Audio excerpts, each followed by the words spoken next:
said the way to go, I hope you feel it, but in a way you're the only one who needs this. I know that you think that I'm wrong, but in this life I'm your only one. Do you know what it means that we're the same kind? The desire you feel isn't the same as mine. I could let you go, but why should I? You're my mission, you're my mission tonight.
after me.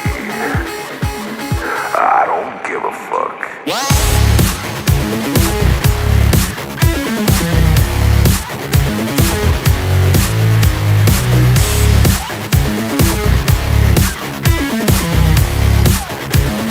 I don't give a fuck.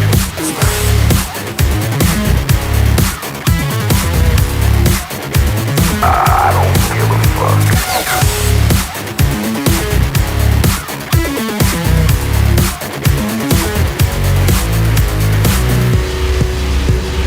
I don't give a fuck.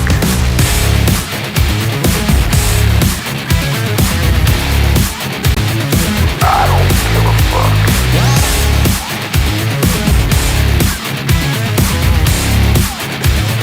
I don't give a fuck.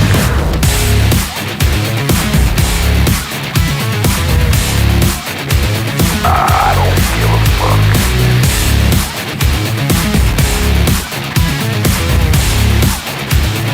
I don't give a fuck. It's time to start doing the right thing. So trust your instinct. Stop listening to others and own your decisions. People will always tell you what to do, being and how to live. So let's create some space for what matters most to you. You'll be glad you did. Now start claiming your time and your mental well-being by saying no more. No more. Say it loudly and proudly. In other words, fuck you.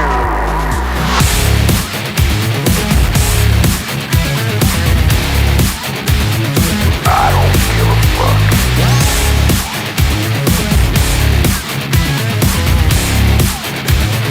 I don't give a fuck.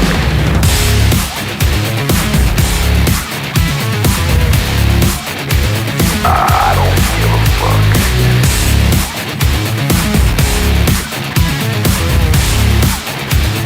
I don't give a fuck.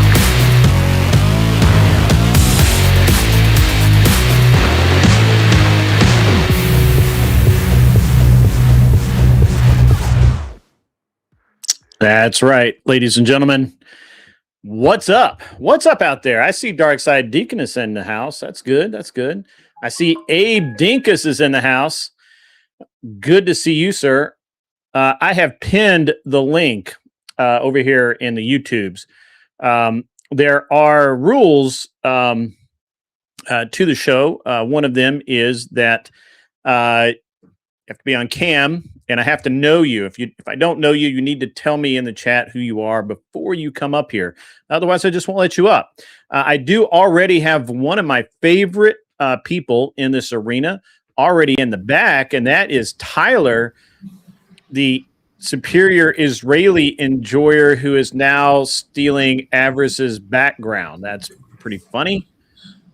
Hilarious. That's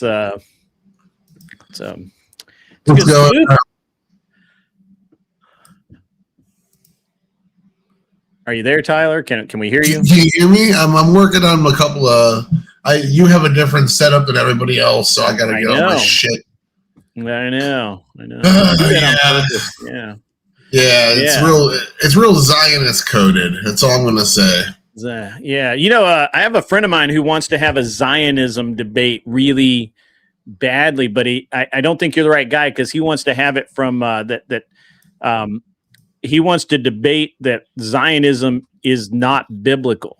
So he's taking the Zionism's not biblical, and he wants to find somebody who believes that Zionism is biblical, and he wants that smoke hardcore. So yeah, I think it was brought up to me, and I said I declined because it's not my particular cup of tea.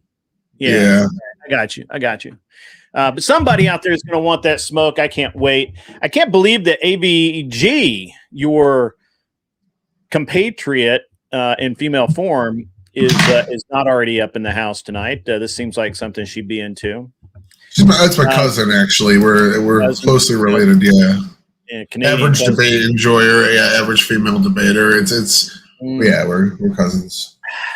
Yeah. So how's the life been, my man?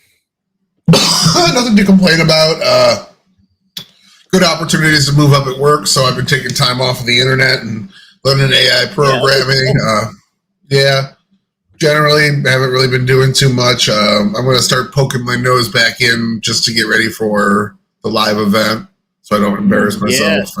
Yes, the live event, the thing that everyone needs to be fully aware of. Otherwise, same shit, different day, man. Like, nothing too crazy. Just we out here living, trying to fucking save up to pay a mortgage. Yeah. Pay the mortgage. That's right. We got a topic, Joe, motherfucker. We got a lot of topics tonight. This is a speed debate round, Joe Cool. This is bloody sports debate. It's the format for those of you who are new to the come here a second. Step into the camera. Step into the camera, young man. Hi there. How you doing? That's my boy. Hey. Just testing that look for church tomorrow. Get out of here. I'm Go away. going. Thank you. Good. Thank you for bringing me my my beverage. Close the door. The door. Close the door. Thank you. Yep, that was the boy, the man, the myth, the legend, my oldest. Anyway, looking very dapper in his outfit. So, all right. So, yeah. So the format of the debate tonight, Joe Cool, is each contestant, each debater gets 1 minute as an opening statement. Then you get 5 minutes of back and forth to make your case. Should we do closings? What do you think? I like it. Enjoyer? I like it just because it like allows you to like bring everything back. If you had your best argument 1 minute into the 5 minute debate, it allows you to like recap. What's up, bitch? This is what I had and you never addressed. Yeah, that's right. I got you. All right. So we'll do a 1 minute closure, and then we have three judges that judge. Which, by the way, I don't know where Cleaner is. Cleaner's supposed to be here. Cleaner, where are you, my man? Did he forget? He could have forgotten. Let's see if we can't find the Cleaner. And I need a third judge. Who did I had somebody on the tap for the third judge tonight? I don't remember who it was. But yeah, it's yeah. I put out a lot of horns, letting people know. So hopefully, a lot of people have been talking about the event. There's the Dusty Man himself. Geoverse is offering to judge. Maybe that might work. Oh hell no! What's up? What's up, my dusty compatriot? We don't trust Geoverse's judgment for anything ever. Okay. Well, I'm certain that he will want to come up and debate because that is, that's a thing. I think maybe Ben isn't saying that he can judge over mine. You want? I'm streaming on mine too, by the way. Yeah, I got you. You want Dennis? You want me to drop Dennis on the link? Yeah, he can come up. Yeah, for sure.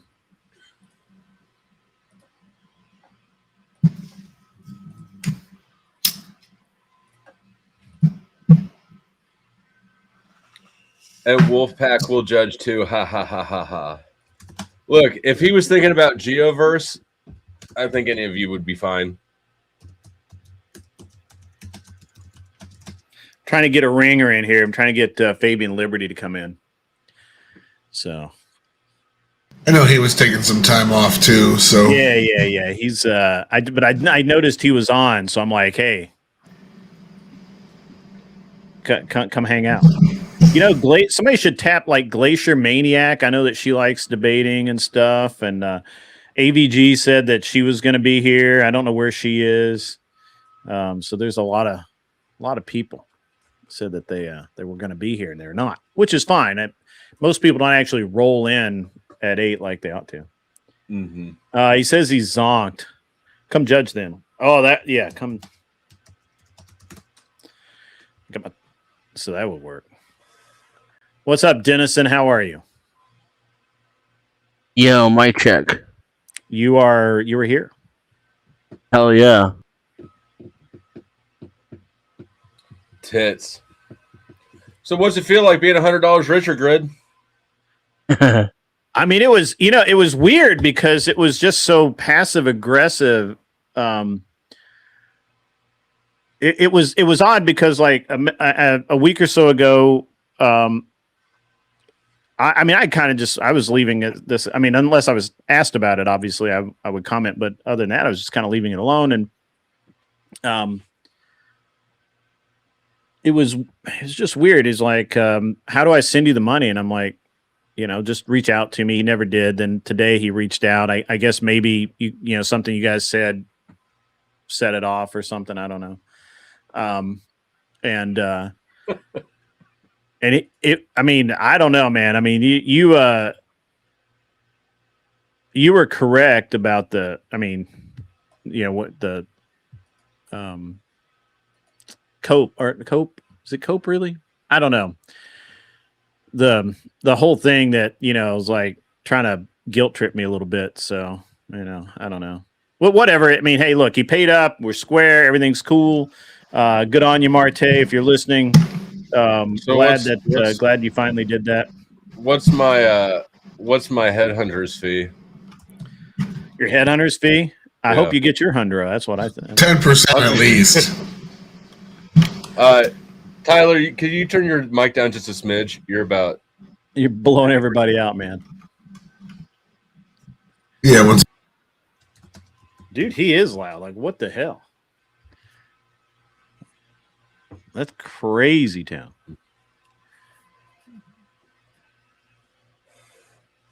Joe Cool says, I see you worked hard on that icon, Denizen. For reals. Joe Cool, the repayment took... Was that better? Yeah, that's better. The repayment took Grid about 9 months or so. I still have not seen my $100. What's up, Toxic Angel?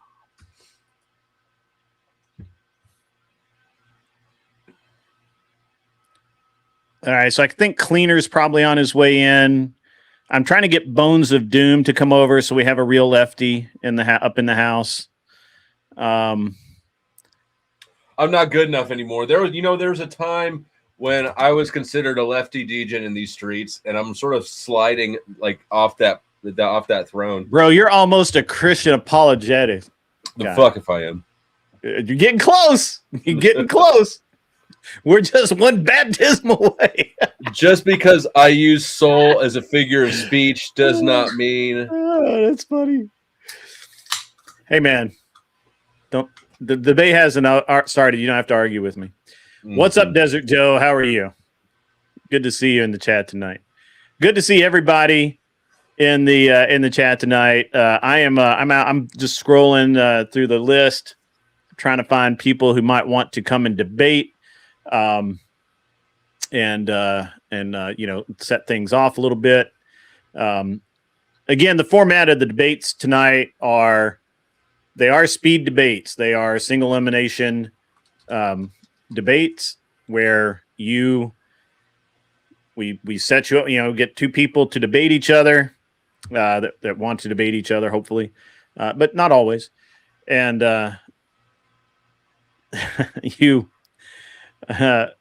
get 1 minute for your opening statement, 5 minutes for a back and forth, 1 minute to make a closing statement, and then you are judged.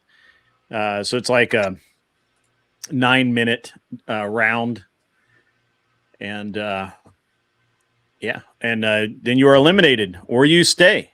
And that was their prize money. $100.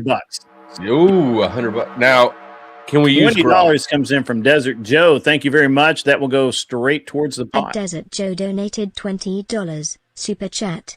Hey, Toxic Angel's in the house. Also, I'm the judge.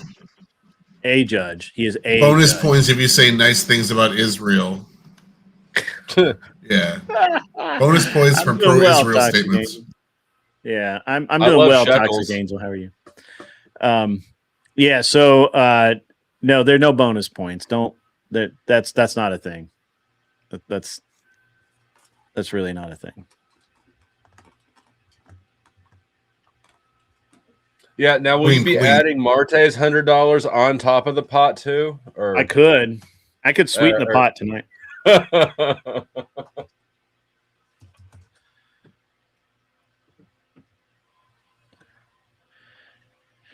Yep. So it'll take a little while for the debaters to finally decide to show up.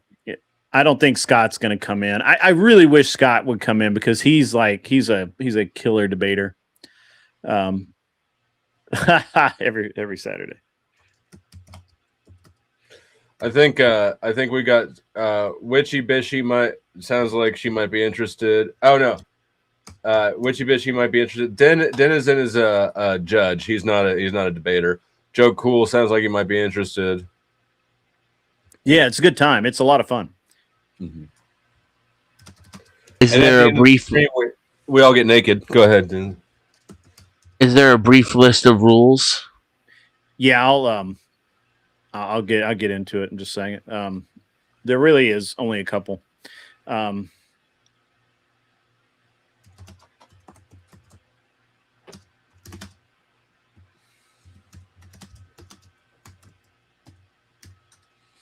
right. Yeah. So the rules are simple, easy to remember. While you're debating, you need to be on cam. You can cam down if you want while we're bullshitting or whatever, but while you're debating, you need to be on cam. I don't really have the same rule for judges, but they ought to do that.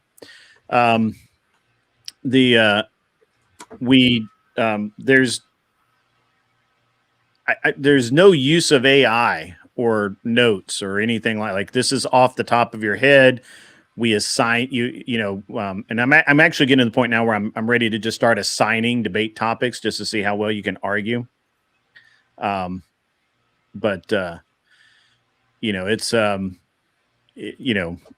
had that's actually the issue that we had with Marte was he decided to use AI. Do you need another judge? I've got Trippy Cast offering. I'm waiting on Cleaner to respond. He's usually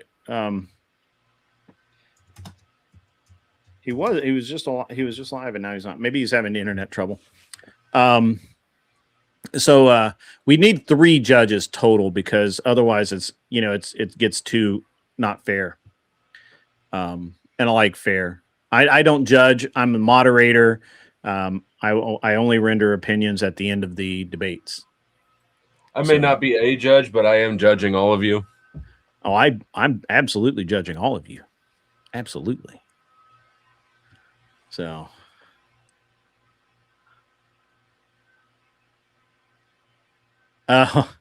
Unfortunately, my Bones of Doom, who I thought would be a great lefty to have on here, is doing a raid in WoW tonight. It's raid night, so he's got to play his game. Looks like I'll have to be the lefty around here. Yeah, we'll get some lefties in. I love abortion. Yeah, that's it.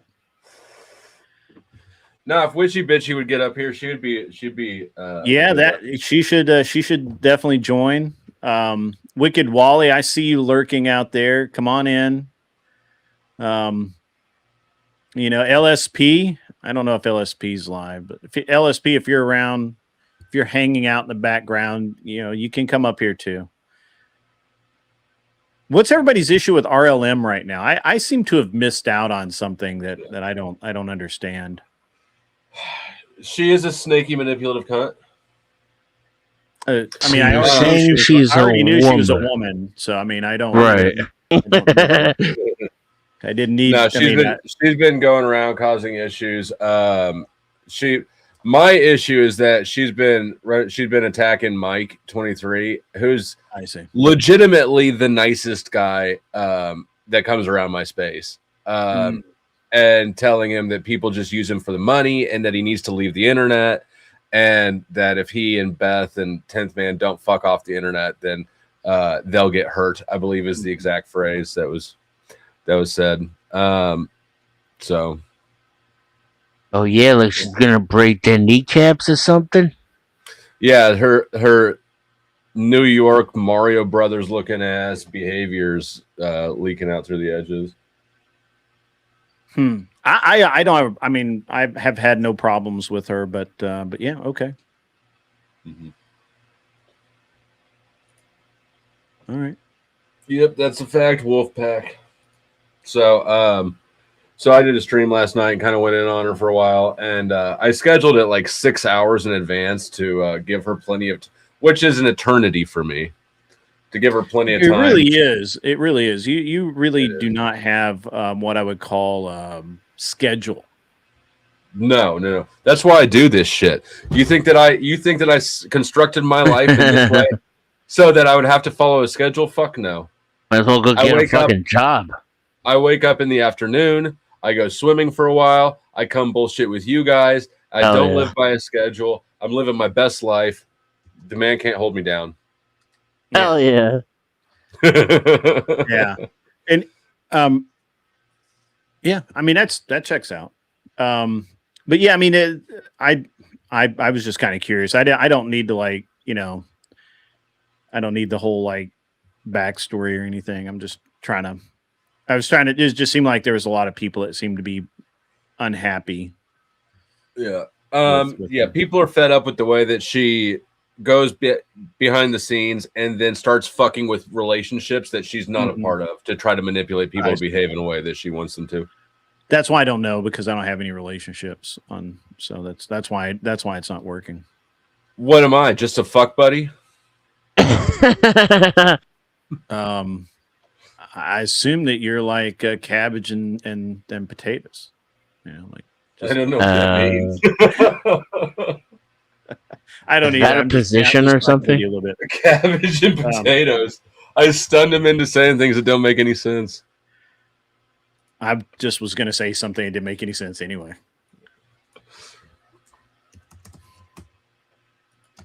So there. Cabbage and potatoes. You know what goes really well together? It's kind of like, I don't know, it unlocks some kind of child cheat code of nostalgia is baked chicken and mashed potatoes. I thought you were going to say corned beef and cabbage and potatoes. Corned beef and cabbage and potatoes is pretty good too. I love corned beef and cabbage and potatoes. Probably more delicious. I don't know if it's as nostalgic though. Could be. Well, baked chicken is nostalgic because everyone's mom probably bought the same like 30-pound bag of frozen chicken breasts. Yep. And then, you know, everybody's mom had their version of mashed potatoes. I like mine lumpy with the skins in. Link's been spammed across Discord. Awesome. Appreciate that. Yeah, I did a lot of the spamming myself earlier. What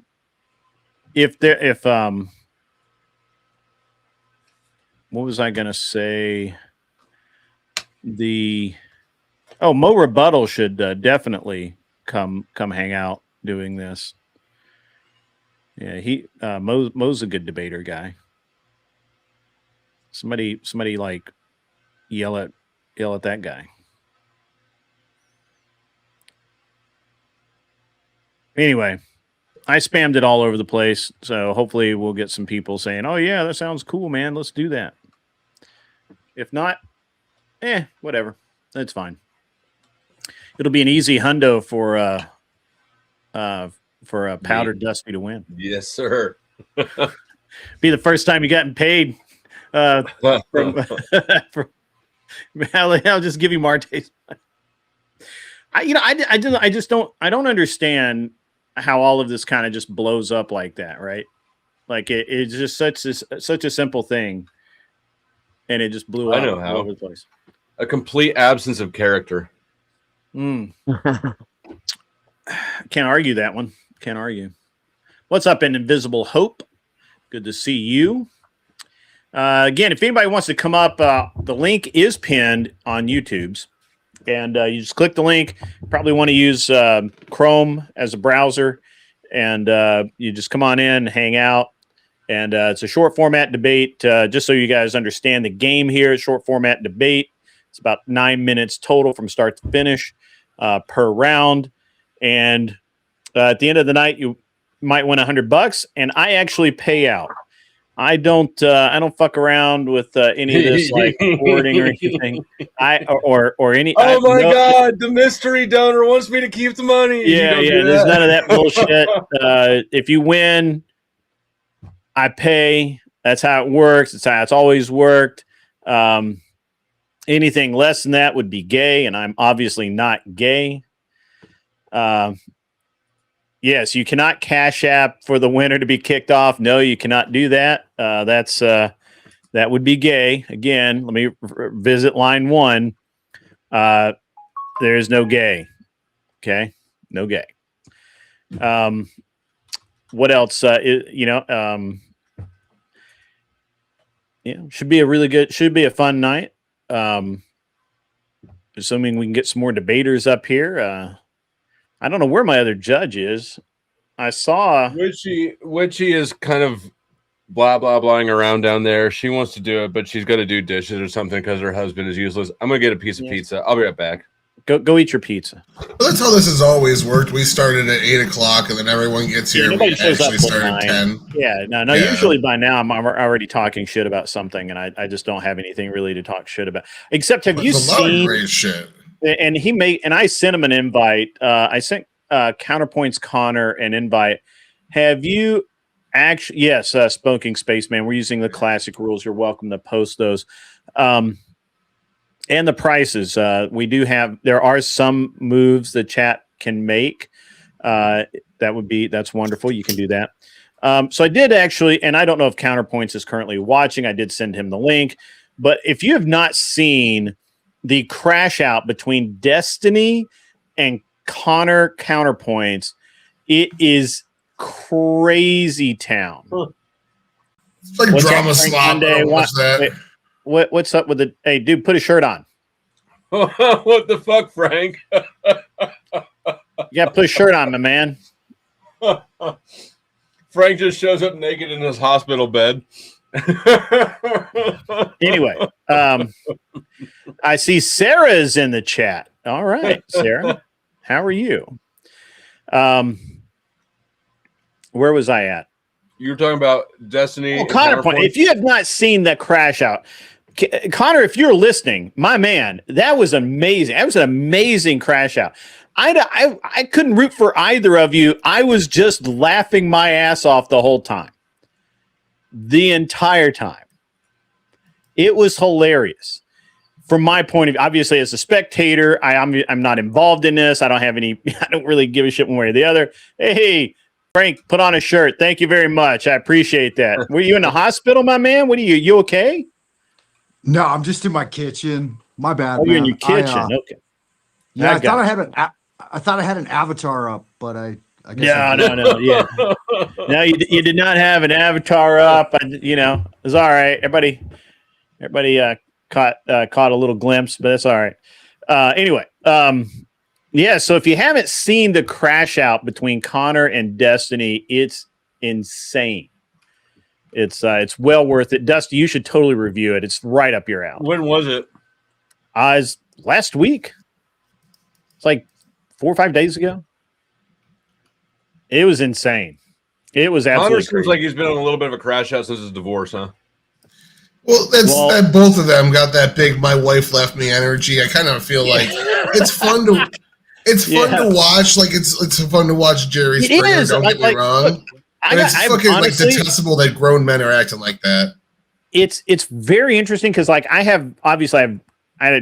don't like Destiny at all. I think he's fairly detestable.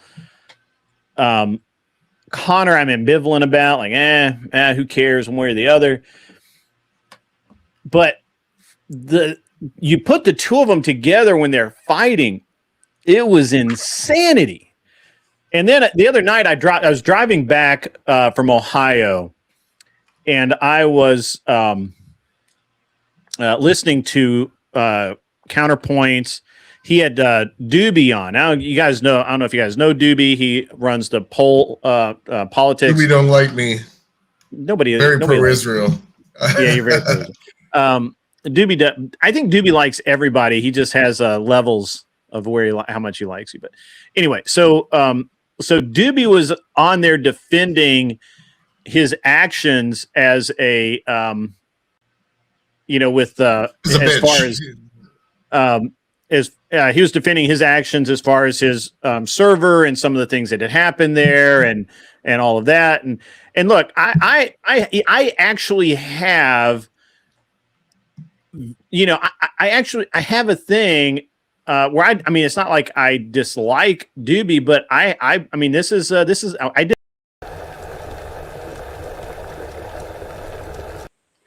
Right. So that was fun. That was a fun thing to do for a little while, right? Like I little back and forth between Doobie and me, but I like Doobie. I think he's a cool dude. I don't have a problem with him. I think he's okay. He's kind of grown on me a little bit. I think I don't think he's nearly as lefty as originally did. And Connor had a couple of his crash out dudes, apparently mods of his Discord or something, who were like taking issue with things that Doobie has no control over on his server. And I actually think Doobie's doing a good job with his server. Now, I don't necessarily agree with everything, but I think he's doing a good job. It was interesting to listen to the amount of cope and tap dancing and everything else that was going on. It was insane, guys. I mean, I would not recommend listening to the entire 3 fucking hours of bullshit that went on, but there are gems in there. There are gems, and it's really good. It's really funny.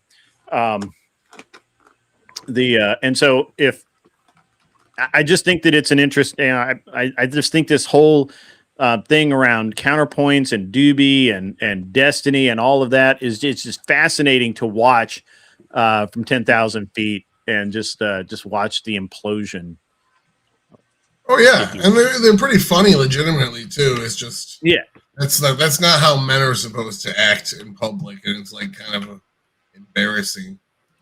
Yeah, it's embarrassing. I haven't seen it, but Tyler seems disturbed by it.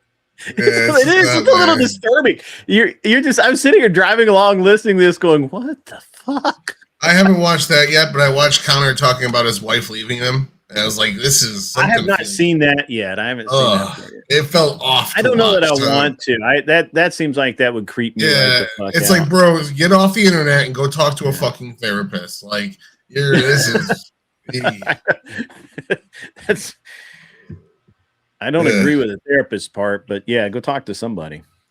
I don't know, but Connor's a bitch anyways. He ain't coming Admiral up. Gibbs isn't here. I expected Admiral Gibbs to be on board tonight.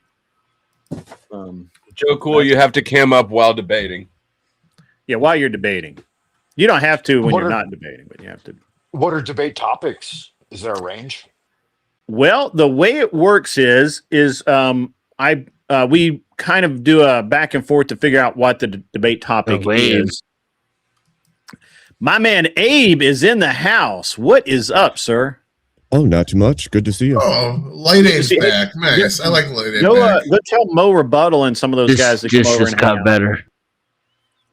So, but anyway, so am I the only one that is having a lot or taking a lot of guilty pleasure in watching Destiny crash out with Connor and everybody else? I'm going to be honest. And guys, if you're listening to me, Connor, if you're listening, I don't know if you're cool or not. I've kind of kept that, kept an open mind in that regard. I know people have had divorces and things like that. I'm not judging you, but my God, that was a massive crash out with you and Destiny. It was hilarious. It was some of the best entertainment of the year. You should get an award for that. I got to talk to NPC and see if I can put you up for the best drama award for this year. I really believe that you've earned it. You deserve it. And it's wonderful. What's up, Ray? How are you, my man?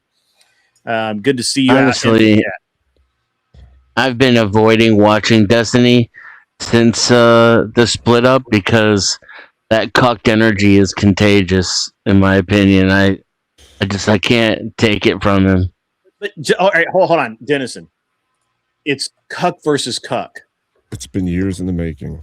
What? It's been years in the making. I mean, you can't write this stuff. Like, it's great. Like literally. Hold on.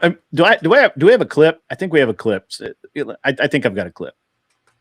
Hold on. Do we have it? Where the fuck did I got sent a clip? Yeah, let's watch like 30 seconds of it or something, like a highlight. All right. Hold on. Let me. Let me see. All right. Here we go. Okay. I think this is the right spot. So give me 1 sec. I think we've got a clip here. I'm telling you guys, this is insanity. Like, you guys are just not even honestly, I don't know that you're going to believe me. Right. But it's real. It's real. All right. Okay. So let me, I think we need to start here. None of this has anything to do with the conversation. If you want to go off to your personal fanfics to me, you can do that on your own time. Connor, you compel a man. Let me know when you're done. Let me know when you're done after this. To send you pornography. Let me know when you're done after this. Are you good? American history, ex-husband? Are you good?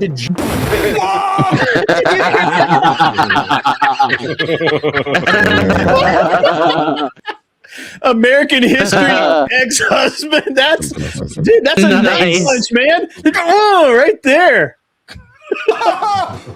What did he just say? Did he just spit that off the dome? You have 3.5 friends left. The other one is a fucking Asian. Asian? What the fuck? What kind of what is the relevance of specifying that they're Asian? I will defend Food Chops has been Food Chops shop, whatever the fuck. That dude has been sweeping so hard for Destiny, their broom has no bristles left. Literally has been sweeping harder for Destiny than Connor swept for Destiny, and that's saying something.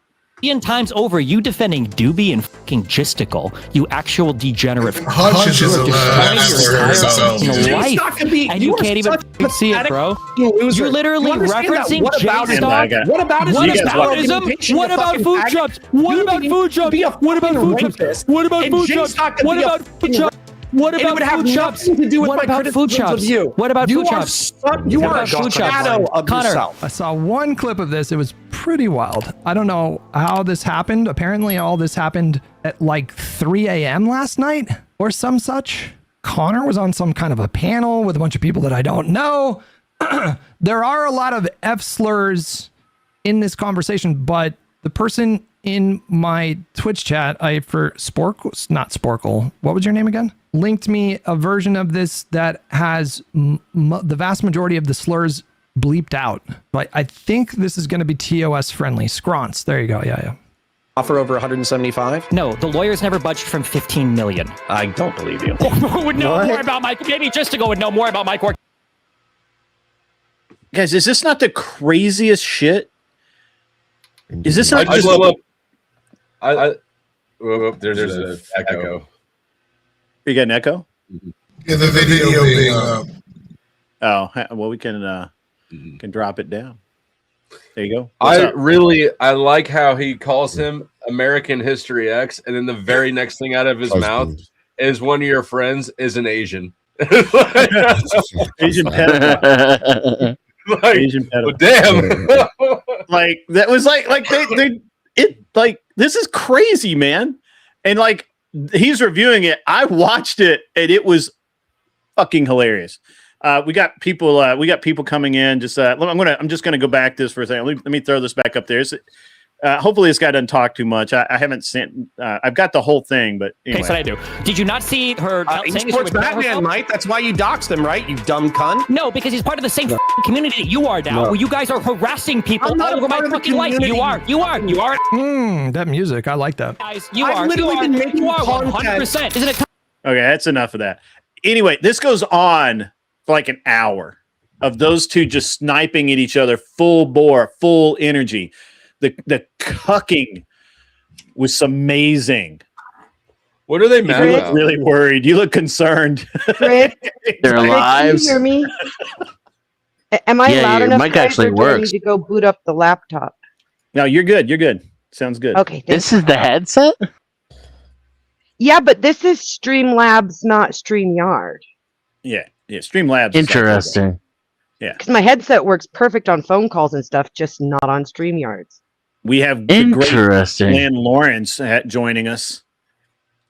I knew as soon as I put Destiny on, Glenn would show up. When you have put a feminine man on, Glenn's got to come over and masculine him up. That's how Resto got him. Oh, Resto's MIA, bro.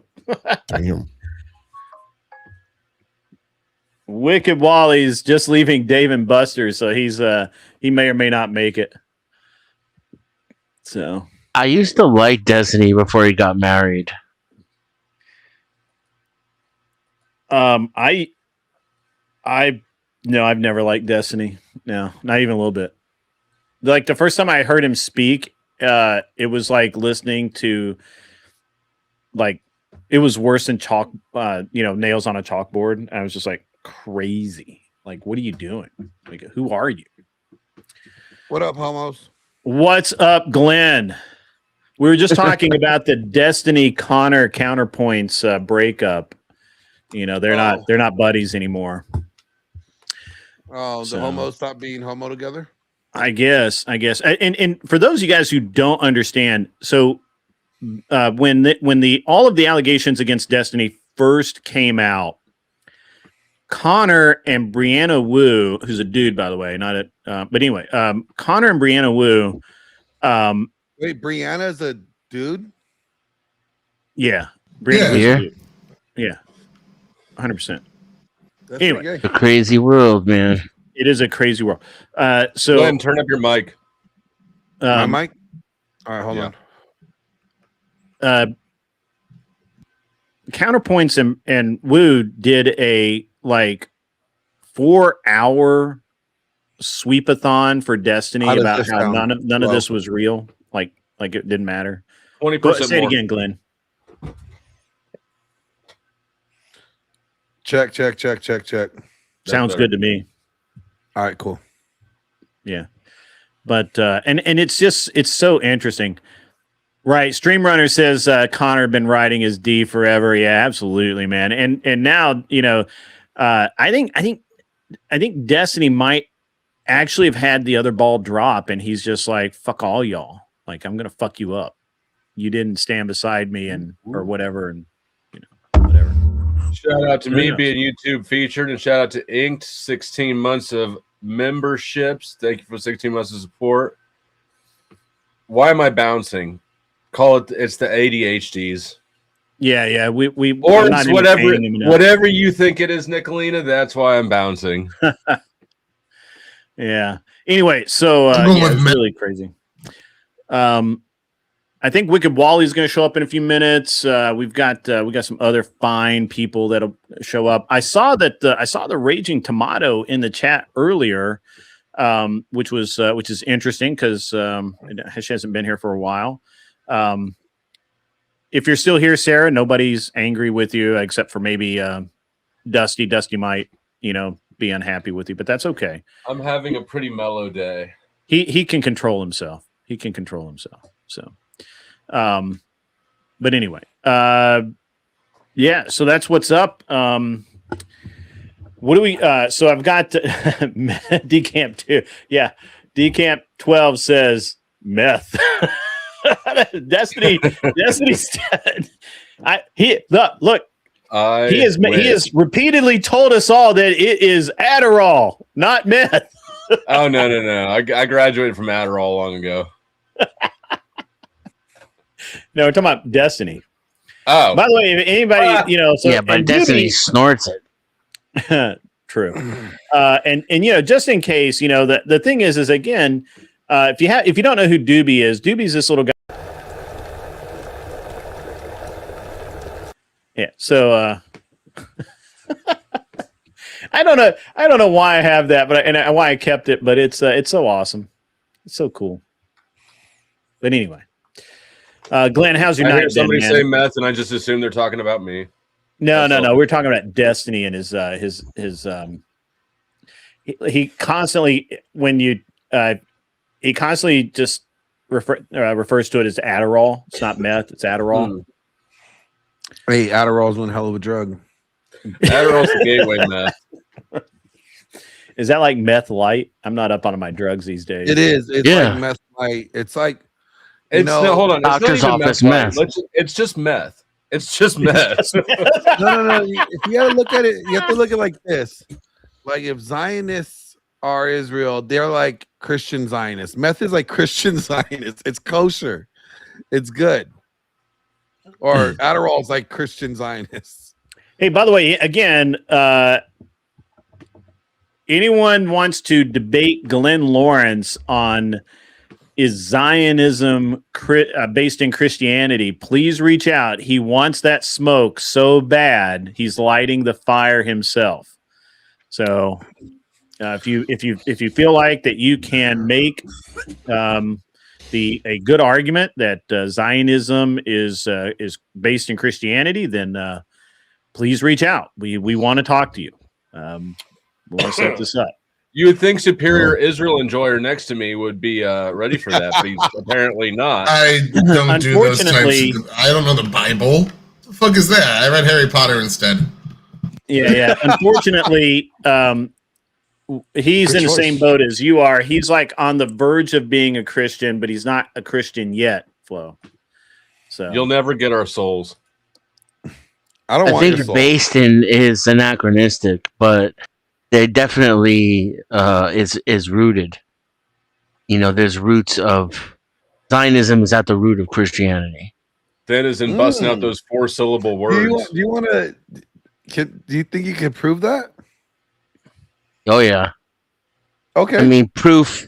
No one can prove anything. I can demonstrate it with a lot of evidence and facts. Can you demonstrate you make good arguments, is what he's saying. Yeah. I can demonstrate it with a lot of evidence and facts. We have Uncle Tom up in the house tonight. What is up, Uncle Tom? What's happening? What's happening? And good evening. They want to make me pay for an avatar or what? What the fuck? I don't think you have to pay for an avatar. Yeah, it's very Jew coded. You have to go down into the advanced settings is all. That's the Zionist. Speaking of Zionism.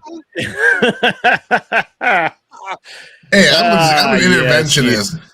I just like being the world's police. Yeah, I don't care about who's there. That's true. I'm tired of being the world's police. It's taxing. Somebody's in my Discord voice chat. I did not know that. Let's see.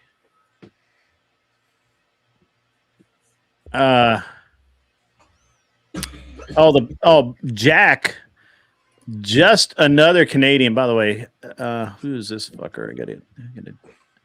Been having a lot of spam bots in my chat lately, but Jack, the panel verse, the guy, who is a, he has been living off of Andrew for a long time, sends me a message in my general chat saying that before he's kicked, I don't care enough to kick you from my Discord.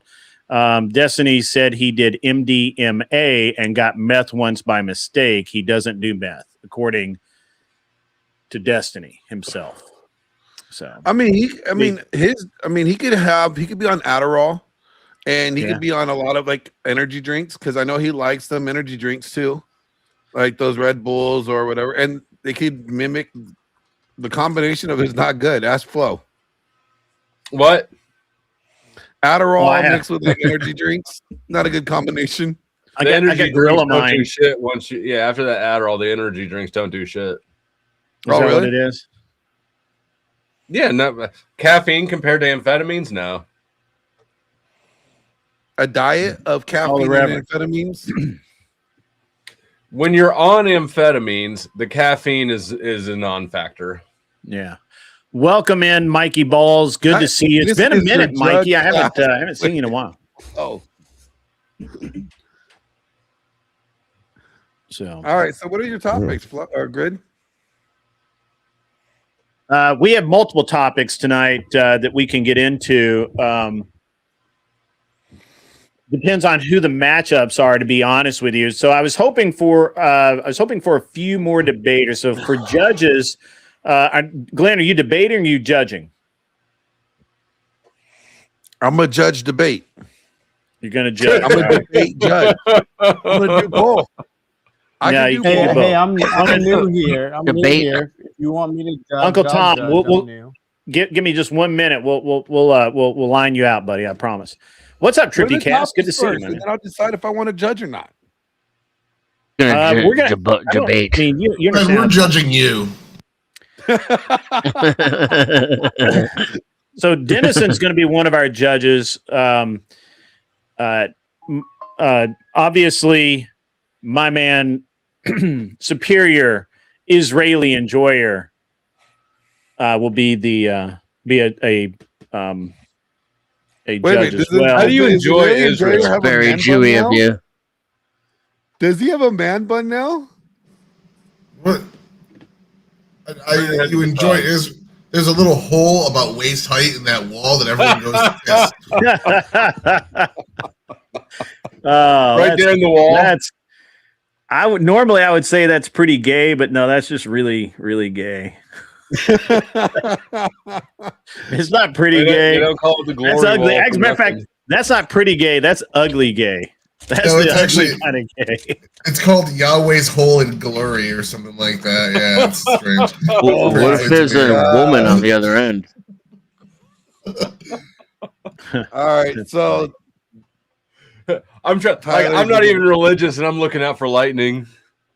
Yeah, but this motherfucker's starting to throw bolts soon. I was hoping Emmett would be here. That would be that would set it off.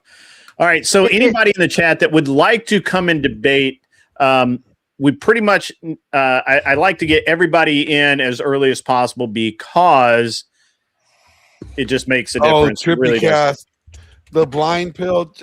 Look, yes, we've heard all about the blind pill. Listen, there's no such thing as a blind pill because even blind chicks could feel fat and ugly. Okay, they got hands.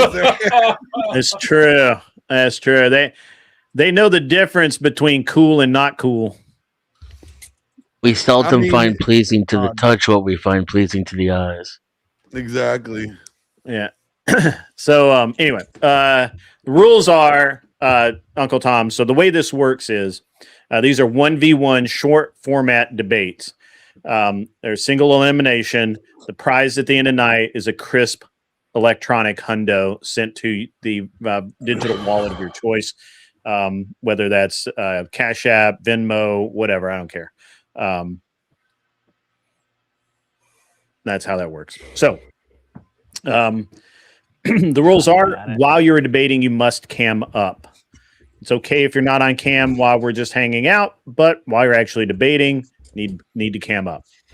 If you are, there's no use of AI or any kind of tools to help you. You can't have an earwig in and be getting directions from somebody, in Latvia or some shit. Don't do that.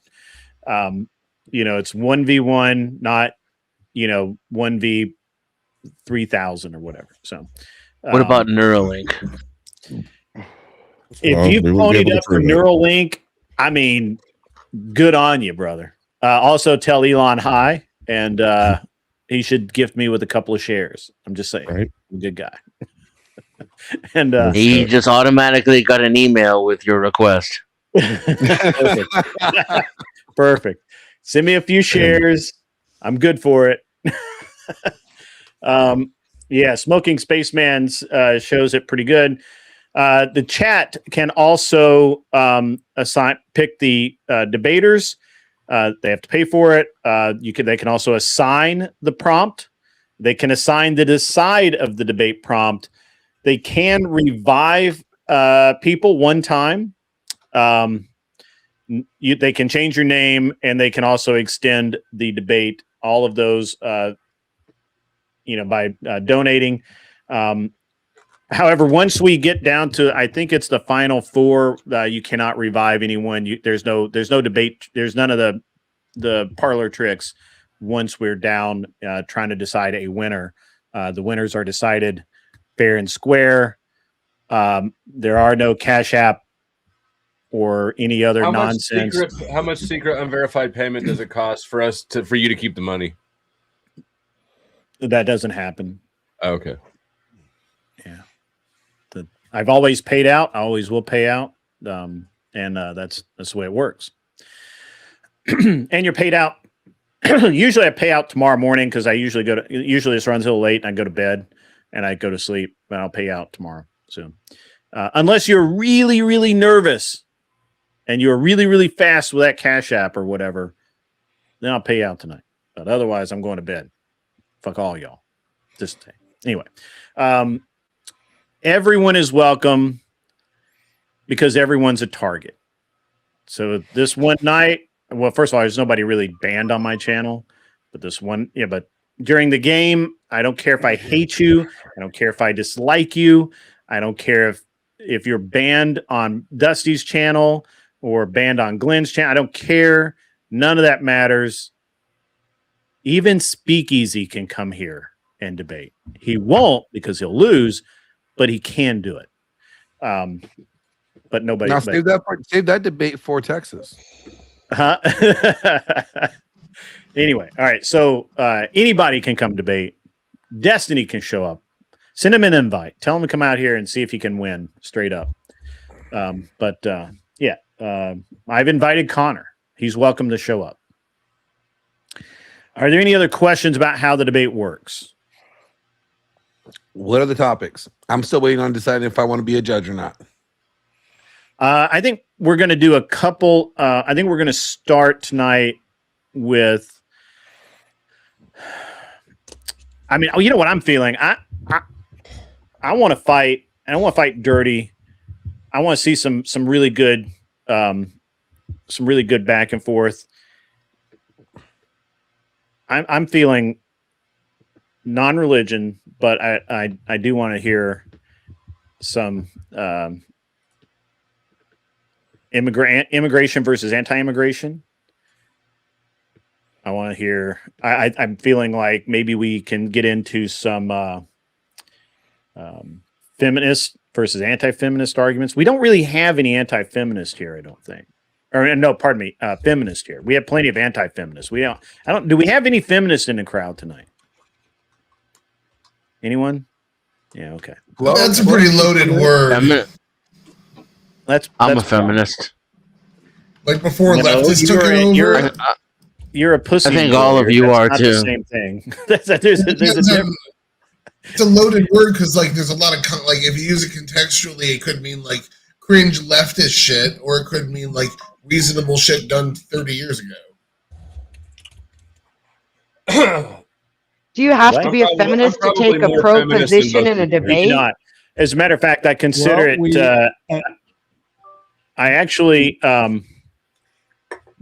So I actually find it admirable if you can take the opposite side of the debate, of your normal position. If you can defend a position that you normally wouldn't defend or make arguments you wouldn't normally make, I consider that admirable. And I think that the judges take that into account when we do that. Well, I'm happy to take a pro-feminist side if you really want to hear feminism debated tonight when we get there. Yeah. A lot of times I do have a list of topics that we get into from time to time. Got to find those again. There we go.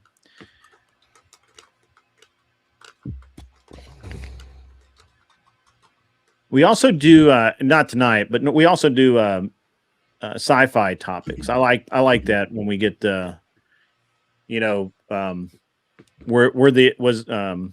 were the rebels the actual aggressors and the Empire the good guys? You know, is that's a good one. I always like that one. So, if you define it by aggressors, then yes. Yeah. Abe, what would you like to debate tonight? What are you feeling? I'm open to whatever. Just want to debate things. Just want to fight. Yeah. That's what I'm Fair here enough. Fair enough. Okay. Who would like to go? Let's do a demo debate for everybody. Who would like to go first? I'll go first. Okay. Who would like to battle the great Glenn Lawrence? I'll take him on. Let's go. Let's go. That's actually great. I was kind of hoping for that, to be honest with you. Debate the whatever dating podcast. What are we going to debate? It's either you think it sucks or you think it's great. One of the two. All right, here we go. Actually, perfect topic. Are shows like the whatever debating podcast a net positive or net negative?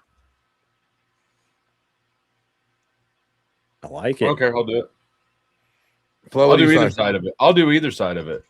Me too. So which one do you want to go with? All right. So the way it works is I'm going to throw everybody in the back. I'm going to put Glenn and Flo up. Since Glenn is going to the back, I need a third judge. Abe, you look like you're judgy tonight. Let's go. Abe, how hot does that hat get? Sometimes I feel like my head actually has flames on top of it. Yeah. Sweet. Wait a minute, That'd be Abe cool wants if you to could get debate, some and then you're flames making coming him out of judge. that. I could be the DEI judge if Abe really wants to debate. Well, he'll debate later, but right now we do Glenn versus Flo. This is just a warm-up round. This is just a warm-up round. We're just knocking the cobwebs off. For the judges, we have Dennison, Abe Dinkus, and my man, average debate or average Israeli, superior Israeli. Let's go Israel, IDF, woo! I actually, yay, Zionism. I was at GunCon last week, and obviously IWI was there, IMI was there, and Bull was there, and I was talking to this dude, and we're just kind of I saw him everywhere, and I'm like, hey man, I shoot a bull in competition. I actually just took third in this match, and it was great. And blah blah blah. And he's like, "Oh, it's really cool, man." I'm like, "Hey, what do you do there at Bull?" He's like, "Oh, I'm the president of Bull." I'm like, "Oh, that's fucking rad." And he's like, "Hey, come by tomorrow at the show, and I've got something for you." So he gave me a challenge coin from Bull, and we were talking about which will be my next bull that I'm going to buy. And he's like, we were talking about some stuff. He's like, Israel only really makes like two things, and that's guns and missiles. like they have two industries, and I thought that was pretty rad. And then I said, "Hey man, I'd really love to get you on my gun show." And he's like, "Yeah, absolutely. I just have to because he's actually in the IDF. He has to check with the IDF before he does any kind of like public speaking or anything. And he's gonna I'm gonna have a guy who has to check in with his military to actually come on the show. So it's gonna be it's pretty cool, man. I got clearance to be here. He should be fine. Yeah, you got clearance to be here. All right. Well, I'm gonna put everybody in the back. Pay attention. Go socialize in the chat. Spend money freely because these guys are going to earn it. I promise you. In just a few minutes. But everybody else is going in the back. You guys just hang out back there. Don't go away. Especially don't go away mad. Just kind of chill in the back. All right. Let's get me down there. Get these guys up there. All right. So somebody give me the exact prompt that you guys want to debate.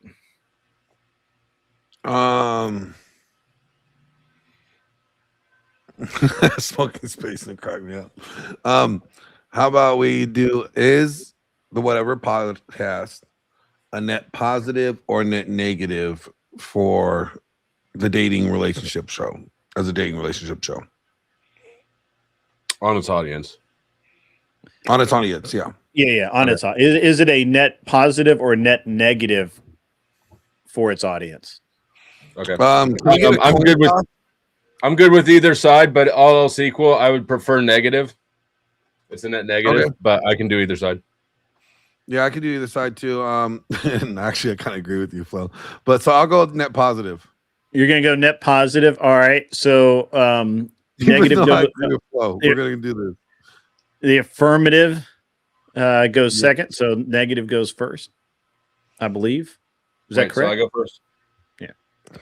Well, that's what we're going to do at this time. Normally, I think anyway. Okay. 1 minute on the clock, so anytime you're ready, Flo, to start the talking. affirmative goes first.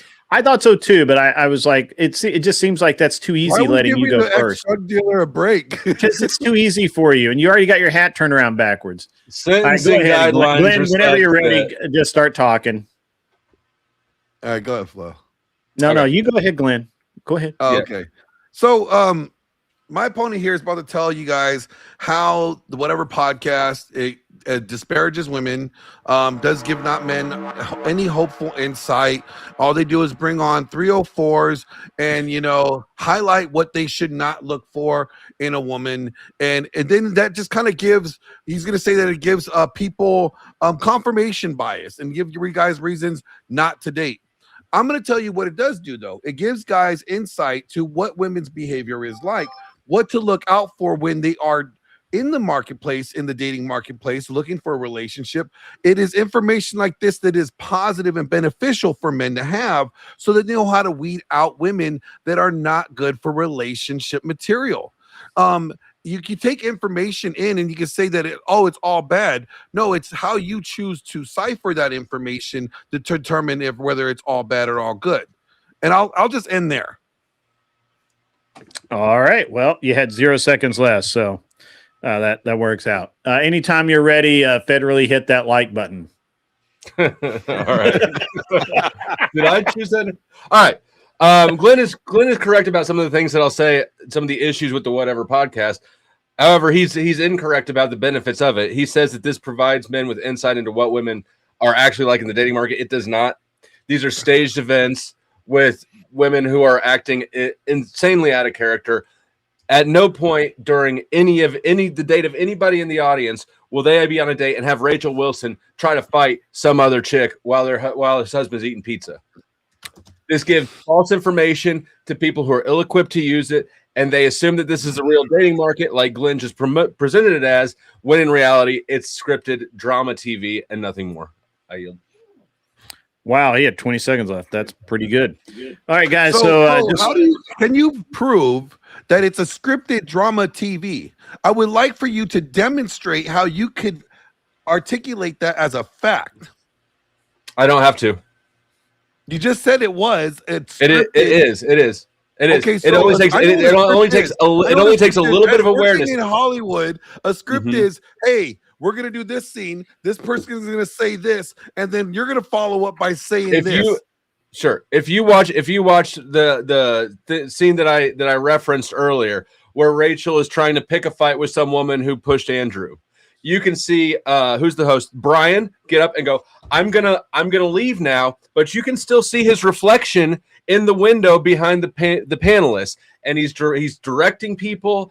He's gesturing and telling them what to do and when to do it. If you believe that's real, you've never been on a date. Glenn, have you been on a date? Have you ever been on a date, Glenn, where the women tried to get in a fight over pizza? You know what? I've been on a date where they try to fight over me with pizza, and that was a really bad date. Let me just tell you, I paid for the damn pizza. But here's the thing. When the show is interviewing, when you're interviewing people and you're asking them questions and they're answering candidly, right? It gives people insight on a behavior. Now, you could say this is scripted, but you can't. It's not scripted because you can't dictate or determine what people's answers are going to be. What insight do you think can be gained for men looking to enter the dating market? What insight do you think they can be gained from having a woman rate her own looks? Well, what you gain is, wow, this woman is really delusional. She's 300 pounds and she thinks she's a 10. So there we go. So it's teaching men that women are delusional. It's setting them up for the fall. It's telling them not to date. It's telling them not to date. You're gonna get a crazy. You can't you're gonna get a crazy bitch. Like all women are like this. You can't. One TV show doesn't say doesn't depict all women. All right. It says that, you know what? Hey, you guys gotta be out there. Be careful out there because there's some delusional women out there. And you know what? They may display these habits. When you see, you don't need a TV show that displays only delusional women to know that they're delusional women. You don't need a TV show that only shows delusional women to know that there are delusional women out there. In fact, that gives the wrong impression. That shows. If you ever saw a TV show that highlighted delusional women, would you think that there's delusional women out there? What? There are delusional women. If you ever saw a TV show that highlighted delusional women, would you ever think that there's delusional women out there? I would. You know how I know? I'd know from trial and error. So you dated delusional women? I have dated delusional women. Me I've too. dated non-delusional Okay. women. We like delusional women around here. We do. Yeah. We actually have a thing for it. We do. I can't debate Flo. but here's the thing. You have to admit that stacking that week after week, stacking an entire cast of nothing but delusional women and having them at their most delusional, because that's what gets rewarded with clicks and views and likes, that sends the wrong message to men who are looking to enter the dating market and who might be it's how you perceive it. It's how you perceive it. Well, you can everything's take this how you perceive information as things. one, entertainment. You can take it as, hey, there might be nuggets of truth here that could be useful for me. Or you could just take it and be like, you know what, this is just slop, and I'm not going to, this is just killing time. It's the person's perspective on how they are going to take it. Everything is always the person. Yes, everything is always the person's perspective, but that doesn't negate the fact that this is giving people the wrong impression, and it is making their perspective worse.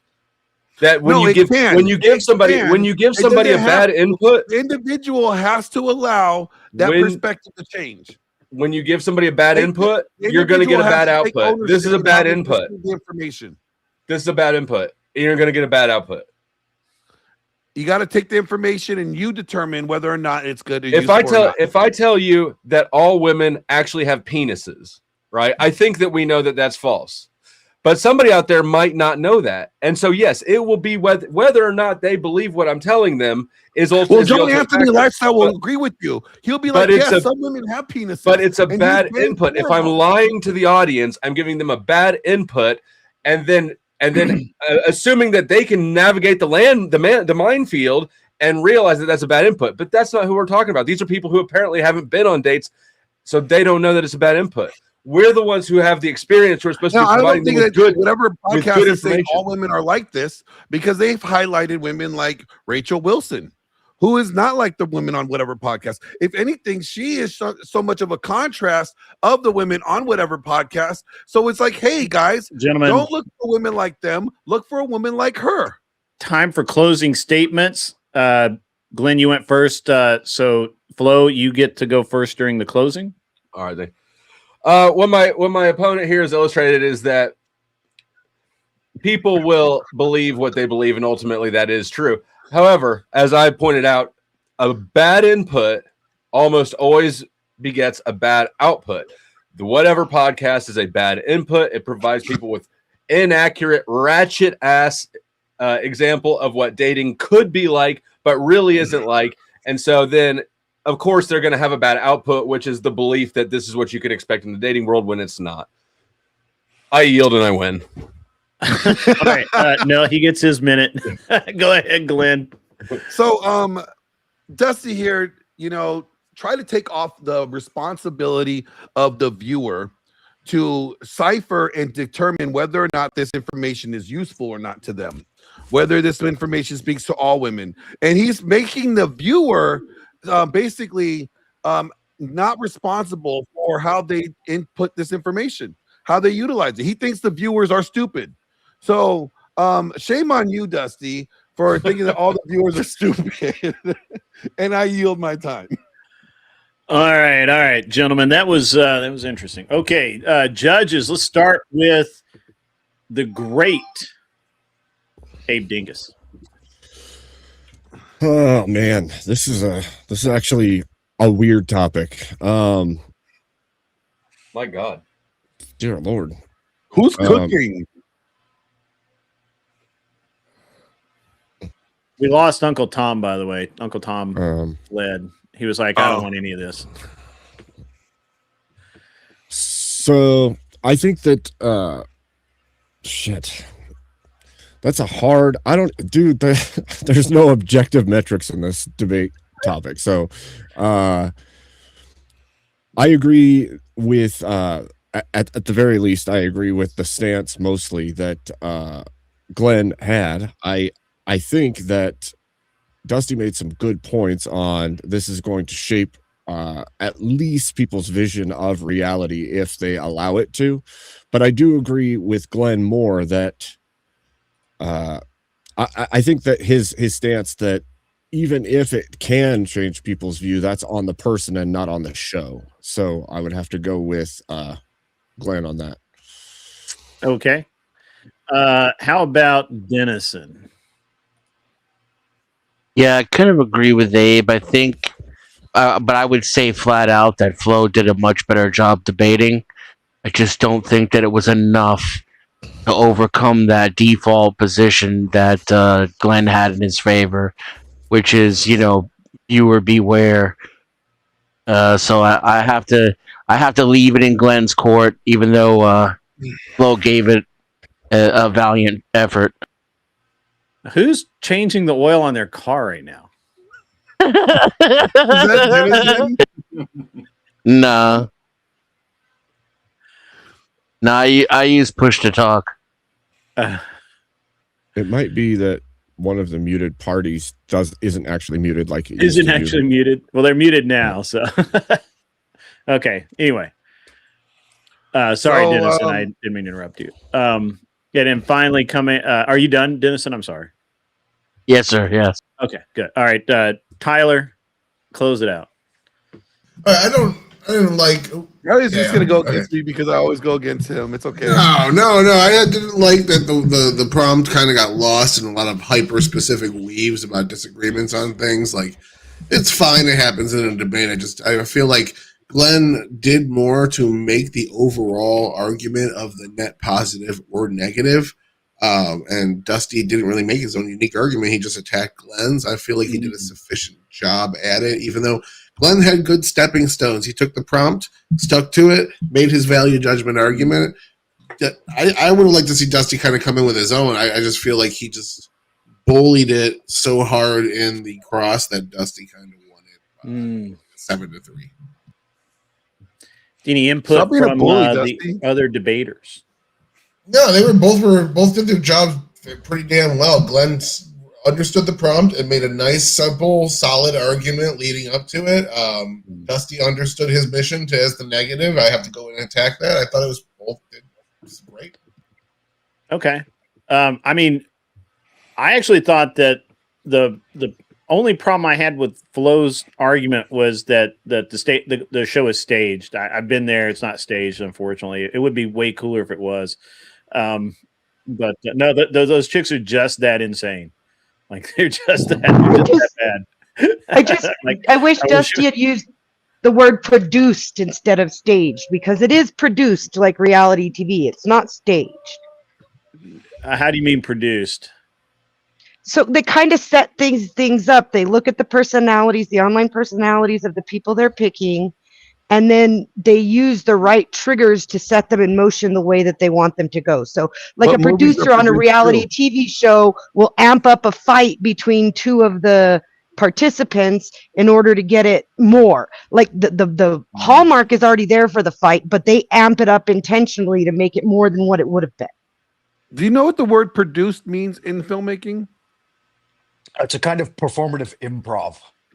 Produce just means to the funder, the person that's paying for it. It's the purse. A producer is somebody that pays for the production. Well, or controls the production. An executive producer, but we're talking about like junior producers, assistant producers. These are this is what happens in reality TV. They have people there.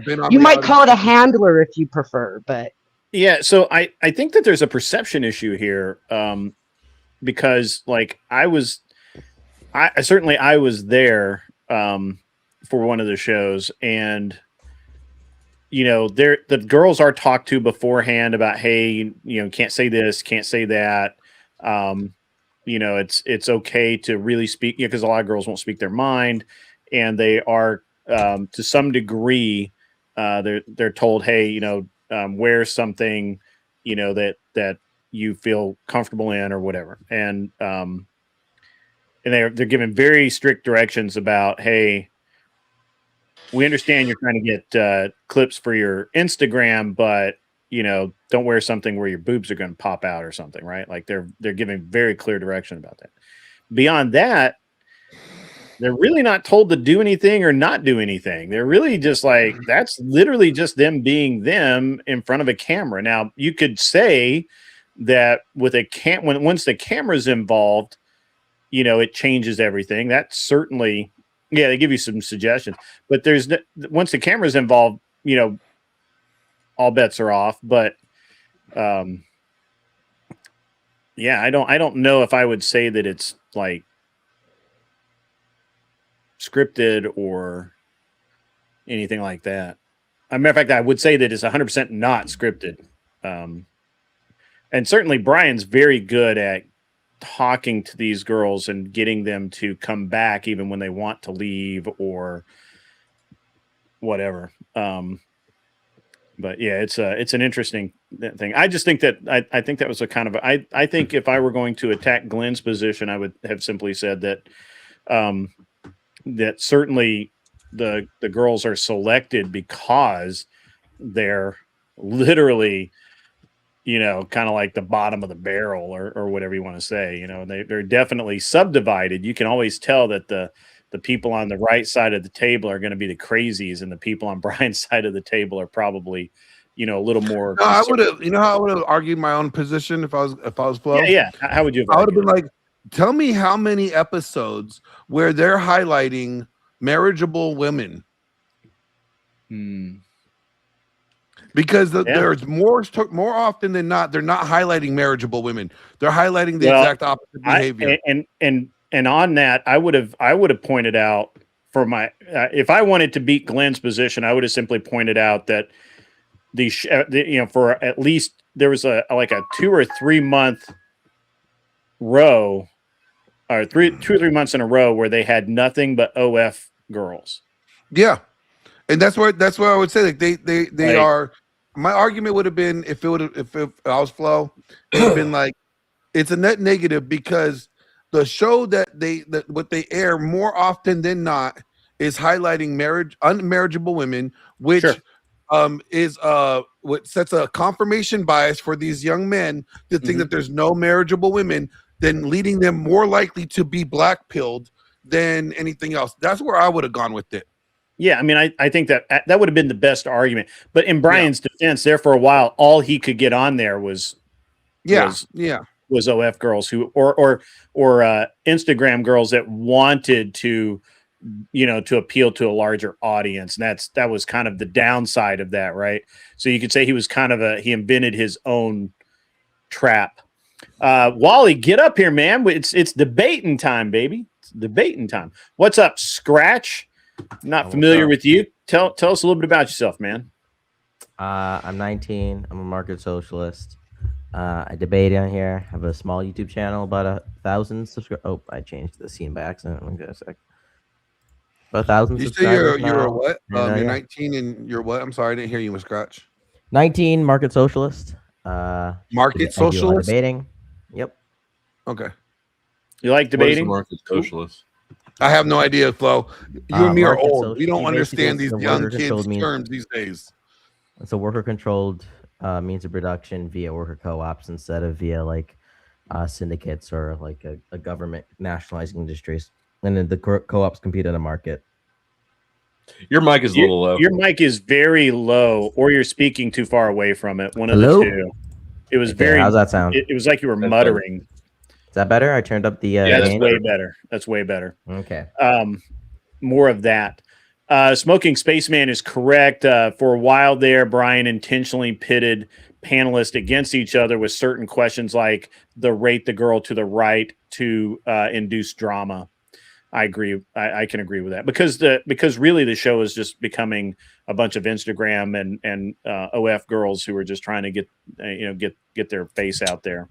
And that's boring. That's boring. Part of the issue too is that it's marketed as a dating show, but those aren't dateable women. So that would have been a great. Honest Flo, you could have killed him right there. You could have killed him. Or I'd be like, how is it? I honestly don't watch the show enough to know that though. Like, who is it a dating show for? Is it like Brian gonna select one of these women to date because he's the only eligible person there? It's meth addict dating. No, I'm the meth. I'm the meth addict here, and I'm sitting here saying, "Don't date these women." Not from what I've seen. Yeah. Find a nice sacco. Now that everybody knows how the debate works, Beth, I expect you to be up here. I don't know why you're not on the stage already. Anybody else that would like to debate, make your way to the show. The link is pinned. It's the only time that the link is ever pinned on my channel, is on debate night. Scratch, do you understand the rules of the game? I do not. This is my first time. Okay, well, I'll give them to you really quickly. These are speed debates. They are they're 1v1 judged debates, single round elimination. You get 1 minute to make your opening statement. There's a 5-minute back and forth, and then a 1-minute closing statement for each of the debaters. We try and find prompts that both debaters can agree on, but if not, that's fine. No big deal. And then at the end of the night, if you're the last man standing and that you've impressed the judges well enough, then you take home a crisp electronic $100 delivered to Cash App or whatever. So, yeah, and I actually pay up, unlike some others. And let's see what else. What else is going on here? The chat there are various chat moves. Smoking Spaceman has posted those to designate a 1v1 debate that I may or may not agree with, or maybe they don't agree with. Maybe you just feel like ruining someone's night. It's $40 to assign a prompt. It's also $40 if you want Glenn to say debate that Rollo Tomassi is a great guy. That would be that would cost you $40. No, it costs you $100 to deposit to me just to even get me to utter those words. To assign a debate side. So if someone is typically the affirmative on an issue, if you want to make them the negative on that issue, then you can do that for I think that's only $20 to do that. To revive someone, who, and when I say revive, you can only do this until I think it's like the final 4 debaters. Otherwise, I don't allow endless revives or whatever. But if you want to revive somebody because they get taken out early and you don't think that was right, or you think it was a BS call by the judges, that's certainly fine. You can do that for $50 donated. By the way, while I do have Cash App, and I'm certainly welcome, you're welcome to send Cash App, I much prefer you to go through Streamlabs, which the Streamlab link is not posted. I'm sorry, I forgot to get that ready for tonight. But you can do YouTube, Streamlabs, whatever. It's okay that they make money off of me. But it's just transparent. I like transparency. If you donate over, I think $5 and up, it TTSs in a very cool British lady accent. So go ahead and do that. How much does it cost to make sure I win? I cannot win. I am a moderator. I do not take part in this. I do not even judge. It's the fairest way. I'm all about fair. If you want to extend the debate because it is so fucking entertaining, you just can't get enough, you're welcome to do so. That is $5 per minute. It is $5 per minute because I don't want people to extend the debate for a fucking hour. Okay. These are speed debates. This isn't Roots, guys. We're not, it's not a week-long mini series. Okay. Why do you gotta call it like Roots? Because I'm racist. Shut the fuck up. Okay. We can also point out lots of one-on-one long forms have come out of this show. Yeah, and a lot of obviously we come up with a lot of really cool debate prompts. So you're welcome to debate those on my channel or many others. We have a lot of people out there, a lot of great content creators that are more than happy to host debates. If you are a debater, I welcome everybody during the show. It's the only time that I do. Sometimes people get booted just because I don't like you. In the meantime, at some point there are going to be people who get mad or disgusted or think that they know more than me. And in that case, I want you to remember. Did you know if you put your top lip and your bottom lip and you press them together, you will experience how to shut the fuck up.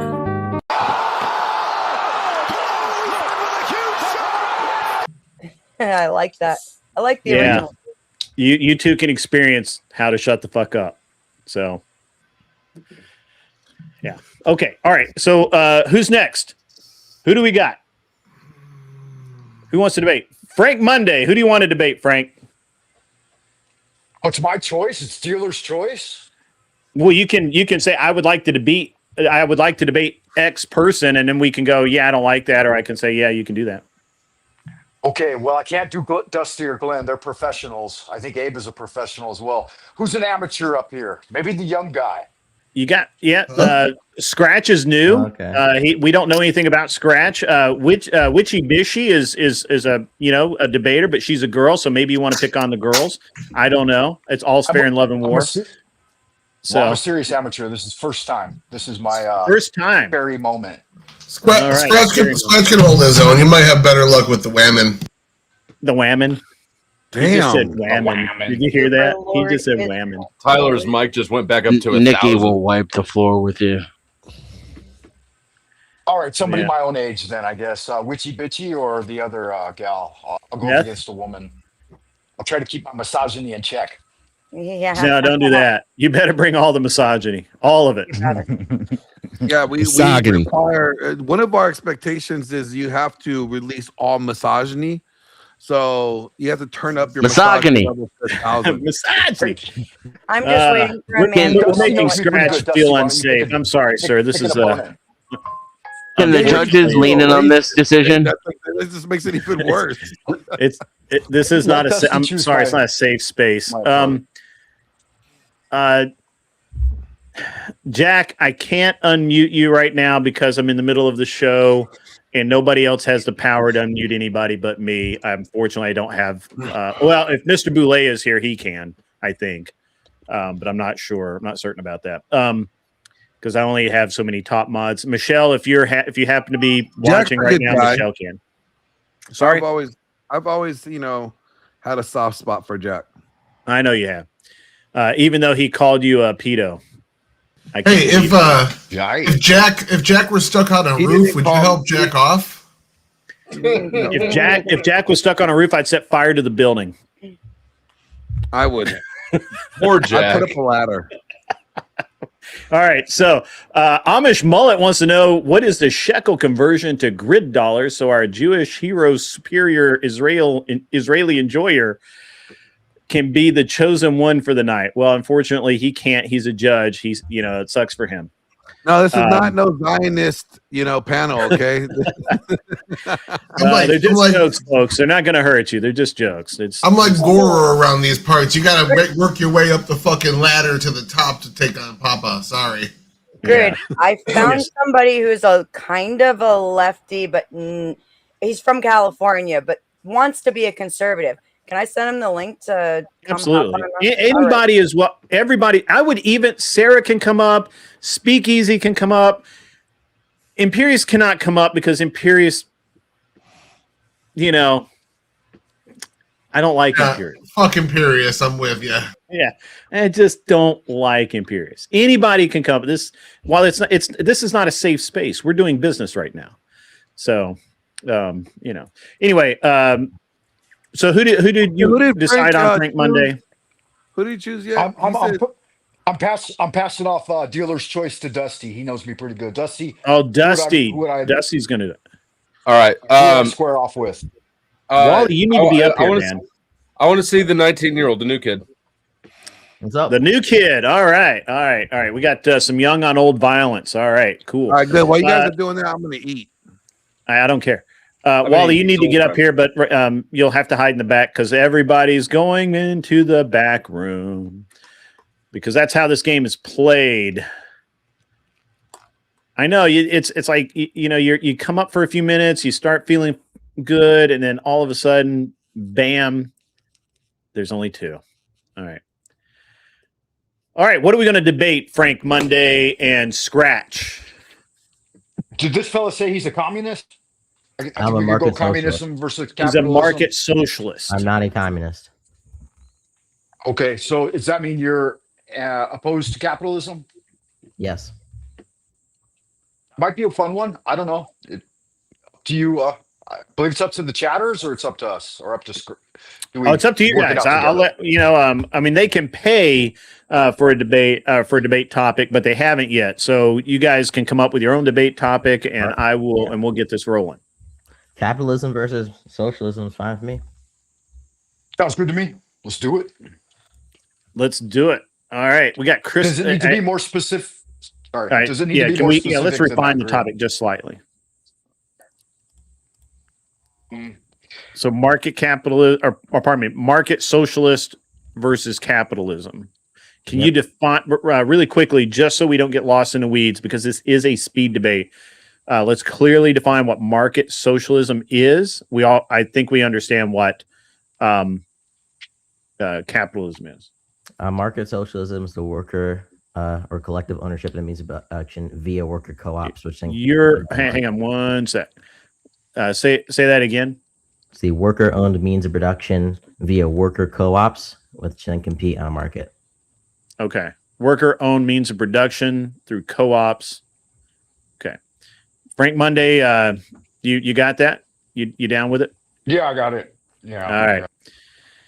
Okay. So when we do a versus, that doesn't really have an affirmative or a negative. So let's refine the topics just one more step. Are we saying that market socialism is superior to capitalism, or market socialism ought replace capitalism, or capitalism is market superior? Socialism ought replace capitalism, I'd say. Okay, perfect. I like it. I like it a lot. So you will be the affirmative. He will be the negative. You will go first. Give me 1 second. I will start. I'll get their timer set, and you will have 1 minute to make your opening statement. And when you start talking, I'll begin the timer. Okay. Ultimately, I think that in our society, everybody is coerced to work. Everybody has to go to work. Everybody's basically mandated to, unless you want to live in a subsistence life on welfare, or in some societies, if you just want to die.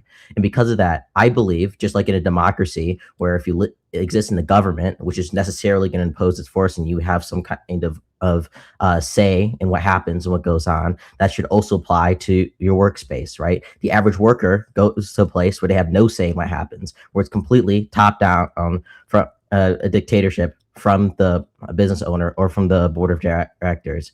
And at the same time, I acknowledge the fact that markets are the most efficient way to redistribute resources. So how do we get a system where we can both take in consideration the aspect of the fact that these workers need to have some kind of representation, but also the fact that we need to implement market socialism?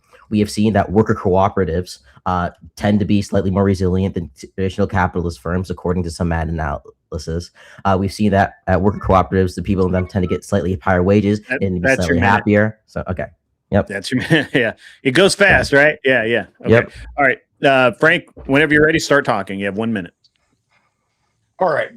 My opponent pointed out that folks are coerced to work under capitalism with free market, or he assumes that that's the situation. Whereas we don't necessarily have to do that. Like, we can do other things. We can engage in a natural process of refinement where we can find land and do things that don't require us to work for the system per se. If you're looking for an ultimate direct democracy, then that just returns to the rule by wolves, right? All the wolves vote that the sheep is dinner and they go ahead and eat him. That same thing would play out in the workplace.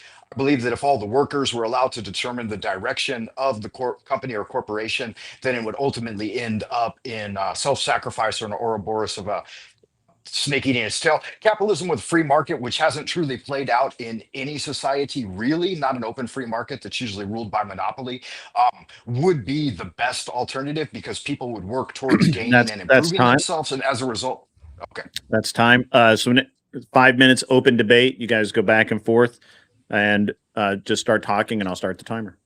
Yeah, quick question. How do you obtain the capital to buy land?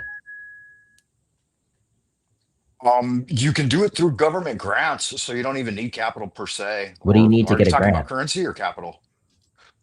Capital. If I wanted capital to buy land, generally. Not necessarily. There was a Land Act movement in I believe the late 1800s and 1900s. I'm talking about now. If I wanted to right now, the average person wanted to go and buy land, how are they going to obtain that capital? There's plenty of places in the United States where you can get land available, either like still under land grants for free or for very, very low money. Like where? Nevada has places, Dakota. Like where in Nevada? You would have to check specifically. Like, I don't let's need just to be honest. research The average person, if you want to buy anything, if you want to obtain land, you're going to need money. You're going to need capital. What do you need to get capital? Oh, you need what? What do you need to get capital? You need to work. You need to work to get money, which means ultimately most people into society are coerced, okay, into working. The average person is going to have to work to make their living. The average person can't own land and just make a passive income. The average person can't be the business owner and just make passive income from the workers, right? The average person is going to have to work, and that's for any system. I acknowledge that. That's for the system I'm advocating for. But what I'm saying is, just like in the current system we're in, if we believe, right, that the average person, if they are forced to be in a system where the government is going to act upon them, is going to do things that affect their lives, that they deserve some kind of representation of that. If the average person is coerced into working for a capitalist business or for any business that matter, they deserve some kind of representation. I think your premise is flawed in that we're not actually coerced. Nobody's holding a gun to your head. There are alternatives. So I would say the foundation of saying that they're forced into it is erroneous to begin with. If you can't correct that, I believe that my argument wins by itself. You don't have to hold a gun to somebody's head to be coerced. You think it's the only way to be coerced? Can you show me overt forms of coercion where people are forced to work in the United States? Are you familiar with the Coconut Island analogy or hypothetical? Is that in the United States? So okay, let's pretend like me and you are on a plane, right? Right, me and you are on a plane, and we crash land on a deserted island, right? And the only available food source on that island is coconuts. And I wake up before you, and I collect all the coconuts on this island. I check and pile and say, this is my property now. And the only way that you can get these coconuts is if you suck my dick. Is that coercion? Yeah, that's not true, though. That's a erroneous hypothetical. I could just take. How is that erroneous hypothetical? If I have greater force, I could just take the coconuts away from you. Just because But you say lay out coerced? Your stipulations and say that I need to do a certain thing in order to receive coconuts, that doesn't mean I have to do that, right? I could just do other things. So by setting parameters that are false, hypothetically, it wouldn't be stealing. I just take them away. If somebody holds a gun, if somebody holds a gun to somebody's head and says, "Give me your money, or I'm gonna kill you," and says, "Well, I don't have to give them the money. I could always just die, bro," or "I don't have to give you the money. I can try and do that, smack the gun out of their hand and run away." I guess yes, there's other options. That person is still being coerced to give that person that money. So once again, am I coercing you when I tell you that if you want to get some coconuts, you don't want to starve and die on this island, you need to suck my dick? Implicit coercion is not coercion per se. I never said it was implicit. It is that. I never said there's implicit coercion. I said it's coercion. Right? Yeah. The person has used the environment. How does your market socialism committing a certain act? How is your market socialism better than capitalism? It's better because now, right, you're still being coerced, right? The government still coerces you, right? But you have some kind of representation in that system. The workers get to actively vote on decisions that are made in the business to some extent. They have some kind of representation to make their lives better. And when we look at, there's a certain meta-analysis. It's called Employee Ownerships and Firm Performance, a meta-analysis. It's from 2016. It looked at 56,000 in firms, almost. In short, what does government at the top look like? And it found that these firms are more productive. The workers are slightly happier. They're getting slightly more paid. So we have all these benefits. Plus, you get some kind of representation, and that's what matters. Having your interests we don't have that now within the capitalism business. and a constitutional republic. I don't see how it's better. Though. No. The average. Can you vote on decisions in your business? Is that something you get to do? You could by way of stock. It depends on the business. You can organize your business any way you want. And what do you need to get stock? Capitalism. The average person isn't going to own a business or own enough stock to have a majority share in a business. Doesn't mean you can't. Well, I'm talking. I care about your the system. average. It would demand certain things like sucking dick for coconuts. But in a free system, we can do other things. So I think that's the biggest failure of your system. This is still a free system. That it's gay. Number one, right? That sucking dicks for coconuts would not be fun, and having more coconuts available would be the thing. So only capitalism. No, it's on the idea. It's not the on end you. of the 5 minutes, guys. So let's move into closing. Scratch, you go first. And so I think Frank Monday, you have the last word. Yeah, so I just want to address. So there's one point you said this never is going to work. We have worker co-ops in America. We have places like ATA. That's in my local area. We have places like Woodman's. We have Publix. A lot of people know those. Those are active cooperatives that work in America. We also have plenty more cooperatives in places like Italy and Portugal. The largest one is called Mondragon, right? So he's saying, oh, this would never work out. Workers owning businesses can't work out. It does. We have actual examples. I just named 3 of them. On top of that, let's be clear. This dude just went into gibberating at the end. He didn't redress. He said, oh, sucking dicks and like your system's gay, bro. Respond to the point, bro. I get it. Anyways, yeah, so. Okay. All right. Frank, 1 minute. Your final statement. I think that I think that my opponent's premises are flawed, that people aren't actually coerced to work under our current system. And I didn't see any actual benefit of switching it out for market socialism. And I didn't say sucking dicks for coconuts. That was my opponent. I just pointed out that I thought that some people might not want to do that. And if we instituted direct democracy like he's suggesting, then rule by the wolves is ultimately going to end in the death of some weaker peoples. Whereas capitalism with a free market will give the best of both worlds to everyone. People will strive to do better, and they will have a sense of charity and humanity because we actually have seen that system work out, and that's the way it functions. Rest case. Okay. All right. Well, I'm going to bring everybody back and let's get some judging going on. I'm feeling judgy. Judges. What about the judges? If anybody wants to suck a dick, I got you. We got so my man, who wants to go first among the judges? Okay, Tyler, take it away. Fucking ready. All right. So, this was fun to watch. This is a good first run for Scratch. I feel like Frank kind of gets in there and starts bashing the example around a bit too much. It kind of threw him off. It was a perfectly fine hypothetical for what he was trying to illustrate. He didn't break out of it in a way that was sufficient for me. You got to stab yourself in the leg with a kunai. That's how you break genjutsu. I feel like Scratch trapped you in that a bit. He set the framing for this whole debate. He kind of bullied it to some degree in a way where he set up his own definition of coercion that wasn't challenged sufficiently. You did your mic's going in and out. Tyler. You did say, hey, that's like not like a gun to your head coercion, which was all right, but what you needed to do was show that his entire definition of why capital is coerced was wrong. You could have talked about investment. You could have talked about taking out a loan and different ways to accrue capital besides just going out to work, and that would have completely dispelled his point, but all that was left on the table, and you let him set the terms of the debate. So Scratch kept you exactly where he wanted you the whole time. Every time you tried to break away, he would throw something else at you. And then by the end, you just kind of didn't like you were talking about dicks in his example. So I feel like Scratch kind of took this one away 8-2. All right, Dennison.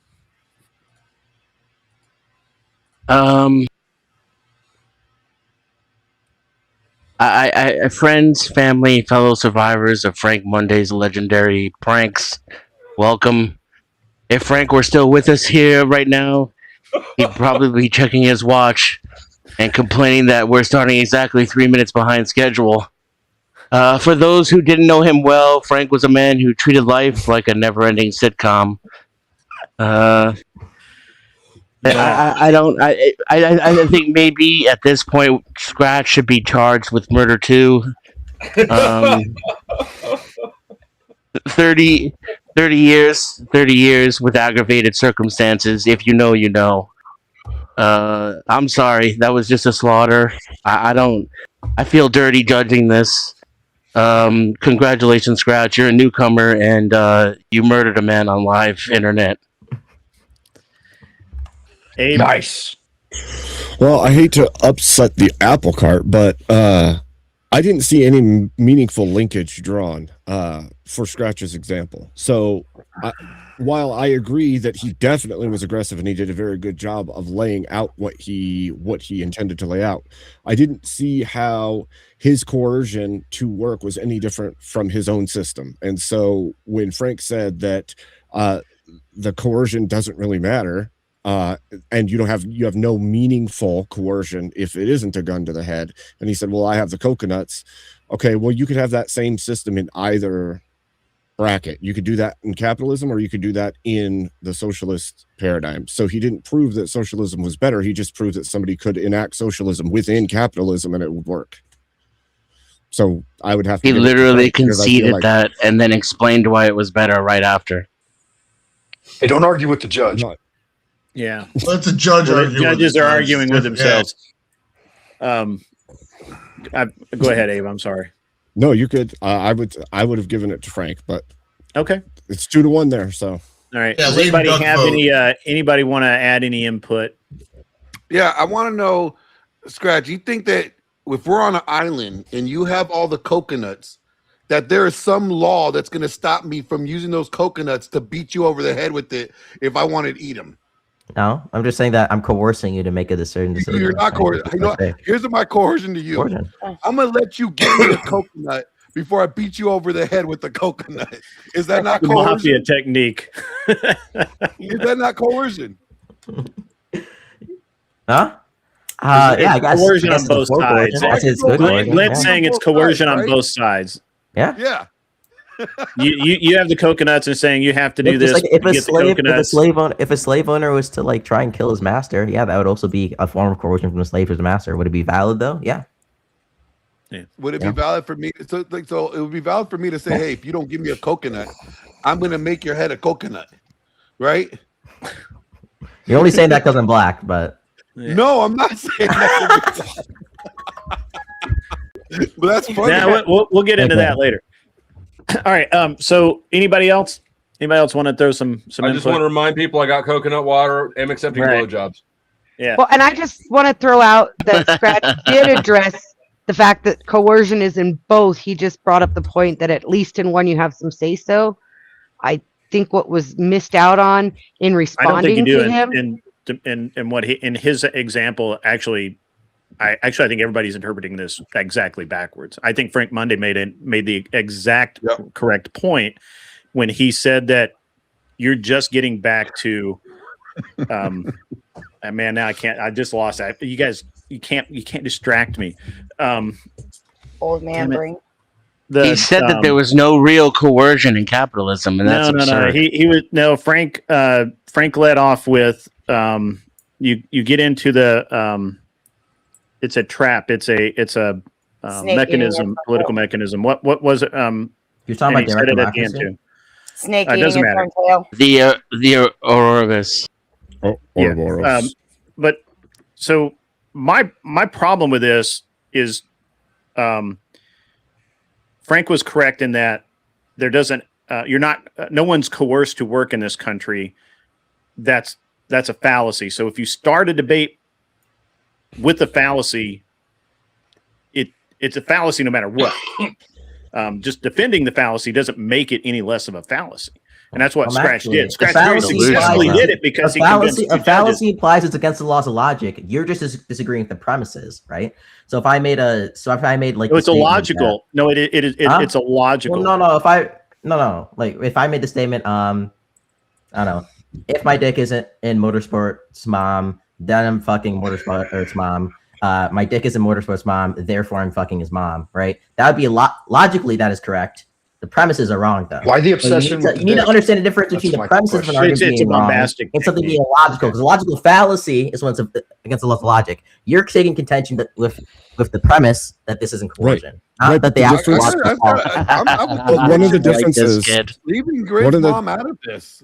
One of the differences, though, it's okay. She's a very nice lady. Hold on, there was an incoherent statement made at the beginning. In a socialist system, there is an absolute need for coercion for employment of all peoples, and in capitalism, there is not. So, if that is the case, then you started with a flawed premise. Wait, why because is there you said that in your own opening? You said that in your own opening, that in your system, people will be forced to work, and those who do not I said in every system. or leave. No, he said that everyone is forced. I said everyone in any system is forced to work. There's coercion for people to work. But the reality, that's actually just like the government, and just like how the government, in every single government, and how in every single it's a logical fallacy. I'm not forced to work. I choose to work. Right? We have to pay into. No, you're coerced to work. No, I'm not. I choose to work. By nature, maybe. Everyone is coerced to work. What happens if you don't, for the average person, if they don't work, they live in a Now you could say, that would have been proper for the average person. You could I could maybe concede that they're coerced to work, but I'm not coerced to work. I've never been coerced to work. I chose to work. But I was never coerced to work. What happens if you're not coerced to work? If I didn't go to work, I'd live in the fucking woods and kill animals. I have skills. Why would you have to be coerced to work? Coercion. The issue is coercion involves somebody doing the coercing. In this scenario, if there's nobody specifically coercing us to work. If we don't work, we will then die. But that's not because anybody is specifically coercing us to. It's just because we didn't. It's illegal to go out in the woods and hunt. That's illegal in the United States. Limiting resources. Correctly identified that in the beginning, and rather than deal with that, we resorted to bringing up dick jokes, which is good. I mean, dick jokes are fine; they're funny, but using examples of coercion that don't exist, right? The idea that everyone is coerced is hilarious. I like it a lot. But Frank, you did. It's illegal for you to go out in the woods and hunt for a living. That's illegal in the United States. No, it's not.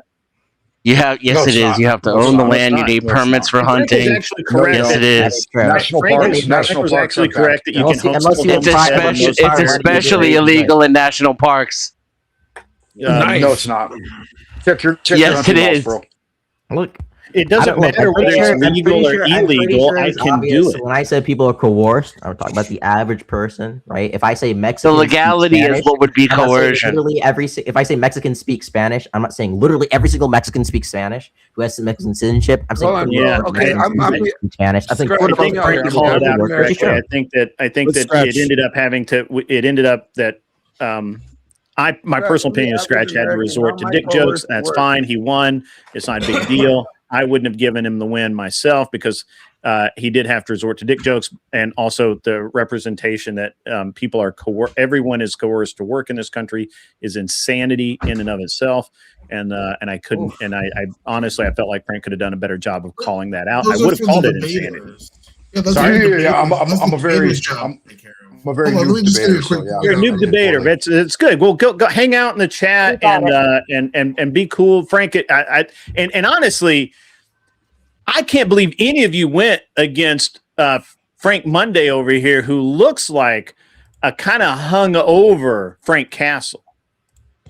No, he looks like a young Christopher Walken. It was his job in the debate to actually define what coercion was, and I feel like the only time it was a hollow statement. You need to say, like, what capitalism requires is free enterprise. It's a contract law where both sides agree before the war. No such thing as free enterprise. Those are the things that you can litigate that later. The contracts are always uneven.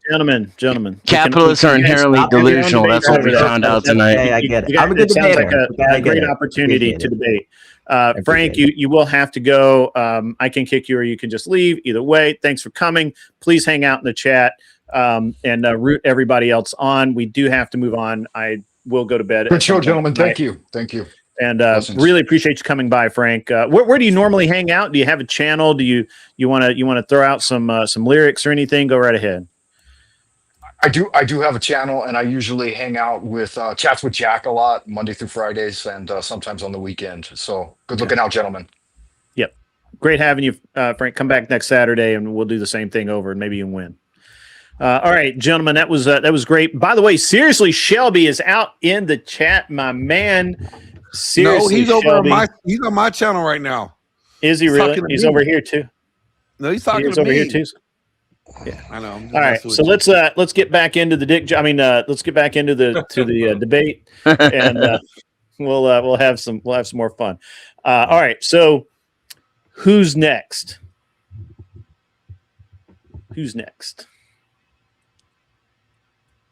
Nobody. Witchy. I'm Beth versus Witchy on eugenics. Witchy and Beth. Let's get the girls in. Let's go. Girl fight. Yeah. Oh, yeah. Eugenics. Yeah. Girl fight. We can't hear you, Witchy. Wait. I'd rather one of us debate a guy first, because it's automatically one of two girls gone right away. She's okay. She's got a good point. That's a good point. Solid. How does that matter? Yeah, it doesn't matter because if one of you guys are gonna lose either way. What a Witchy bunch of versus feminists. Glenn. Witchy versus Glenn. That's my call. Yeah, I'm for that. Thank you, good one. Dusty. I mean, okay. Okay. Oh It's gonna be shit! a short night tonight. It's gonna be a short night. And 2 more people coming in before the first round would be over would be nice, just so we can have a higher. Usually we have more people come in right about now. We have like everybody kind of skips. This is when the I first normally round. come in. Where is Wally? Where is Wicked Wally? Wicked Wally needs to be up here. I don't know what he's doing. He's probably off with his missus doing, marital things, but stop it. He saw I'm gonna go here and Dusty debate. with her on the I don't panel, know and what's he happening went with to that. run away and hide behind his sweet missus. I love this girl. She's a sweetheart. Yeah. Point of procedure, moderator, sir. I'm moderating. The new people perhaps need to be reminded of the rules each time because we got some people who weren't here for. Sure. Yeah, we'll run through it every time. What's up, Mr. Alley Cat? Mr. Alley Cat says the whole argument relies on the idea that nature is coercive. That's true, which brings it the is. term to nonsense. And without it, the whole argument falls apart. Mr. Alley Cat, you are welcome to jump in, and I'll drop. Dennison cannot be a judge for a little while, and you and Dennison can go at it, and I'll make Glenn Lawrence a judge for that one debate. You're welcome to jump on here and debate Dennison on it, because what happens with Dennison, and this is wonderful, is Dennison will lose his shit and yell at you, and it's funny. It's great TV. It's great TV. So, see, he's not even denying it. He knows. It's happened to me. I've been a victim of Dennison unless yelling. you're stupid. Just don't be an idiot. Yeah, don't be an idiot. There you go. Yeah, you missed Scratch winning a debate with dick jokes. That's awesome.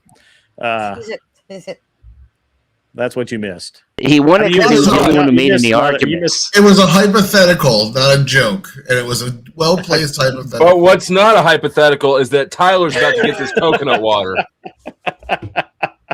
That's the change. It's not a hypothetical, Tyler. Benjamin is my new name. Okay. So I know that Abe wants to debate tonight. So Glenn, can you take over as moderator after you debate with Witchy if you're still here, so that Abe can debate? Yeah, that's fine. Or are you wanting to debate all night? I'm not against judging either. You're not against judging? Judge instead. I don't. That's fine. If I lose, yeah, I'm fine with that. In these debates, then I'll take Abe's spot and Abe can hop in. All right. That's fair enough. That's fair enough. All right, so we're gonna do Witchy versus Glenn. What are you guys gonna argue about? What's your topic? This is gonna come down to the positions. I don't know Glenn at all, so I don't know what he's. Glenn's a misogynist asshole. Very red pill. Proudly a misogynist asshole. Whatever. Glenn's a fucking sweetheart.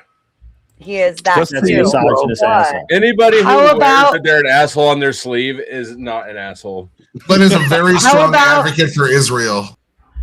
How Glenn about is a- the feminists are winning because men don't have enough balls to stand up to them anymore? No, he just did his whole show on that earlier tonight. That's I agree with you. That's his whole deal. That's his whole shtick. Yeah. Witchy, How about- how do you how feel about about mandatory paternity test at the time of birth? I'm for it. At birth. You're for it? For everybody? Well, I'm a eugenicist, so I'd rather paternity be known beforehand by petition to have children. But that's a whole nother story. Petition to have children. Ooh. I'm with that Yeah, too. I don't think that all people should be I'll parents. give you a good debate topic that everybody always think you brings up just that I've scared said out Scratch loud a little before. bit. No, that's All boys at 12 years old should be given a vasectomy, and then a couple has to apply to have it reversed in order to have children. It's not. Oof. I should know. It's Not always reversible. It's like a what? All right. Definitely Well, how about- Look at her sucking her teeth. I can definitely believe in that. Back to the dick jokes, folks. Back to the dick jokes. How So about tonight this? is the Oh, night of shit. Hypothetical. Wait, he's giving something, guys. What did you say? How about all Give us some women should dick. have their tubes tied until they're married and when their husband decides that they want to have kids? Oh, I'd be happy to argue the negative on that if you want to take the affirmative on that. I'll take the affirmative on the other, but I'll be happy to to argue I against think that. women You're should be able going to to have take the children affirmative. anytime they want, but men should not be able to have It's children. gonna be anytime. spicy in here. Let's go. I'm down. I'm down. Nope, can't back All out right, now. let's go. Let's do I've already that one. started Let's do putting that people one. downstairs. You can't back out now. All right, let's go. Let's see. Hang on. I gotta hide the judges and that guy, and that guy, and that guy, and where's Scratch? There's Scratch. There he is. All right, let's get this over here. All right, let's define this prompt clearly, ladies and gentlemen. All right, so the prompt is all women, or she said what boys at 12 years old need to have a vasectomy. So we'll flip it, say all girls need to have their tubes tied until they're married, and they can only be untied on their husband's request to have children. Permission, husband's permission. Mm-hmm. The husband would have to give permission. Yep, okay. To the doctor to have those tubes untied. Okay. Is that good, Witchy? I'm fine with that. You're fine with that. All right. All right. So again, the rules are you get 1 minute for your opening, you get 5 minutes for open discussion, back and forth, and then 1 minute for closing. At that time, you will be judged. Please keep all of your fallacies above the belt, and let's limit the number of dick and or pussy jokes. Okay. Let's just have a good clean fight here. And you guys, give me 1 sec. I turned my clock off. Sorry. Pro, not pro. All right. So, Glenn, are you the affirmative on this? Yes. So you will go first, sir. You just start talking, and I will start the timer. All right. Ladies and gentlemen, in the last 60, 70 years, we've had women murder about 8 million or 80 million young people, young boys and girls. Women have committed the most genocide in history. Infanticide, right? These women did not want to have children.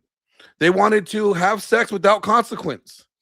And you know what? Since we're not going to charge them for murder, how about we just do this? We make it a policy that, when a young woman is of age, she's hitting her period, that she has to get her tubes tied to keep her from having any unwanted pregnancies. Therefore, she also, when she gets married, upon her husband's request to have children, she can have those tubes untied so they can reproduce. That way, there's no more unwanted deaths of unnecessary children dying, right? Because a woman made an oopsie. It was an accident. Since women don't want to be accountable, then we take away the privilege of them making the choice to get pregnant and put it back in the hands of the ones that are going to be time. That is time. Witchy, when you're ready, go right ahead. Start talking, and we'll go. So I'm going to agree with what he said there at the end. We need to take the accountability out of the hands of just women and put it back into the hands of men. And that's why I would counter that, being that a hysterectomy is more fiscally expensive, more physically expensive, and more difficult to reverse. It also can result in ectopical pregnancies that can be deadly for women, whereas vasectomy cannot. Vasectomy, you continuously produce sperm every day, whereas women produce eggs, have their eggs from the moment they're born. They don't produce them. So blocking up their eggs while they're still children could prevent them from having proper puberty, whereas blocking the sperm from getting into the ejaculate will not cause men to stop going through puberty. So I think that in order for men to have more control in whether children are born, I agree with the petitioning for having children, and that a couple has to come together and do it so that we don't have unwanted children. But I think the better option in our society today is the vasectomy. It's more easily reversed, it's cheaper to do, and it doesn't cause physical damage to the person. That's time. Good openings, both of you. Let me know when. Just start talking when you're ready for the 5 minutes. Well, it's not to say that your premise is wrong. My girlfriend is a nurse, and she just told me, she's listening to your point. The hysterectomy doesn't necessarily cause all those problems. So that is a moot point.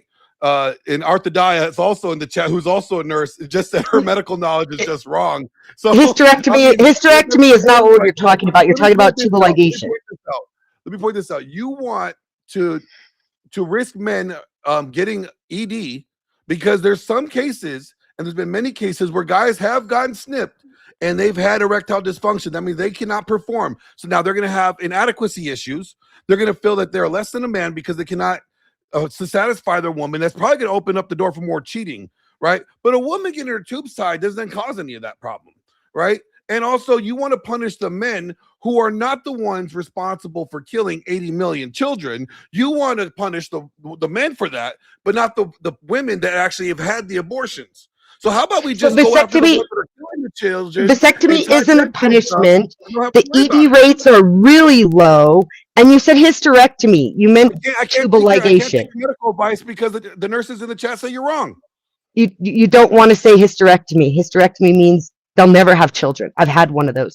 Tubal ligations are less reversible for most women, and they're more expensive. They're more time consuming as far as time away from work to recuperate from. Women that get their tubes tied could also get subject for syndrome X. It's not a very common side effect. Oh, it's just not common enough for you. But you know what? It's less common than ectopic pregnancy after tubal ligation, but that may just be because there's more tubal ligations already performed. A lot of women are getting them done. But if men really want control over who's having babies when, they could do it by controlling their own body. Well, how about women just take responsibility of their own body? And since they can't, we will tie their tubes for them since they don't want to be responsible for their own body. Most women are being responsible for their own bodies. Oh, by murdering the children? But most men aren't being responsible at all. They'll drop their seed in any 304 who lets them. Men are always held responsible. Women are not held responsible. We have a That's court system. absolutely not true.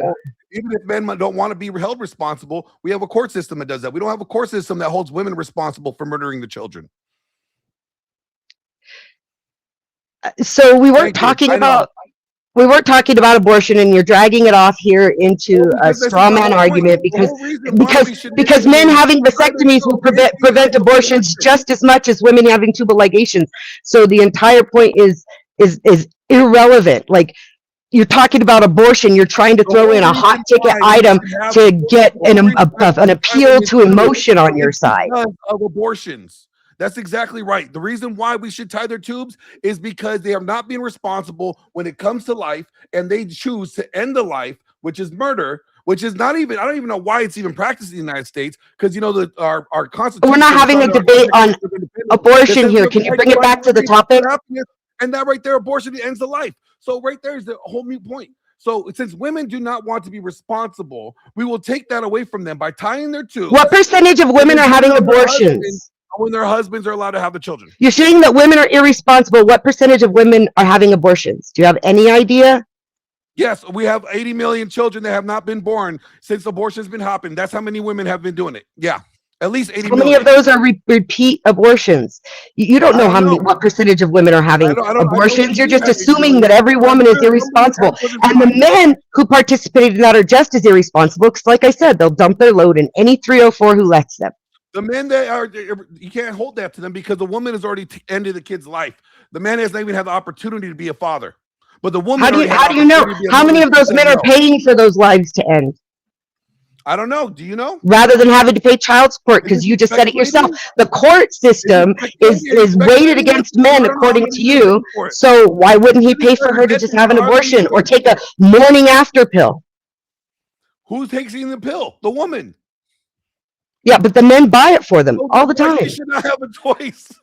She shouldn't have a choice since her decisions tend to end lives. Men's decisions tend to protect lives. So then women should not have the right. So therefore, that's not the truth. And then when their husband says they're allowed to have children, you don't have any numbers to back up the fact that men aren't participating in the decision to make abortion. 80 million women have killed kids. No, 80 million abortions have been performed. That doesn't mean 80 million women have done it. There were 80 million vaginas. No. All right. That is time. We can go into closing statements. Glenn, you went first at the opening. Witchy, you go first now. Just start talking and I'll start your minute. So I just want to point out that my opponent decided to use an appeal to emotion by going after abortion when vasectomy would lower the rate of abortions just as much as a tubal ligation was. He tried to say hysterectomy, which would mean to sterilize women. I don't think he knew what he was saying.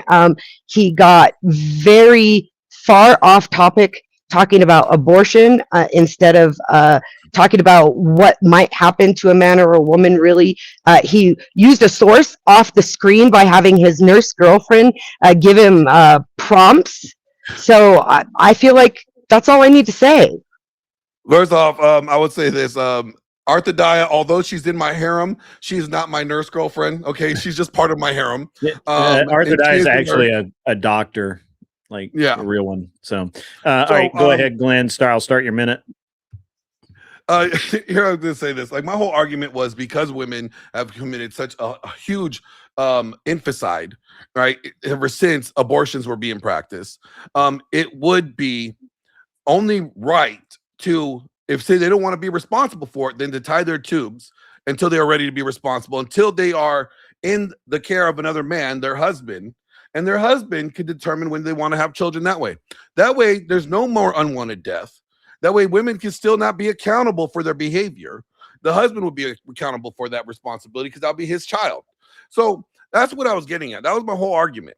But making men have to pay the price for women not wanting to be mothers by making men get vasectomies when it's the women that are doing all the murdering, that to me is like punishing the men for what the women do. And I just don't live in an upside down world. I don't know about you guys, but I don't want to live in an upside down world.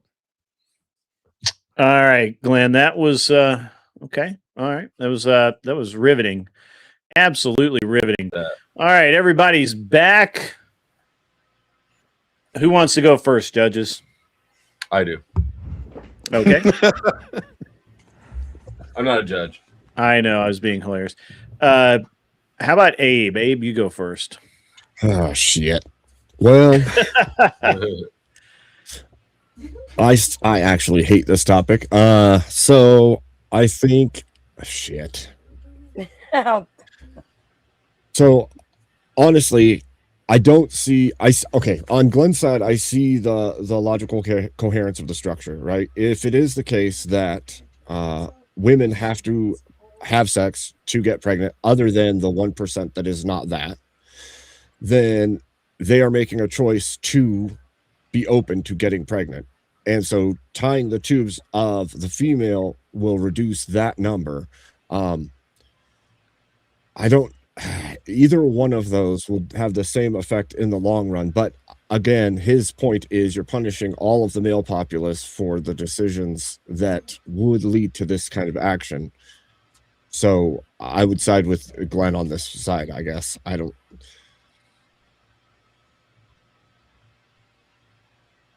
Okay. All right, Tyler, give us some wisdom, my man.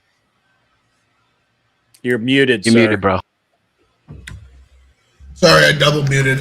First and foremost, Witchy came out. I've never seen you debate before. Came out of left field. This was much, much closer than I thought it was going to be. Thought Glenn was just going to steamroll you here. So I just want to say personally, I think both of your takes are absolutely deranged and have no place in civilized society in the modern day. But I'm not here to judge whether or not I like them. I'm here to judge how you did in the debate. So this was kind of an argument of social control versus punishment for bad actions. Witchy's argument was more of a practical one. Like, here's a way we can actually achieve this. Here's why it's a better way to do for this specific reason. But Witchy, you're arguing as the negative, not your own affirmative, and it feels like you structured your argument as an affirmative. It was a fantastic argument. You made a very utilitarian point about why it should. He was the negative. Yeah, I know. I'm saying she made an affirmative argument, though, as if she was, because she has her argument already mapped out. She made fantastic arguments. I just feel as the negative, your job is to listen to his argument and take his argument down, not just give your best version of an alternative. His argument was the onus should be on women because they're the ones doing what he views as murder. And just because you gave a lot of really good points doesn't mean any of those points actually undercut his pillars for his argument. So I gave it to Glenn 6-4. Very close. Good job, both people. I really had to nitpick. All right, Dennison, bring it home. I pretty much agree with Tyler again, I think. said exactly what I was thinking. The only thing is I'm pretty swayed by facts and evidence. I don't really care about what people think are good ideas. And in that arena, Glenn was just delusional, and Nikki had all the facts on her side. So I vote Nikki. Okay. Shouldn't she get extra points too for calling out fallacies along the way? Because that was badass, girl. No. I'm proud of you. Let me throw it and just say I disagree with Nikki on basically all of her takes, but she's really good at this. She is. Yeah, that was a solid, very solid performance. That was not easy to judge. She does a very good job of convincing me to maybe consider things that I think are absurd. When she first So this means I'm kicked out, right? So can I let Abe come up and become a judge instead, so Abe can debate since Glenn's not going to get to? Yeah, absolutely. Okay, I'll do that then. By the bug, she wants. Just let me finish. We need one more person. Going through people. No, Beth, calling out a fallacy is not extra points at all. And honestly, they were both lunatics. Both takes are absolutely insane. You want the government to have Witchy? You should have literally just said, Glenn, that's the most retarded thing I've ever heard in my life. I don't want the government to have that much influence in my life ever. And that would have she been couldn't enough. help herself. I know. I mean, there's so He many might have aspects won, of too, Glenn's if he did argument that. that you could have actually attacked his argument instead of what Tyler is very accurately and Dennison is ignoring that you did, which was substitute Glenn's argument for your argument, which is bad form. He did both and wrong. Y'all just didn't pay attention to any of her criticisms. He pointed out all the reasons why it was medically more dangerous. But she was wrong and about the that. complication. No, but she's not. She's correct.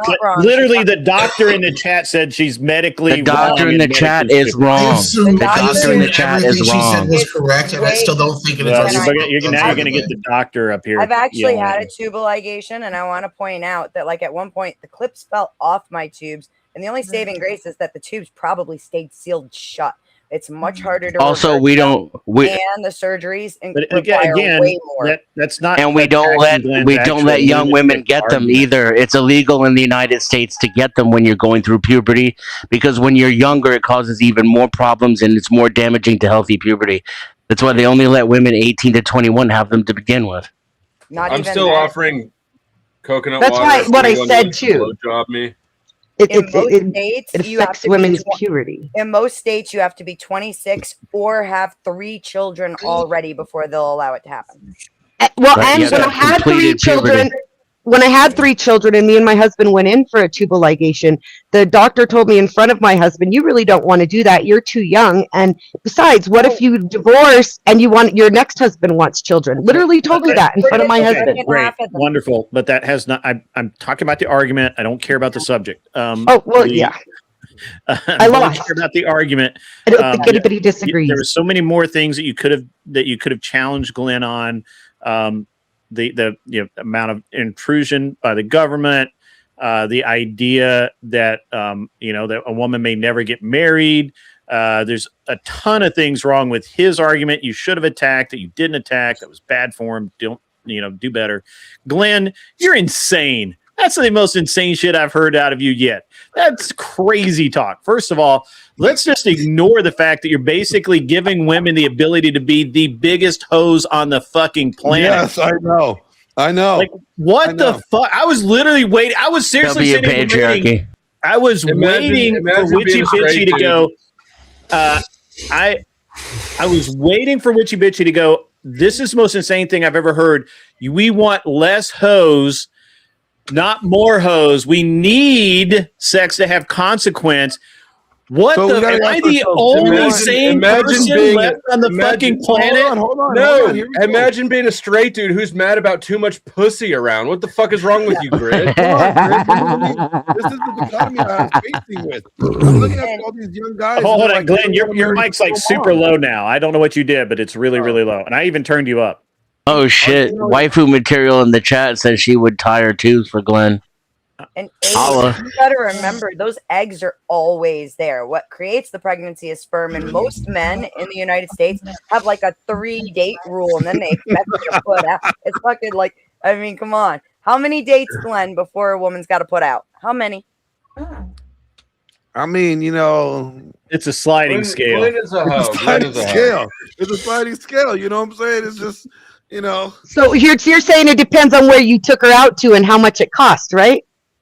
No, I'm No, saying not at all. whether or not I like her or not. Some chicks are easier than others. But here's the thing.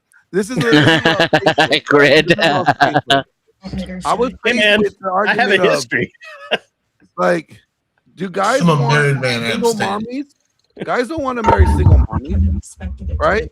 Guys want to marry women that are not single mommies. So if we just tie their two, that's an insane take. Stop it. Look, Stop it. I'll be the prude I'm on sending Glenn. you straight to Rollo. That's Rollo Tomasi shit. Hold Shut on. the fuck up. Glenn was essentially arguing for birth control. Glenn's essentially no, he's arguing for a hoe control. Hoe control. That's what he's arguing for. I'll be Hoe the control. It's not I'll that be insane. Listen, I'll be the prude on panel. I waited till marriage, and if people could handle doing that, we would have a better chance. I agree. I didn't do that, but I agree with him. We're going to seek that My on the God third date almighty. every single time. Then maybe that would be a better system. Maybe if guys didn't I'm a expect born to again get virgin. in after the third date every single time. Who's next? then We they wouldn't got expect 2 it. more round ones. El Perro is saying something. I'm not sure what's up with that. Anyway, listen, you're both insane. Glenn is probably more insane on this one. Make better arguments, which you could have beat him. All you had to do was just call him out on the arguments and not substitute your own, in my opinion. And you would have won. But yeah, certainly you can stay and be a judge, and we'll let Abe get a chance at that. Abe versus snappy, Tyler crisp on saving hundo. it for marriage. Woo! Abe versus Tyler on saving it Abe for versus marriage. Beth on saving it for marriage. Woo! Oh boy. Abe versus Dusty. I can make some We need arguments. one more I head. can make some arguments for this. One I more? can do it. Hold on. We need one more head so that we have 8 people. That way 4 winners will move up to 2. Head winners and we'll does have a not higher- count. Head is not. You can get head. One and more, still save it for one more marriage. individual streamer to come. Are in you and- asking for coconuts? We Are you what? do we need, yeah, I think it was a good. I think it was an entertaining debate, Ghost. I wouldn't say it's good. There's no good there. It's all bad. All bad. Ghost It was knows what I'm talking about. Entertaining. Ghost is on It my was side. entertaining though, but it was all bad. Entertaining. It was entertaining. It was all bad though. Bad. Glenn, oh my God. Yes. What? I see what he's saying. There's three debaters left, so we need one more. Yeah, I need see one what more he's saying. debater. Somebody go get me a debate. Where is Wicked Wally? Does Did he? anybody in my chat want to join in and debate? Join the debate late. Let me know. Here, I'll just drop. The Yeah, link this to is the the last. We need one more, and then we're locking it down so we can get to that. We need a winner. Got to get to a winner. Winner. Winner chicken dinner. I think I'm already 2-0. I'm 2-0. Yeah, but you Johnny and Dusty Cash. fucked around. Johnny, you want to jump in this? Hush up! I got your coconut water right here, big boy. He won the forced tubal ligation debate. What a beast! Yeah, Dusty, you're probably El debating Perro, whoever you it bring could have in, been. You so- could have been mentioned as an at everyone. It may not have been that she may not have mentioned you by name. I have all that shit turned off. No offense to anyone who, like at everyone's me, because I just fucking ignore that shit. But That don't was a ignore good debate, mine. you guys. I was eating a lot of Nutella while you guys were talking, just like with a spoon, just out of the can. So anyway, I need another debater. Somebody's got to have a set of stones to come up and try and win a hundo. I mean, look at these. Look at your opposition. All right, great. I'll debate again. can debate Glenn. Tyler brought out his extra chromosome for that. Okay, so what are we doing? Sorry. I thought it was you and Abe were about to go. We were just putting out the call. Oh, yeah. I've been sending out the link and trying to get we some have four, people. right? We have Glenn, Scratch, Glenn, Beth, and Abe. Yeah. Abe and me. Well, yeah, they got these three haven't Dusty. debated yet. So Glenn moved on to round 2. Scratch moved on to round 2. We need 2 more people to move on to round 2. We need 1 more person. I need one more. Trust my math here. Yeah, I mean, he's a Jew. We should listen to his mouth. How about just Dusty debate the winner of one of the next round? Look, guys, I'll just automatically go to the second round. Of course you will. Of course you will. So I think it's Abe and Beth. Yes. First on saving it till marriage. Yes. Was Abe Lincoln the greatest president of the United States? Dennis, we've already got a fucking topic. He was a tyrant. My bad. I'm not that good with that stuff. Everybody knows. And then I automatically go to the second round. Let's go. Seriously, nobody has the stones. Hey, he technically Dusty did do a practice round, so therefore, I guess That's kind true. of he should move to the second round. Just saying. Even though he lost that debate. Even though, yeah, exactly. He was the perfect example for everybody to show how to he lost. He had to demonstrate how to give him a free pass. If we're going to give anybody a free pass, shouldn't we give it to the woman? I mean, this is my best shot. This is my best shot. It sounds very like we're misogynist. Marte still owes me $100. Aren't we misogynist? Grade 1, the around feminist. here? I mean, I'm sowing some hate and discontent here. Can you guys give me a minute so I can sow the hate and discontent? Shouldn't Beth just wander on? Scratch, you entertained yet? I'm bored. Are you entertained? Bored as fuck. I like debating. I don't like watching other people debate. Okay. Oh yeah. I get that. That's why I have to make fun of people. Question. Do you think Carmelo Anthony should have been locked up? Yeah. Me too. Do you think he should have got more than 30 years? I think that since Abe was kind of I don't know enough about the case to say so, but seems like he probably should. Fair enough. Fair enough. I do not think I he wish should have I got didn't murder know as one. much about the case myself. Honestly, I wish I didn't know. Okay. anything. He didn't get murder one. He got murder 2 with aggravated circumstances. To me, it's like the. Oh, did he? Yeah. Anthony to me, it's like I think there's still a little bit much though. You know. He's like that I white know Ukrainian girl on the subway. Okay, like anytime anybody mentions it, it's just race baiting to me. Okay. Left and right. When left mentions it, they're race baiting. They're race baiting. When right mentions it, they're race baiting. And I just He's don't not get it. wrong. He's not wrong. Do you live in a city where there's a subway? No. No. Okay. I hate the. You talking about that Russian chick that got stabbed by the dude on the bus? All right.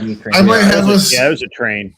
I might have us an eighth to take on Dusty. Do you guys want to get started then, you two? Yeah, let's go. Yeah, let's just. let's go, We'll get I gotta somebody. pee, so I'm going to harass do some this. people to come in here. All right. Or should I pee first? What are we doing here? If you have Who's to fighting pee, you should who? still pee, so you are clear-headed. Leave your mic on when you pee. Oh my gosh, Dusty. Okay. Can we? Flo wants that Who's ASMR. debating? It's Beth and who? Abe. Beth and Abe. All right, you go. You go. You go. You stay. I'll be listening. I know you I will. hope.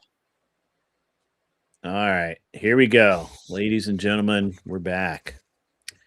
El He's Pero on the says, Beth, affirmative. don't call him sir, brother, or neighbor. Keep that in mind from now on. All right. You got it, brother. What are we debating tonight, ladies and gentlemen? Holding the V card. Abe is on the affirmative. You should hold the V card till marriage. Okay. All right. I like it. Sorry, somebody sent me something funny, and I'm trying very hard not to laugh at it. So, who's the affirmative? I'm assuming that's Abe. Yes. Abe, you will go first. Just start out Start talking. I'll start the timer. You get 1 minute. Okay. It is best for our society to hold their V card until after married because it will create a society with less children out of wedlock. It will create less deflowered females in the dating market, less hoe men in the dating market, and they will have better choice and options throughout the dating market because less people will be automatically deflowered. It will be frowned upon by all of society, and it would give us better grounding for keeping marriages together. I think that the disproportionate sleeping around that's happening in our current society actually has led to the dissatisfaction of all parties seeking mates in the current era. And so I think that it would be better for all of society if we waited till marriage to have sex. Fair enough. Go ahead, Beth. Okay, so while I agree that there would be less kids out of wedlock, because that is the whole idea, there are things that can certainly prevent that already without holding on to your V card. The bottom line is that men like sex and men want sex. And yes, until society changes, which would be men, which have been completely flooded by the red pill, they automatically are going to demand sex.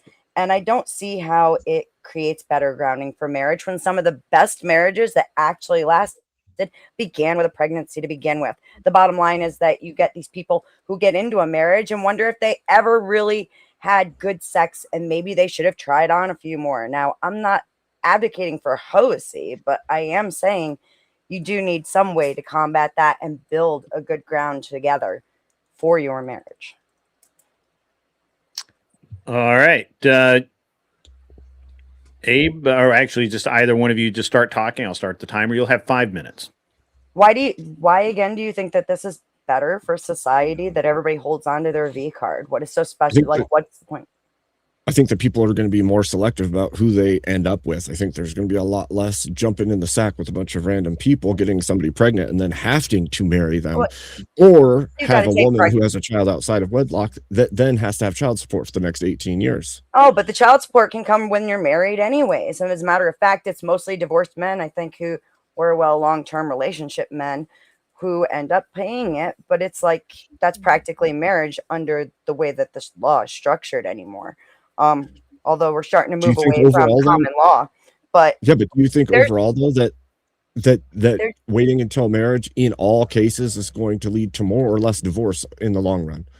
I don't think it has any impact on divorce, as a matter of fact. If anything, actually, I think waiting till marriage ends up leading to more divorce because you're gonna end up with these women who have it in their head that maybe this isn't the best of the world. When it comes down to sex, really, it's more about communication as to whether it's good. And the best way to build a good sex life is by having it, not by holding on to it. And that's how you build the grounding for a good marriage. What do you say about the men who demand? What do you say about men who demand? What do you say about men who expect sex after 3 dates? Like, how do we combat I think that it's wrong. That's why I said that it should be ingrained in people from a young age, and it would be better that we ingrain it in all people. We have tried ingraining it in people from a young age. How long has abstinence been pressed in schools? Is it still pressed in schools? Because I don't think it is. I don't think it has been since, I don't know, probably the 90s. So I think that they used to say that. Schools, but they recognize that kids are going to do what their bodies are calling them to do anyways. And so they thought that teaching them safe sex is the best way to go about it. And I can't disagree with the lack of self-discipline is the best way to go about that. Self-discipline. It hasn't worked ever since they've started pressing abstinence only. I don't know why you're expecting it to change now, because the bottom line is that sexual appetites are a biological thing that are going to come no matter what you like. Or how much, but it would still be better for society if we had a system by which everybody waited till marriage. I honestly believe. So then, with sex ed, so then you're saying sex ed should become how to masturbate, less STDs. No, all of that is irrelevant because you get people who are married who are cheating on one another, creating kids that end up out of wedlock. You'd rather have them sleep around than masturbate? You'd rather have them sleep around than masturbate? No, I'm not saying that at all. What I'm talking about is reality rather than preference. Because the bottom line is that the body gives those urges for a reason. the body gives those urges for a reason. Why aren't we focusing on making sure that people are building some sort of bond where they do get married directly out of high school? Or why aren't we letting them get married? Well, this is part of it. I think that men, if they knew that they couldn't have sex with a woman until they married her, are going to actually try to win women over that are worth winning over, which means that they'll have to hold on to having sex with a bunch of different women.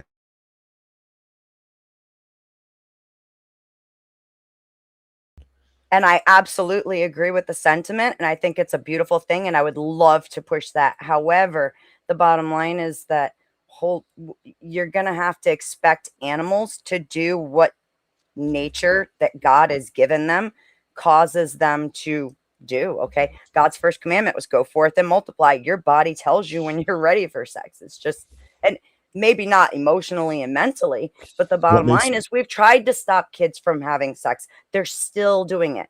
So unless you're offering something better than what abstinence only was teaching, then really seriously, I don't understand why you're. What makes mankind the apex predator is our ability to suppress baser instincts and plan for the future. Really, has that worked so far? We're the apex predator. We have conquered the whole of the earth. We have traveled everywhere. That has nothing to do with sex. That happened because of sex. Shouldn't it happened because of sex. Not to mention, we're also in a birth rate crisis. We need more people to begin with. Beth, in children, we know that children who are going to be the most successful have the ability to delay gratification. And if we could teach delayed gratification to children early and continue that self-discipline into their teen years, then we wouldn't have the mass epidemic of abortion. So are you just gonna encourage them to do nothing but titty fuck their girlfriends? No. I'm going to teach them to not focus on sexual interactions. What? You're okay, totally debaters, that is time. So we'll move into closings. Beth, you go first. Look, I can agree that I would love, in a perfect world, everybody would wait for marriage and have one partner. But the bottom line is that human beings are not actually monogamous creatures, and our bodies create or have their own urges, which God gave us for a reason, and that is because we're supposed to go forth and multiply. Holding on to your V card till you're married, I think that it ends up creating people who question a lot about the relationship that they have with their spouse as to if they should have tried more or if this actually is the greatest thing or whatever, and it can actually do more damage than having sex with a boyfriend or two while you're in high school. If people haven't been able to suppress that urge yet, I don't think they're going to start tomorrow. That's all I'm saying. And then this is what happens. Like I could cook. All right, Abe.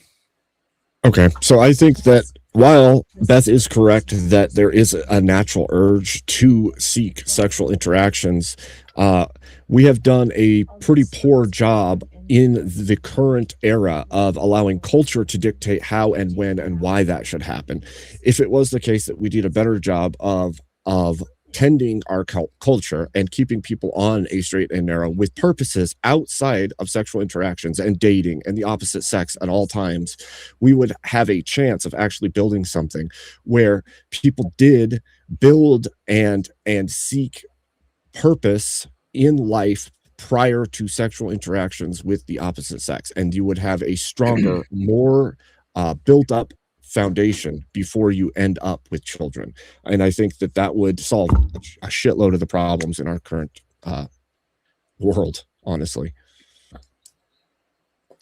All right, excellent, gentlemen and lady. Let's get everybody back up here.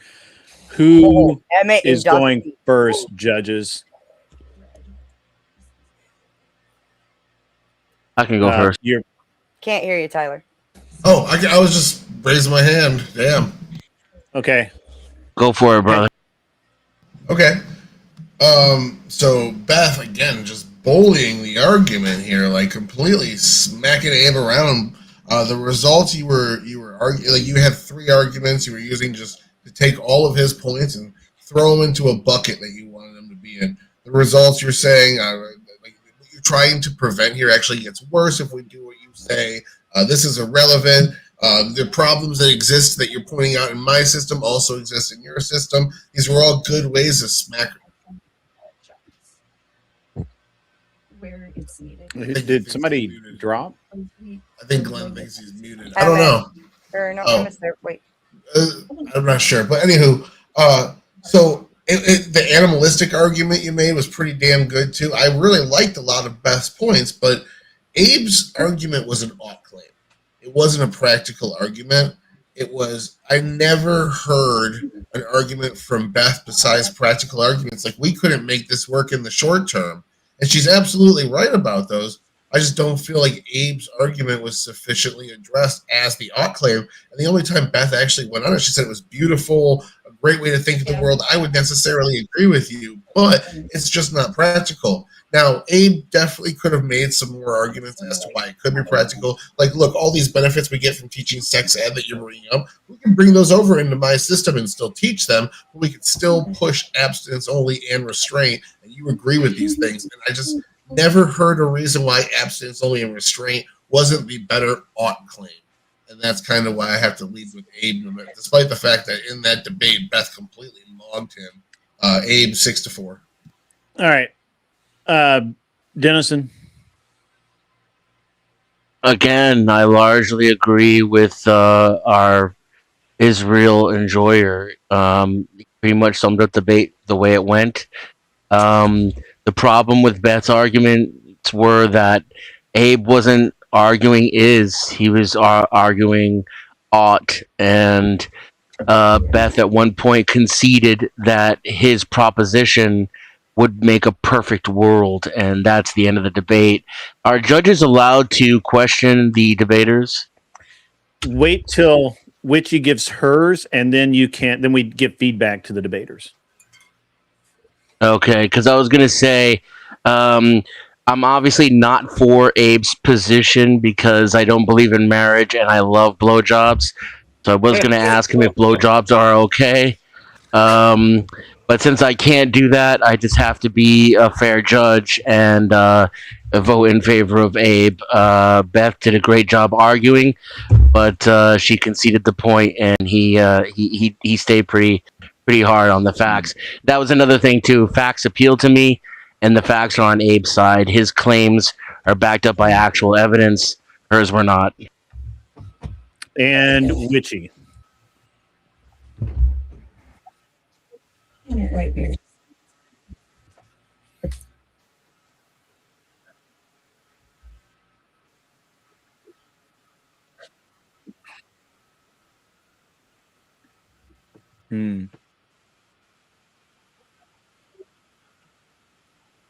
That's good. Yeah. I just want to say that you're both fuckable in my book. So Wait, did anybody hear me? Beth, I've got to be honest with you here. I have to be honest with you. That was the worst I've ever seen you do. I haven't debated. Literally every single thing you said was feeling. It was bullshit. You were factually incorrect. People who marry as virgins stay married longer than any other class, any other group.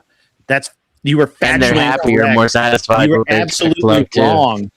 So while normally I think that you're you have great potential as a debater, you would have. Marte could have made the arguments that Abe Dinkus made and would have beat you. Oh, that's a low blow. That's a low blow. Great. I'm just saying. Look, and look, Abe, you did very well. Appeal to Marte. Flag on the field. Look, Abe, you did very well. I liked how you stuck to the ought claims. You should have called her on a bunch of the points that she made. You need to be more aggressive.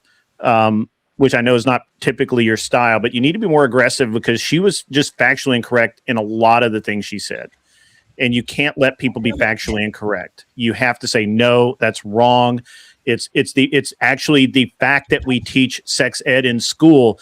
You can literally track the epidemic of sex and abortions directly linked, follows sex education in school.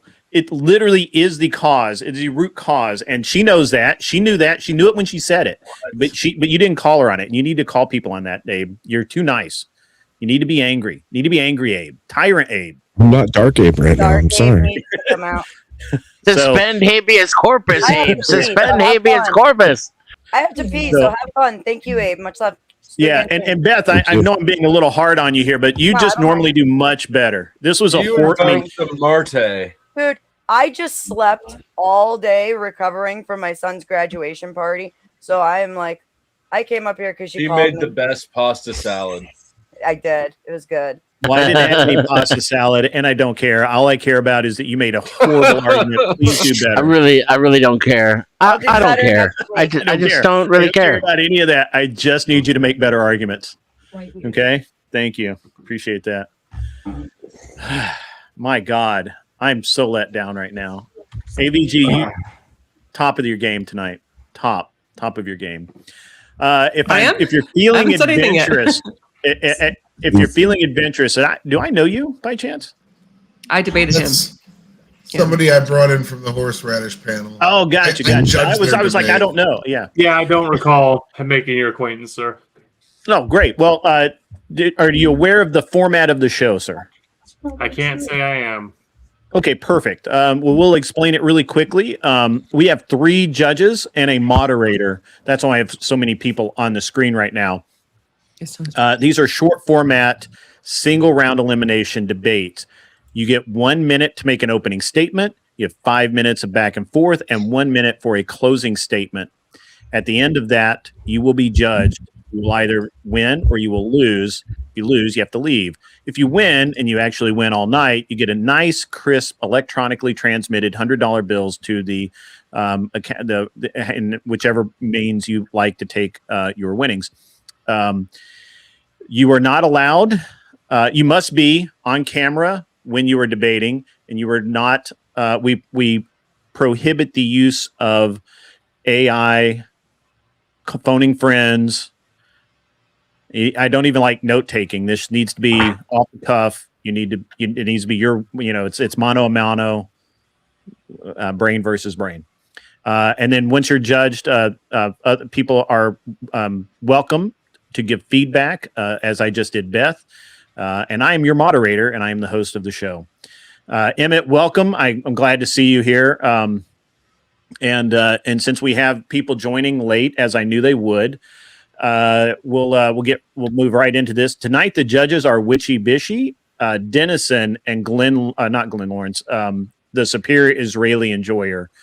So those are your judges. Abe, Scratch, they both debated along with Glenn Lawrence. So we have our man, the Powdered Dusty. I automatically move into the second round. Nobody said that. We did not agree to that. Nobody agreed to that. Why do you keep saying that out loud? Who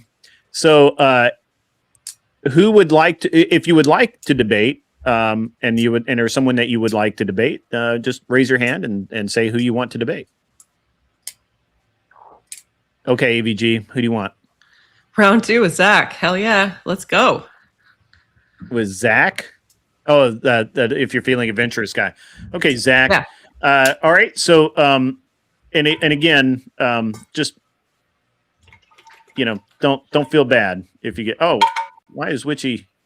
He actually won the first one, according to the horseradish poll. So him and Dusty are the only 2 debaters I've ever lost to. So if I can debate them both tonight and win, that would be freaking clutch. You lost to Dusty? Yeah, on it's his cornerstone debate, legalize all drugs. It's like his expertise debate. It's like the one thing. Oh yeah, you would have lost that. Wins. I can't believe you took that debate. I'm an expert in drugs. Come at me, bro. Hey, that's actually something that's one of the few things. Well, one of the few things that Dusty and I are fairly aligned on. Which except is odd. See, libertarians. That was like a terrorist thing right there, wasn't it? Like I just didn't let him talk. It was weird. All right, there's Mitchie. There we go. All right. What would you like to debate, you two? Why don't you pick, Zach? Oh, I thought you were talking to the to the guy. Oh, what would I like to debate? I don't want to be unfair and just pick one of my pet topics that I'm super good on. Oh, please pick your pet topic. Zach, are you a lefty? No. What do you feel about eugenics? You want to do a eugenics debate? I have a very nuanced position on eugenics. Which is? Voluntary eugenics is good for the human race and civilization as a whole, but it should only ever be voluntary, and involuntary eugenics is abhorrently evil. That's interesting. I think I could debate that because I think that all forms of eugenics are wrong. Interesting. If you want to try to convince me and the world that two people consensually breeding so that they produce a higher quality of offspring is somehow immoral, I'll debate you on that.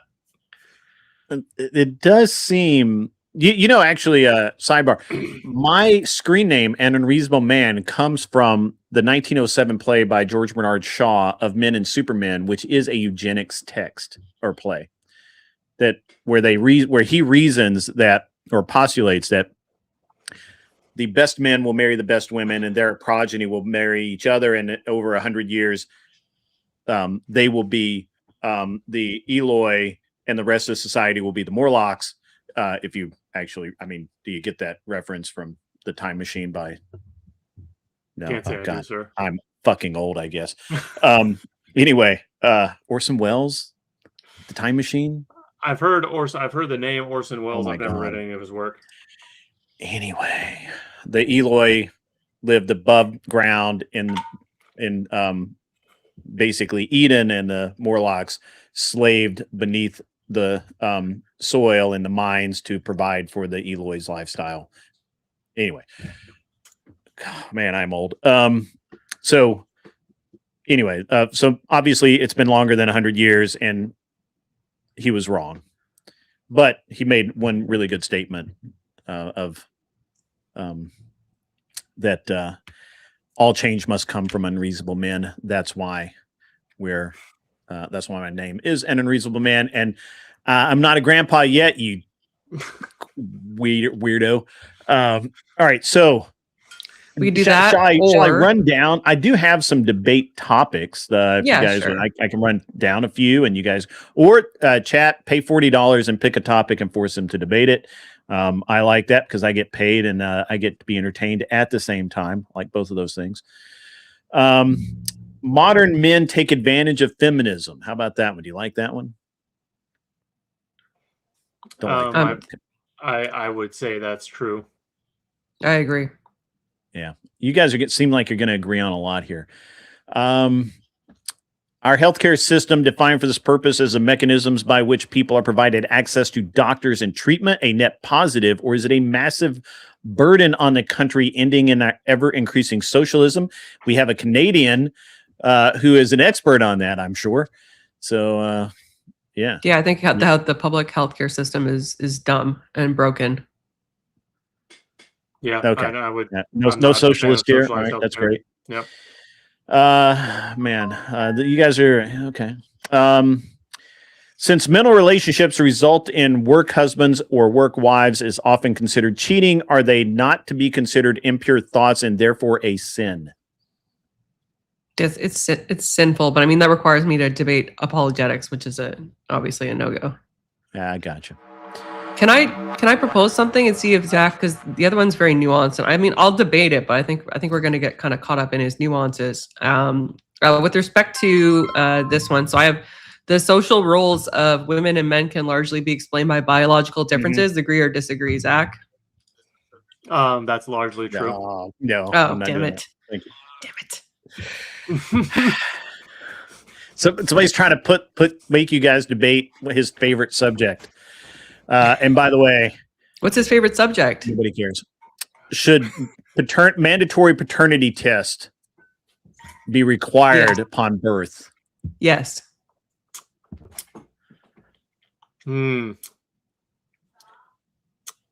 I would have to 100% think yes. about that one to come out on a 100% rock solid. But You know, that's the only debate Andrew Wilson and I have ever had. No kidding. He says yes, right? Yeah, oh, yeah, he absolutely says yes. I agree. Yeah. So the debate is paternity tests should be 100% required. Yes. Mandatory. Mandatory.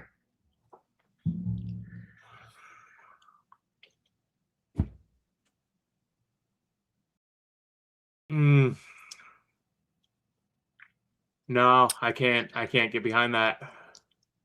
Perfect. I can. Will you debate it? I'll debate that. All right, let's go. Add to the timer. Yeah, you guys pay and I'll add to the timer. All right, you guys each get 1 minute. The AVG, you are the affirmative. Therefore, you will go first and you will close, starting your minute when you start talking. Paternity tests should be mandatory for a variety of reasons. However, the simplest are this.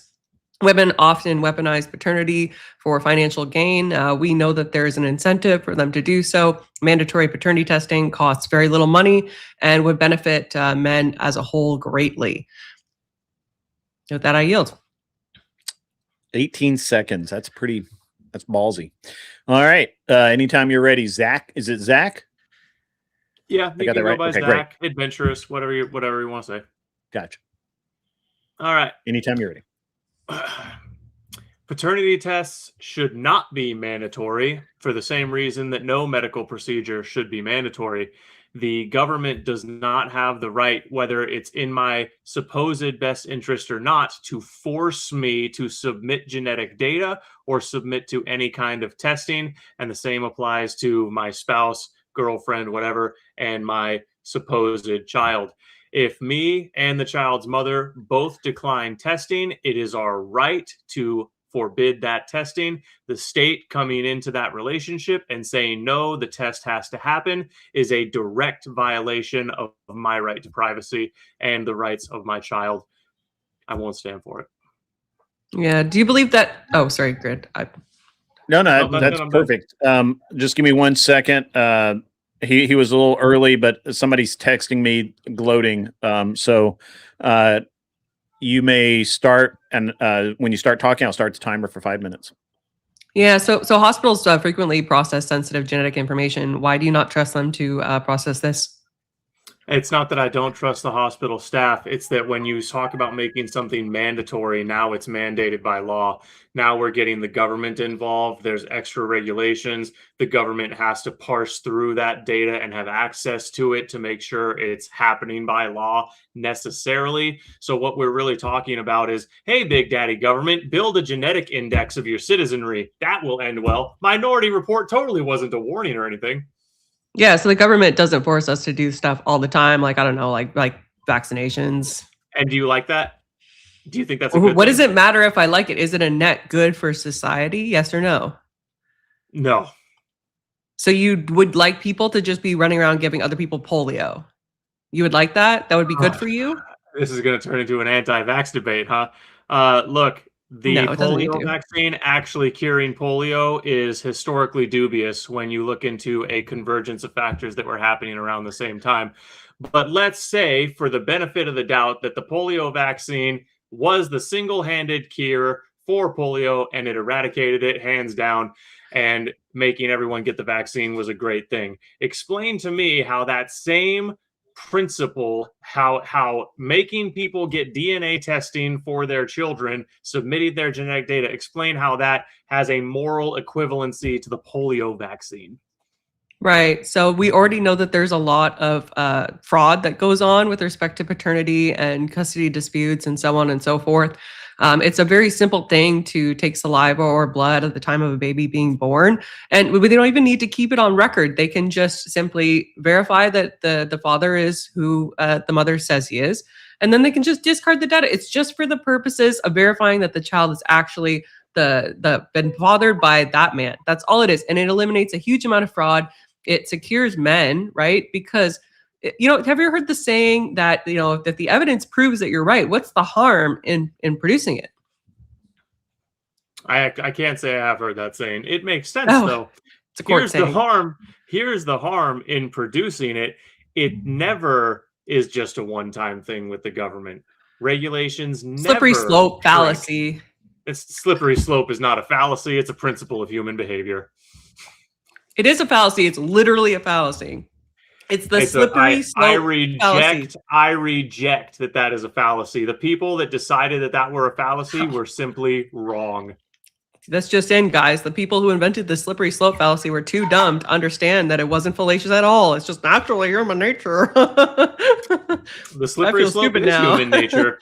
And that's biblical, by the way. Humans slip further and further into sin and degeneracy the more they're exposed to it. That's biblical. The slippery slope is not a fallacy. It's not a false correlative. You're comparing the government taking a step to secure men and their finances because the government always expands power. The government always reaches further. It always goes the next inch. If you give the government a centimeter, they take a mile in a couple of years. That's what they always do. It's not a fallacy if it keeps happening. Okay, so it's been demonstrated in other ways. So you think it's going to be the same here? I'll take that argument. Where exactly do you think it's going to go, Zach?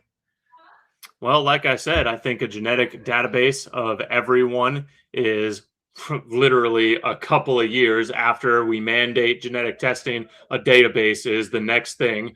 After that database, now we're going to start having death panels, just like they did to Charlie Gard in the UK. Oh, man. Your kid is 70% likely to be born with this horrific deformity. We're just going to terminate the pregnancy now. I don't want to terminate my pregnancy. Yeah, but it's for the best of the gene pool, so we're going to do it to you anyways. That's where it goes. It's always gone there. Canada is killing people with MAID. Norway is killing people. Denmark is killing people. This is just what governments do. You just gish scalping. Okay, great. So in this case, it's 100% relevant. The government, right, takes our blood all the time. Have you ever gone for blood tests? What do you think that? Do you think they're storing that information? Okay, maybe it's different in Canada. The government does not take my blood. I have never submitted any data to the government except when I tried to join the military. Private companies who are only slightly more trustworthy, by the way, take my blood. Okay. Yeah, in Canada, it's the government that's providing the service. You go to a public health facility, and yes, they take your blood. And I'm assuming that they don't keep that. What use could they have for that information, Zach? What use could they possibly have for a blood test that determines whether or not a baby is fathered by a man? That's time, lady and gentlemen. Zach, it's your honor. Yeah. To close? Yes. Got it. So my opponent finished off with what they will do with that information. I think it's a great idea to answer that question.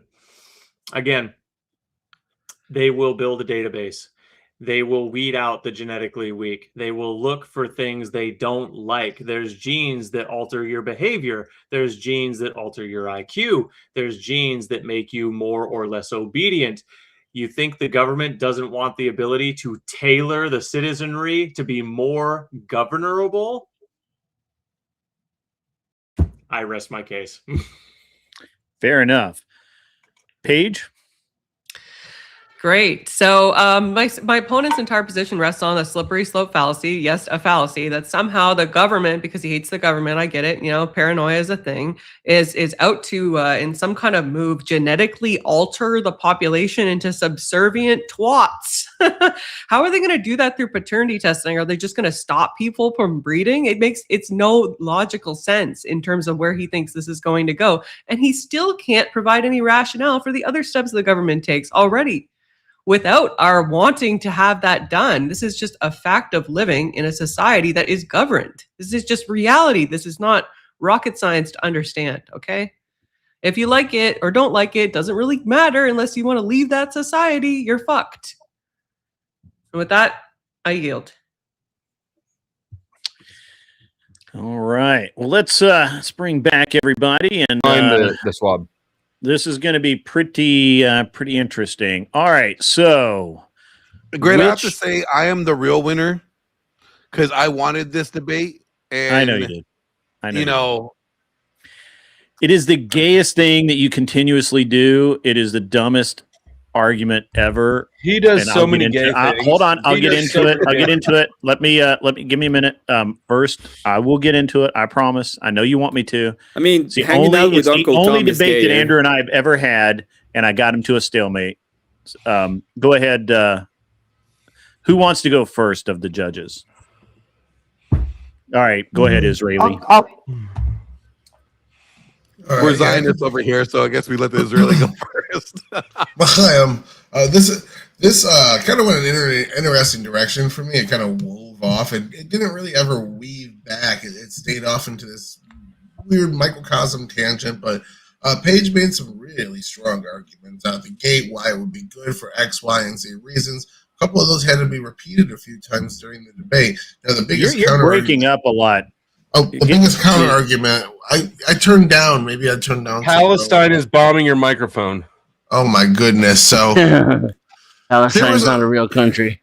Tell the Palestinians to stop. Tell that to the Palestinians. Gentlemen. Yeah, tell the Palestinians to stop attacking. Listen, I just like Israel. I can handle a 6 on one front. It's okay. Anywho, free Palestine. So sex life is like. Paige started out making a great fucking argument right out the gates. Zach actually made some really solid arguments, and he was starting to counter what she was saying, but we kind of got off on this weird tangent where it was fear-mongering, it was a slippery slope, and it was countered with a really good point. Like, we don't have to actually put that in the hands of the government. We can have the government form being signed off on by a doctor. The medical staff just does the testing, throws the data away, and then the government never actually gets a hold of your DNA, and it completely destroyed the slippery slope fallacy. But we kept hearing that same argument over and over right up until the end. Even in the closing, it was mentioned again. I feel like the hypothetical was destroyed there, and that was the only argument that was really trying to addressing her points. Otherwise, her argument stood. I gave it to Paige 7-3. Congratulations on your revenge. Thank you, sir. Go ahead, Dennison. So I finally get to disagree with our, resident Zionist. He's been doing an excellent job judging these debates, and I think he has a decent take on this as well. I just happen to disagree entirely. The slippery slope fallacy is the fallacy when you call something a slippery slope when there's no evidence of it being a slippery slope. And in the case of the government using initial takes of power in order to take more power and more power and more power, and to keep a database of information against the will of the people that's giving the information, these are things that are called historical facts, not slippery slope fallacies. And I'm honestly on the side of mandatory paternity, but I'm sorry, I forgot the gentleman's name. He made such a good argument against it that Zach, I'm now convinced, and I vote in favor of Zach. Okay. Abe. Don't fuck this up, Abe. Yeah, sorry, my bad. I'm sorry. Witchy. I get to be the tiebreaker. So this is my issue with the argument is the going to the genetic code slippery slope. Paternity tests don't have to contain more than just the data for paternity. Like, it's going to cost a lot more money to go down this genetic testing that he implies would be happening more than just the paternity test. So I was had a hard time following that slippery slope. I think Paige needed to address it more.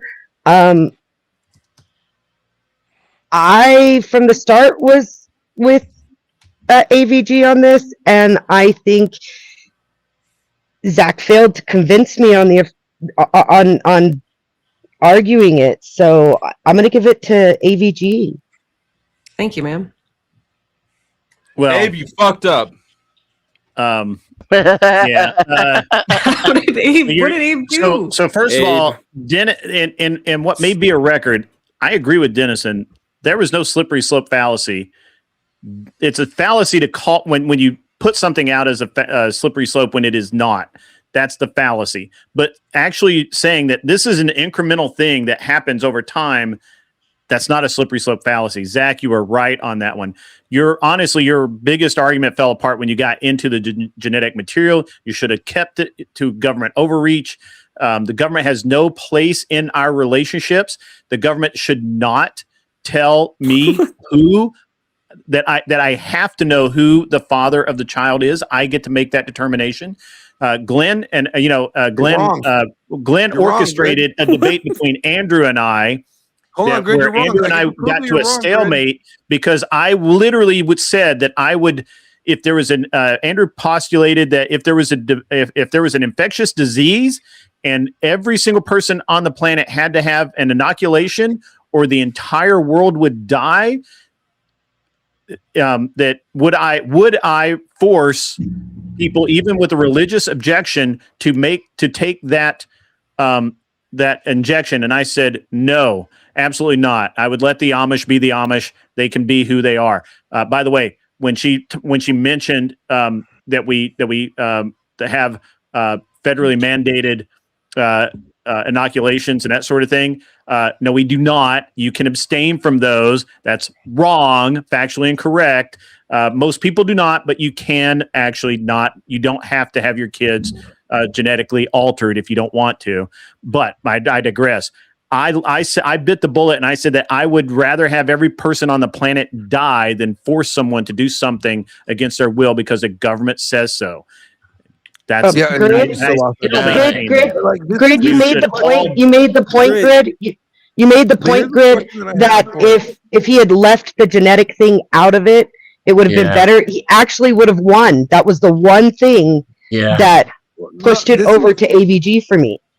This is but where it didn't eliminate his other point, though. That's why I don't like debates. Yeah, this is where it went wrong, and I thought like, have you ever gone to civil court? This home on this one because have you ever been to civil court? Document. I can't hear you, everyone talking. I'm sorry. Have you ever been to civil court, Grid? Civil court, yes, absolutely. It's usually because you sign a contract with another person, right? Not always, no. But or enter into a contract without signing some kind of agreement. Yeah, and that would be a relationship between two people, right? Sure. Right. And you're literally asking the government to be part of that relationship, right? Yes, but you ask the government to be a part of it.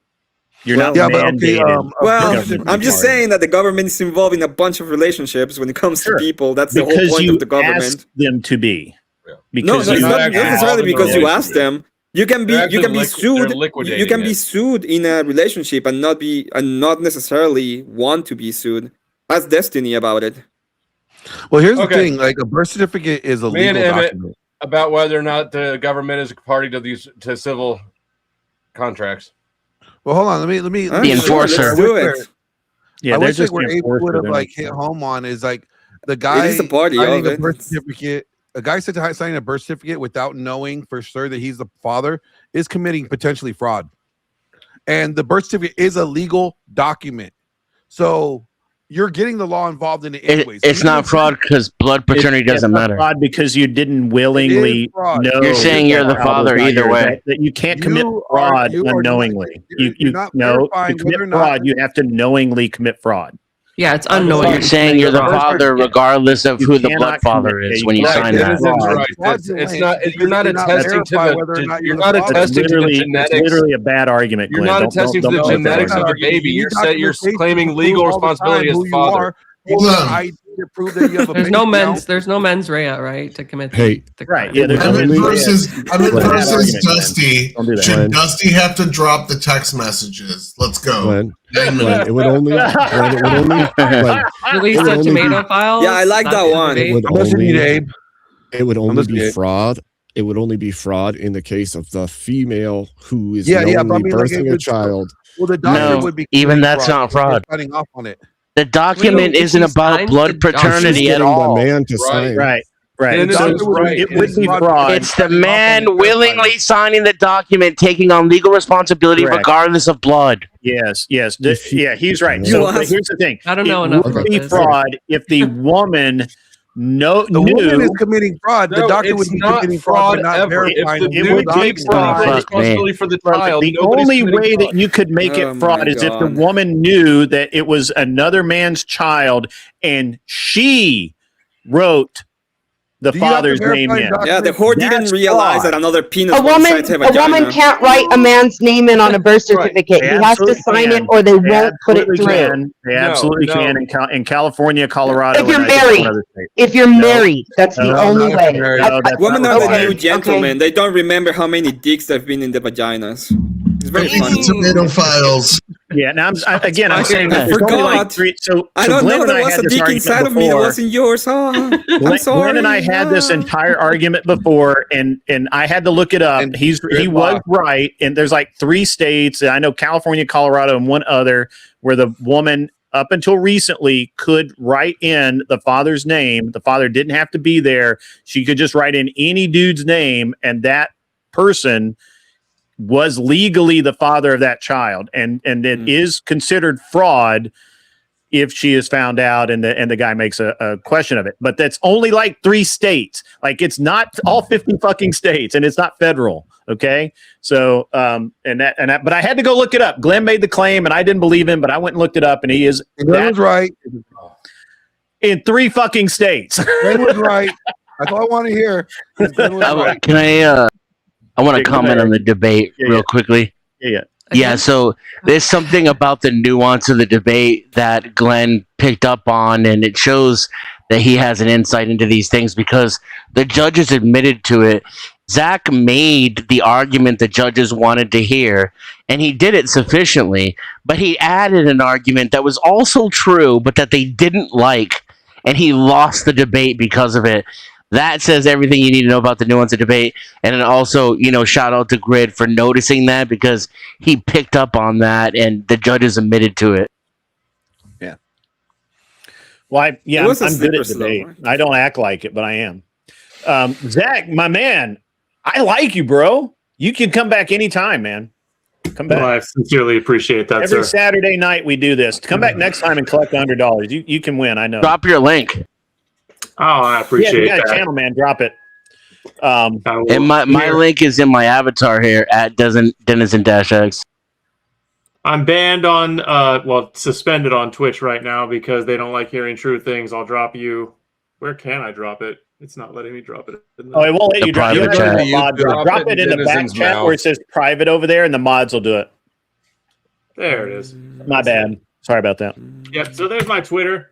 You can find me all the other places by going there. Tell Zach he should sing Nickelback. Because he looks like Chad Photograph. Every time I do it makes me laugh. I was going more towards that. that's it. So red. And what the hell is on Joey's head? I'm trying to get this Nailed over, it. okay? Nailed I had to work it. today. I actually that was actually a really good debate, Zach. And I hated to throw you under the bus like that with Glenn's topic because it's one that a lot of people with no actual insight would just say, yeah, absolutely, mandatory paternity test makes perfect sense. But when you think about it, I don't ever want the government that involved in my life. I fight really hard to have the government not involved in my life. And shame on you, Paige. Shame for wanting the government. Paige. Come on, your life. It's involved everywhere anyway, and it's on protecting force. Give the devil his due. There are good arguments for it. Preventing the fraud and ensuring the stability of the family unit is a very noble goal. I think a there's better argument ways for to that do is it. to be a virgin when you get married. I agree. That's also It'd be just as good of an argument that a man never be allowed to know the paternity. That keeps the same level of stability. So now we have Dusty versus 5 Emmett. full right? years of prison if you're not a virgin. If you get married, when you get married. Somebody pay me $40, so I put Dusty and Emmett against each other. We're the last two. They're the last 2 debaters. Oh, they are. Oh, fuck. Yeah. Somebody you give this ruined my motherfucker grip. $40 anyway. Yeah. This dude's got to go, so he's gonna jet, and then we have 4 people left in the day. Who? Scratch? Yeah. You got to go, Oh, man. we gotta get Scratch He's to gotta debate. work. soon. No, I don't have to go. I'm just tired. I had to work today, and so. Oh, you had to work. Well, we're 1 person up, so if Y'all you are want to moving drop, too we now slow have for 5. Scratch. Well, we'll move faster. Zach, unfortunately, you do have to drop off. Hang out in the chat and throw rocks at Paige. Do that. That Thanks sounds for like a debating winner. me again, Zach. I had a lot The of witch fun. is the Pleasure witch is making below. your acquaintance again. Sorry. If you're gonna throw rocks at people, throw it at the witch. Like, we have one in the panel. What the fuck are we doing? Cast is I didn't see you there, buddy. I'm sorry. Sorry about that. Take care, all. Thanks for having me. Who? Hey, I followed you on Twitter, Zach. Trippy cast.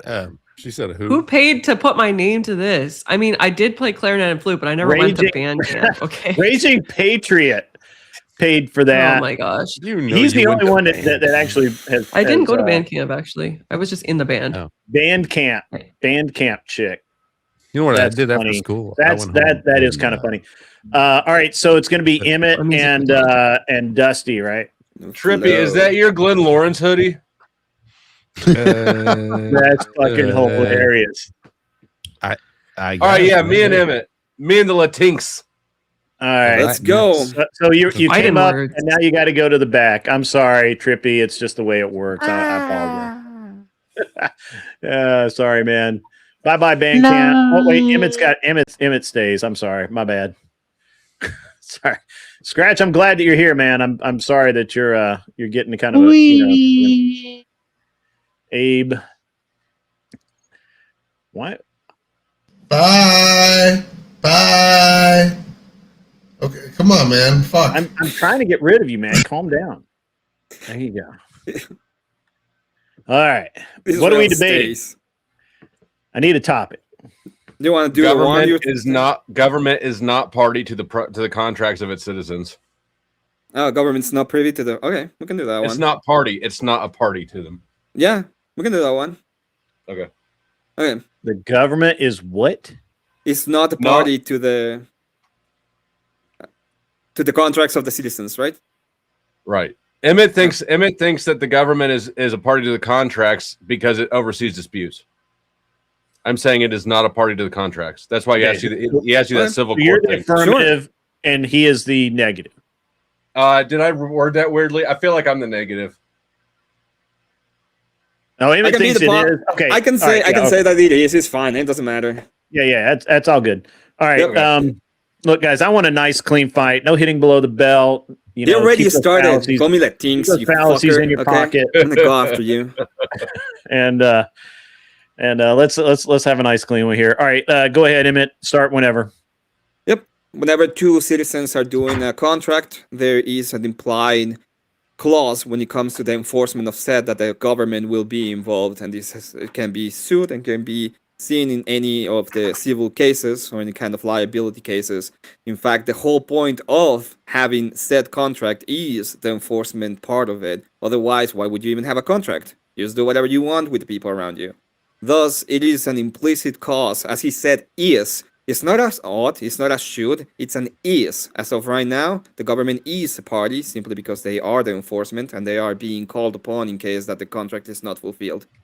And with that, I'm done. Thank you. Wow, that was really fast. Okay, go ahead. Yeah.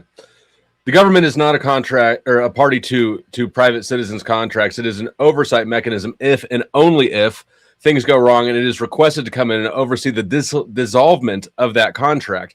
However, assuming the contract goes according to the rules set out therein, the government has no part in it and remains completely absent from the process. It is only when the stipulations in the contract are not upheld and that the two parties wish to dissolve the contract that the government oversees the dissolvement. That does not make it a party to it. It just oversees the liquidation of the contract. We can look at divorce court and the example. Did you hum at me? Mm-hmm. Oh, okay, sorry. I'll yield. I'll yield the rest of my time. I thought that Grid hummed, and I thought that was like the. I did not. Okay. Anyways, I'll yield though. All right. So, give me 1 second, guys. All right. Just start talking, and I'll start time. Well, thank you so much for the concession, saying that he is party to the contract in the moment that if the contract is dissolved. Whenever you agree that he has to be party of it, okay, he has to, is because there is the implicit bias that he's going to be part of it. That's all it is. It is not party. It is never part of the contract. It is. No. The moment the contract goes wrong in any way, what are you going to do about it? Look at divorce. Look at divorce. We can use divorce as a perfect example. Is the government getting married? In a marital contract, is the government getting married? In this case, listen, it's implicit. The point of it is if the government there is your a, implicit if wife there if is you get married. no. You're getting this No. wrong. The party is they are the enforcement arm, right? So you get married to the other person, but in case something they're not- happens and there is a divorce, who are you gonna But they're call? not- They're not a party to the contract. They're the Who they're are the you gonna recording- call? They're the oversight institution. That's not a party to the contract. Who are You're you not going to marrying call? You don't marry the government. You don't marry the government. I'm just asking you, who are you gonna call? Ghostbusters. If something happens. Who are you gonna call? Oh, well, whenever But I'm I not- need to, the moment I will get divorced, I will go ahead and call the judge and tell him, get this bitch out of the house, because I don't want her anymore. And that's exactly what's going to happen. We're going to go ahead and call them. I've been divorced, so let me explain how this works Uh-huh. to you. I married my Yes. ex-wife, right? The marital Did you go to contract is court? between the two people. Then, when the marital contract, when we were ending Yes. the marital contract because it did not work Did you the go way to that it court? was stipulated to, then we invited the government in, not as a party. At no point did the government become Did my you wife go or to her court husband. at any point? The government oversaw the liquidation. That's all it did. It was not Was a there party a judge ever involved? in overseeing the liquidation. Was there a judge? Yes, there was. Were there laws involved? Was there loss involved? Yeah, you had to I hire lost a lawyer. I lost a 94 Honda Accord. She got the Well, Honda there Accord. you go. At the end of the day, you're calling upon the government so that they will oversee the fact that the people involved are not there anymore. He becomes a party of it. He's part of it. Otherwise, you don't need a contract. Parties, the contract between the two parties, Mm-hmm. right? We invite in a third non-party. If the government were a party to the contract, if that's the case, you don't need a contract. If the government were a party to the contract, it would be a conflict of interest in overseeing the divorce. It's not a conflict of interest because it's not a party to the contract. What happens if I have a girlfriend? There's absolutely no contract, okay, and we leave each other. Can we call the? Yes, actually, you can. Yes, you can. No. Before being married, according, Yes. I have a girlfriend. 6 months. We leave each other. Can I call? Can I call? Yes, you can. You No, can you call. can't. You can. Not the same way. If she's not giving back your stuff, if you want a protection from. Well, yeah, but that would be protection from because she's breaking the law when it comes Emmett, to theft. I It has can- nothing I to can- do I with can the take you way to that court right now. I could take you. I could file a lawsuit Well, against yeah, you you can right take me to now. court right now. And invite. I True. can invite the government in. You know right about now that. I mean, you talk with We Tomato, don't right? even- we don't even have exactly. We need those. We need those texts. We We really don't need even- those texts. Oh, we look- need to know look about at you them texts, deflecting. okay? Look at And that deflection. you're saying, Tap because out. Tap out, Yeah, Emmett. Tap out. I'm not tapping out. I'm You're telling tapping you, out. you literally are calling Right, upon the government exactly. because We of can- we can contract. use- He is a party. No, we can use that example. Did Andrew Uh-huh. and Sarah, as far as you know, did Andrew and Sarah have an actual contract? No, what happened was that Sarah believed that Andrew was she his still husband. invite the government in She's to oversee fucking the retarded, dispute? and she's gonna be called retarded in court. And It has that- nothing but to doesn't do matter. with That with illustrates him. my point. That illustrates my point. There was not even a contract, and the government was called in to oversee the dispute. Perfect. It's even worse for you then, because then the government can be party to anything. So it's still a party. When it comes to contract, you're actually drafting, so it's easier for the government to be a party of that. They're not a party to the contract. There was no contract there. They're being called. Emmett, how can they be a party to not a contract? When you call upon somebody that is overseeing the contract, that is party to the whole contract. Okay? He is the enforcement of it. That's the point of it. Why do you even have a why have a contract if you're not going to have somebody that oversees it and enforces it? The oversight institution, the government here, sorts out the facts of the matter. They're sorting out, is there a contract? Was the contract followed? And if it not, how do we Yes. dissolve this thing? That they are the enforcement. But there They're was a party no in the contract. contract. There was no contract. So you acknowledging that the government can get involved in things where there is no contract. Yeah, it's even worse. I agree with you. There should be contracts with All people. right, We should have gentlemen. more involvement with the government Gentlemen, in that case. That was spirited. I like it. All right, closings. I believe Dusty, you go first, and Emmett will close. Yep.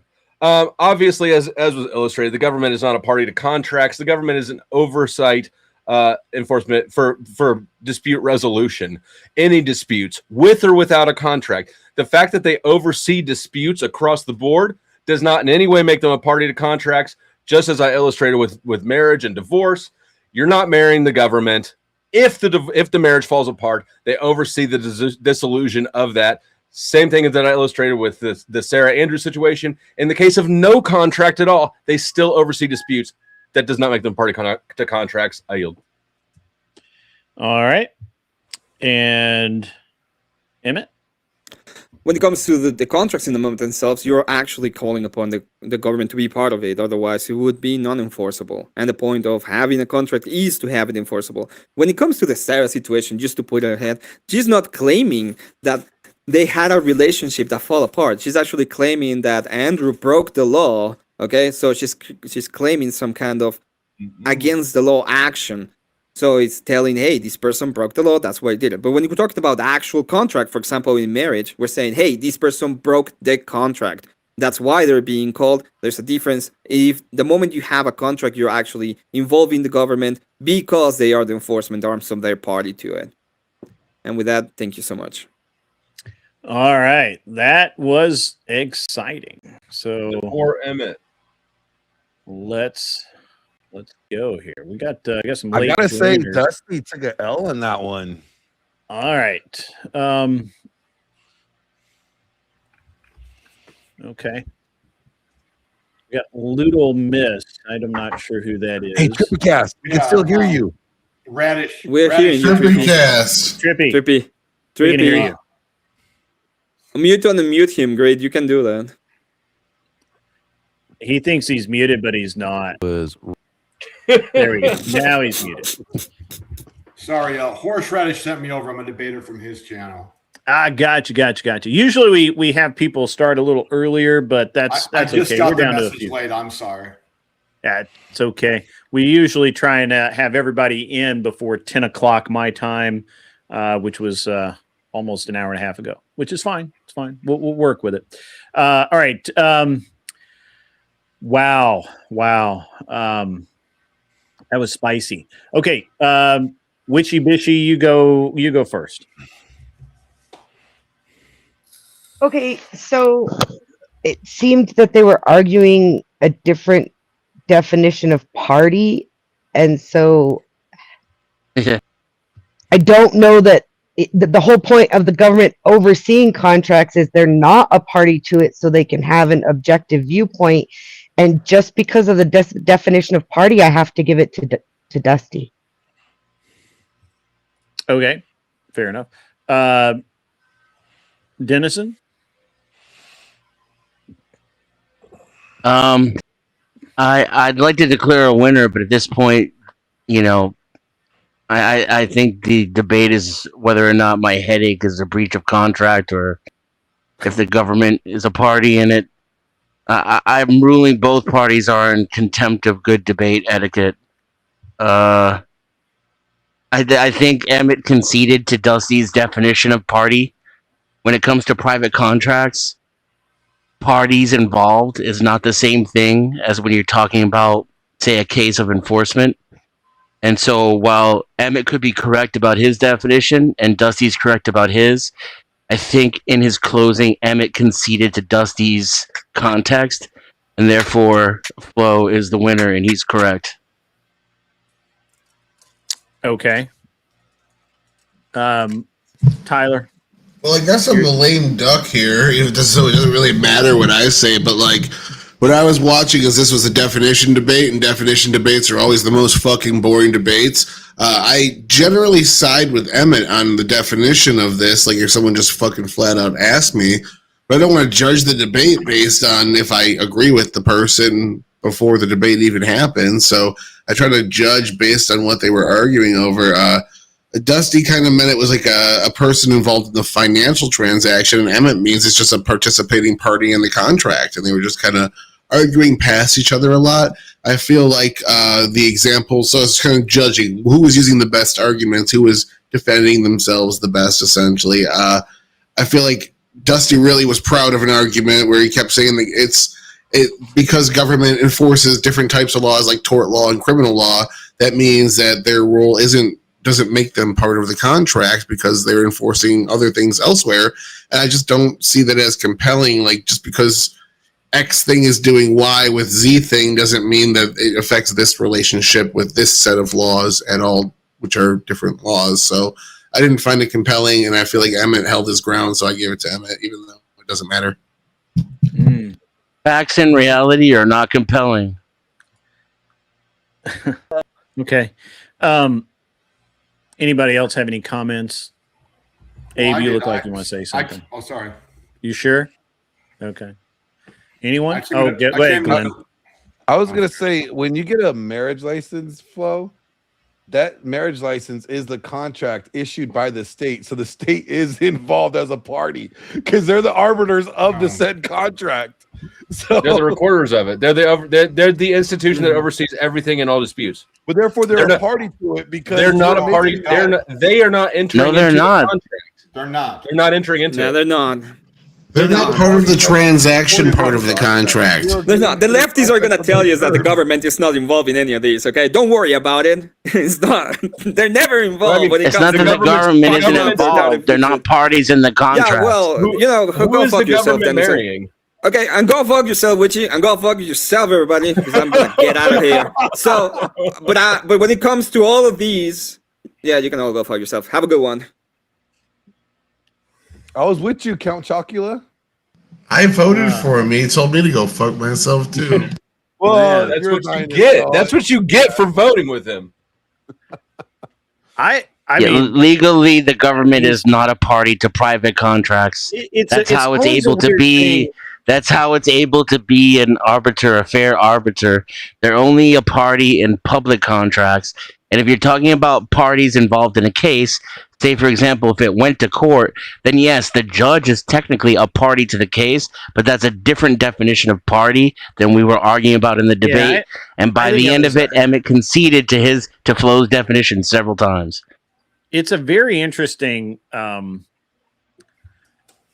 it's a very interesting thing when we start getting it, and I actually agree that definitional debates are honestly fucking boring, but when we get into this where it's quasi legal and what ought be and should be legally it becomes a brain drain 90% of the time, because we're probably going to agree, but at the same time you're disagreeing. It's just really it's an odd thing to me. I don't know. What does the lawyer say? What do you say there, Paige? I mean AVG. Sorry.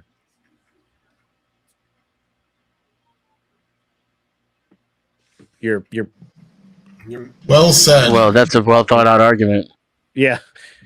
You I wish all women talked like that. Somebody turned your mic off. Paige gets more attractive by the minute. Why can't we hear her? What did you break? I wish I was cammed up right now so I could show off my sign language abilities. I don't. Denizen having sign language abilities is the most useful skill set. I don't know why you're not. I can't hear you. When I went to, can't hear you. Go out and come back in. There we go. All right. That's normally what she says. Can people hear me? Yes. Yeah. Oh, okay. Yeah, we can hear you. We can't hear Trippy because I have him muted, but I have a claw and a little mask. he's probably talking to somebody else. Like we get Emmett or somebody, we'll make them big. Yeah, he is. Trippy, we can hear you. Not where I We can hear Trippy. Oh my gosh. Say it's something special saved. Hey, Trippy, what do you have special saved? Okay. Trippy. All right. Let me let Trippy. see if Paige What is do you back. have Paige is special back. saved? There's Paige. I mean, Can you hear me now? Sorry. Yes, we can hear you now. It was weird. Weird. I think it's Talk Studio. Okay. Your opinion on the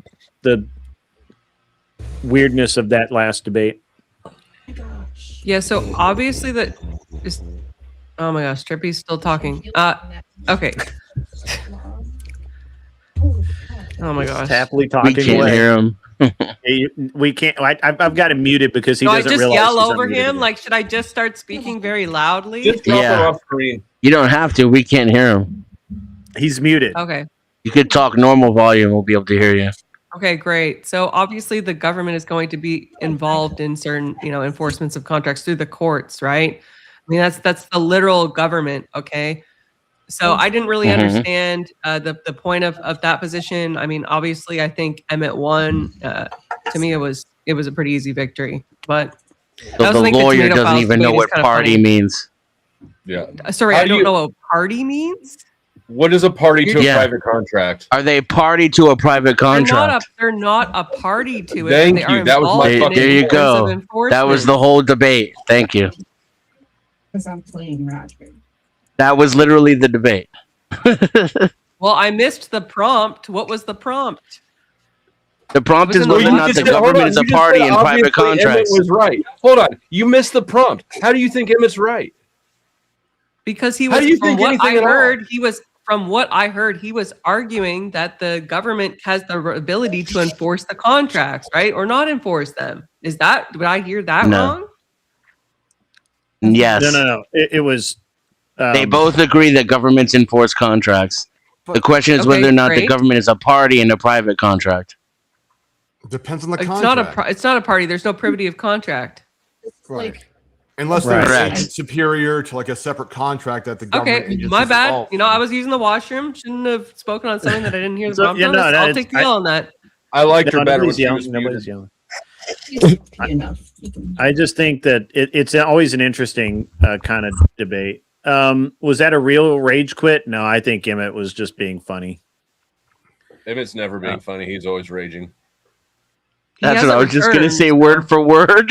Am I the only one who can hear Trippy like just going on and Yes. on and on? Yeah. Yes. Yeah. Are you in his chat or Yeah, something? you are. No. No, it's just Talk Studio is broken. Oh my It's god. weird because I can't hear. I mean, I've got him muted. Well, I was but the muted mute while I was doesn't doing work. dishes, and you guys heard it. Well, all right. So Yeah. the thing is that if I drop you down and I bring you back up, even if you're muted, it turns off the Maybe you should mute drop on your end unless I Trippy. remute you. Drop Trippy. Yeah, let me drop Yeah. him. Oh my god. Put him in the back. Yeah, he showed up too late anyways. Get him the fuck out of here. Let's go moving to round 2. All right. Who's who we got? We got Scratch, Glenn, Abe,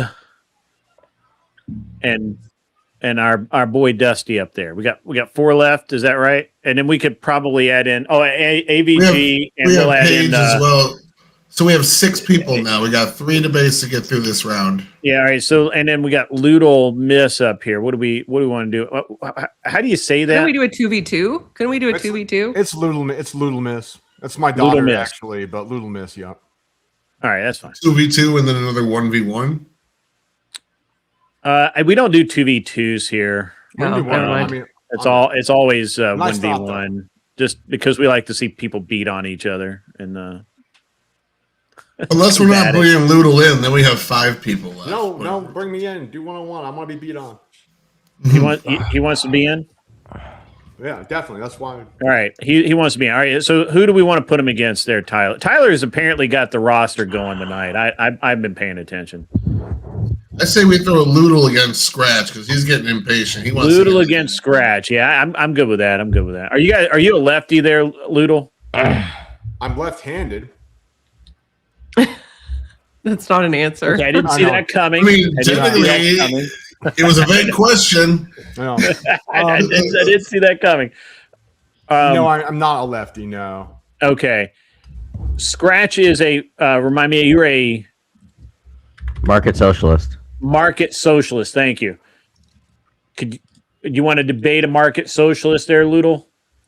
Sure. Perfect. I don't have any biases That's or awesome. prejudices. You guys can all go to the back now. Page, bye.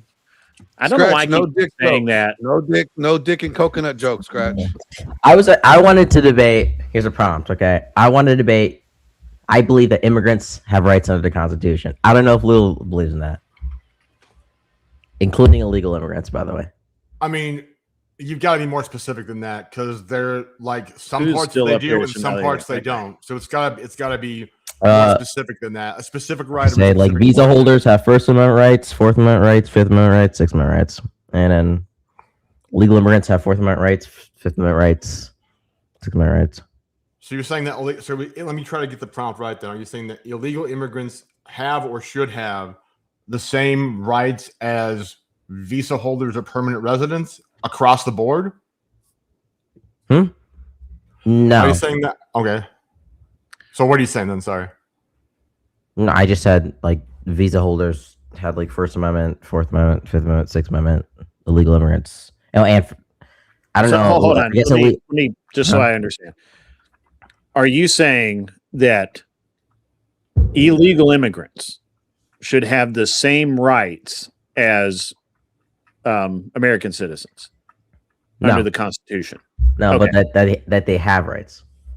That they have rights. Should have rights. What rights? Yeah. What? Yeah. Thank you. Right against reasonable search and seizure. Right to due process. Well, right those would be to constitutional criminal- rights. Right. Yes, criminal and civil trials. Those would be constitutional rights. Right. So which rights should they not have? Maybe that's easier. What right not have? What? Yeah. Compared What to the rights should they citizen. not have? Second Compared to Amendment. the citizen. Should we have the right to just like execute them on Second site? No. No. No. Why not? No. That wasn't one that you enumerated. Huh? That's why you have the you Ninth Amendment. enumerated Wait, that's why several you have the Ninth rights. Amendment. Wait, I'll say that's why you have the Ninth Well, you Amendment. enumerate amendments, but what rights within those are you talking about? Because it bifurcates depending upon the status of the person. Well, I said right to against unreasonable search and seizure, Fourth Amendment, due process, Fifth and 14th. I said civil and criminal trials, 6th and 5th. Unenumerated rights would be the 9th, so it'd be like murder, right to life. Okay, so hold on. So you're saying visa holders, not illegal immigrants, I think visa holders and illegal immigrants should have all of those. and things. illegal immigrants. Yes.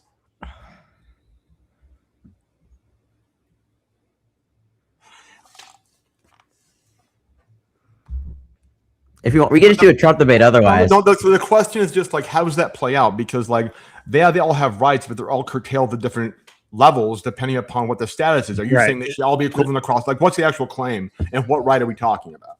I'm happy to do I it. think you would have to pick a specific right because, like, for That's too example, complicated. visa holders do not have the right, as a term of being a visa holder, to not be searched. Right, like in theory, if you have a visa, as part of holding a visa, the United States government reserves the right. The government has the right to come in and search you at any time they want to, right? That's and surveil you without a warrant as well. And surveil you without a warrant. And there's a bunch of other things that honestly make sense. Now, if you want to say that they ought not have that the United States government ought to grant them the same right as an American citizen, I think that would be. First of all, I think that'd be a very long debate, and we have 5 minutes here. So let's, you could pick one. You could say that they shouldn't have rights to search and seizure. I think that would be a relatively easy argument on both sides. But anyway, I don't know. I mean, I'm not trying to tell you guys what to debate. Well, no, I'm just trying to get something that's actually clear to talk. I'm happy to. Yeah, we can do Fourth Amendment. Yeah, visa holders have the right to search and seizure against search and seizure. Denison's telling me that I'm factually incorrect about something. I don't know what I'm factually incorrect about. I'm not sure. I'm guessing it's the surveillance thing you just talked about. No, that's not. He is correct about that. It may be the search. I don't know. What administrative warrant? It would be a little weird for the Supreme Court to like give illegal immigrants the Fourth Amendment when it comes to like warrants entering homes and not the visa holders. You think that it's weird that we don't do that, or you think it's weird if we did? That we do. You think it's weird that we do? Yeah. That we do give them that, or that we do not give Yeah, illegal immigrants already have Fourth Amendment rights. Even like Alito says that in like Vasco's Renome, right? It's just not the same way that you and I have Fourth Amendment rights, or the same way a visa holder has Fourth Amendment rights. Like they're different. They're different processes to go about getting rid of those. But yeah, you start getting into like, well, he's actually, right. I think with Fourth Amendment, I think at the local level they have Fourth Amendment rights, but if you go into federal jurisdiction or any port of entry, or if you have contact with anybody, or you can get an administrative warrant that doesn't have to go before a judge. So it's like this is a very complex argument, I think. I like it though. I think it's a great. I think it's a great topic. I just think it's a very complex argument because you start getting into like. I think you're right. They have Fourth Amendment protection at the state and local levels because a city cop couldn't come in warrantless, but a federal cop could. I think. Right, like and no was is like specifically about reasonable suspicion and whether or not immigration officers are allowed to go up to people and question them about their immigration status. And even Alito and Kavanaugh actually, and say in their concurrences, those are opinions. But the question is, it's opinions court. But he specifically cites Brigham Pone v. United States, which is a But that's not universal though. They can't stop them on the streets for no reason because of their skin color, whatever. But they can get an administrative warrant, which makes you have, as an illegal immigrant or an immigrant of any kind, less of a Fourth Amendment protection than a U.S. citizen. And so I'm saying that was what Noam held. Like it matters on the context, right? Okay. Ultimately, I think this is a very complex. Never talking about administrative warrants. Ultimately, I think this is that's a really great argument. I think it's a really great topic to have as a long form debate, but as a short form debate, I think it sucks. So, want to debate Trump? Maybe I don't know. You do like Trump bad. That we're going to go with Trump bad. That's kind of low hanging fruit. It is, but I love that low hanging fruit. We can get very specific. I can say, I don't know, Trump's $1.8 billion slush fund is corrupt. That'd be a good one. So I just have to defend everything bad that he hates about Trump. You could do that. Yeah, I'm suggesting topics. If you have a topic, go ahead and suggest it, bro. Yeah, feel free to debate. Suggest a topic. Ooh, I could do Trump is racist. That would be a little. Pete Rose should be allowed in Cooperstown posthumously. That's before. I could do mainstream. Mainstream media is better than alternative media. Debate that. Okay. Mainstream is better than alternative. Yep. We can debate that. Okay. I'll take that. Props on the flat cat, by the way. All right, yeah, let's go with that.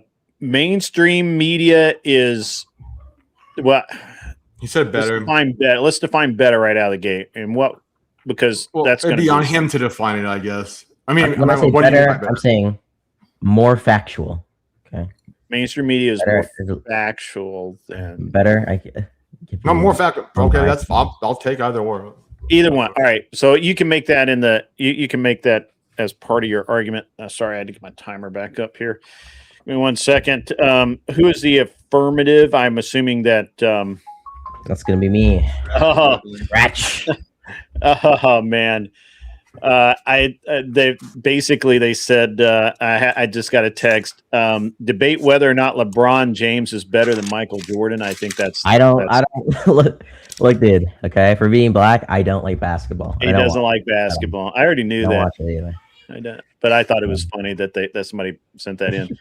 All right, sorry, I got. No, you're good. The lulls are always good. All right, 1 minute on the clock. You're Scratch is the affirmative. Ludo, you are defending or the neg. So go ahead and Scratch whenever you're ready. Start speaking, and I will start the timer. Yeah, very basic argument here, right?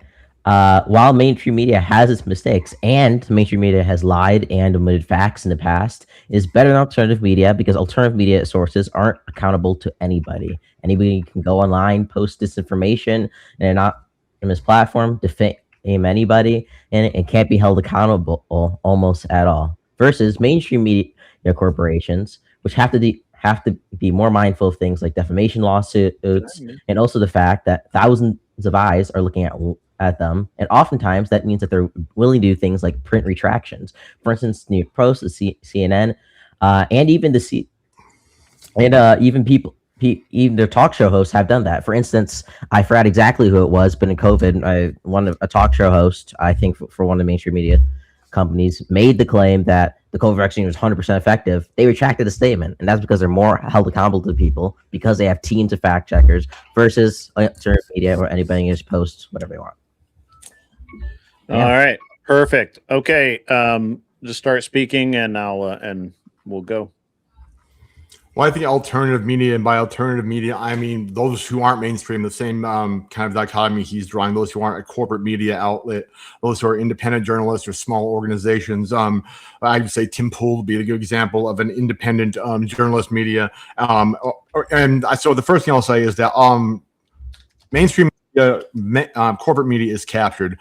They have a large percentage of their individuals who are running the news desk and the editors-in-chief are CIA operatives and have been in the past. It's been for example, let's look at the Iraq conflict. The mainstream media reported on all the lies that Bush said, that Powell said, that Rice said, that got us into Iraq. They also reported on lies that kept us in Iraq. They reported erroneously on the origins of COVID. They reported erroneously where there are people out there, doctors, like the Great Barrington Declaration, if we're going to talk about COVID, right? Which was the idea that we should stop the spread by getting the most vulnerable vaccinated and leaving the others to mingle around and get herd immunity. That was blacklisted by mainstream media. You were taken off everything if you said anything about that. The corporate media wouldn't, and it turned out to be right. So more facts. All right, that's your minute. All right, gentlemen. Again, keep it clean. Keep it to the topic, and just start talking, and I'll start the timer. Yeah, I just want to get one thing. Who do you think is like more accountable? Mainstream media or people who can just like post anonymous slop on Twitter? But people who are posting anonymous slop aren't independent media. They're just slop posters. I didn't ask whether I asked who do you think is more accountable, right? Like who do you think has more of a priority of not like facing a defamation suit? Who do you think has more priority, has fact-checking teams behind not facing a defamation suit? Yeah, or is it the independent media doesn't have a team of corporate lawyers behind them? Definitely. Yeah, so obviously, right, the mainstream media is going to be more accountable to the words that they say because ultimately they have a brand image that they need to keep up rather than random people on Twitter. And it was very interesting. You said that mainstream media was being paid off. Wait, do you not remember the fact that Tim Pool was taking Russian money?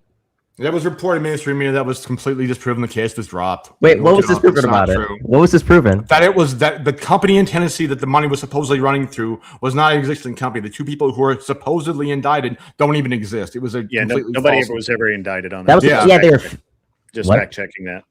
I mean, thank you.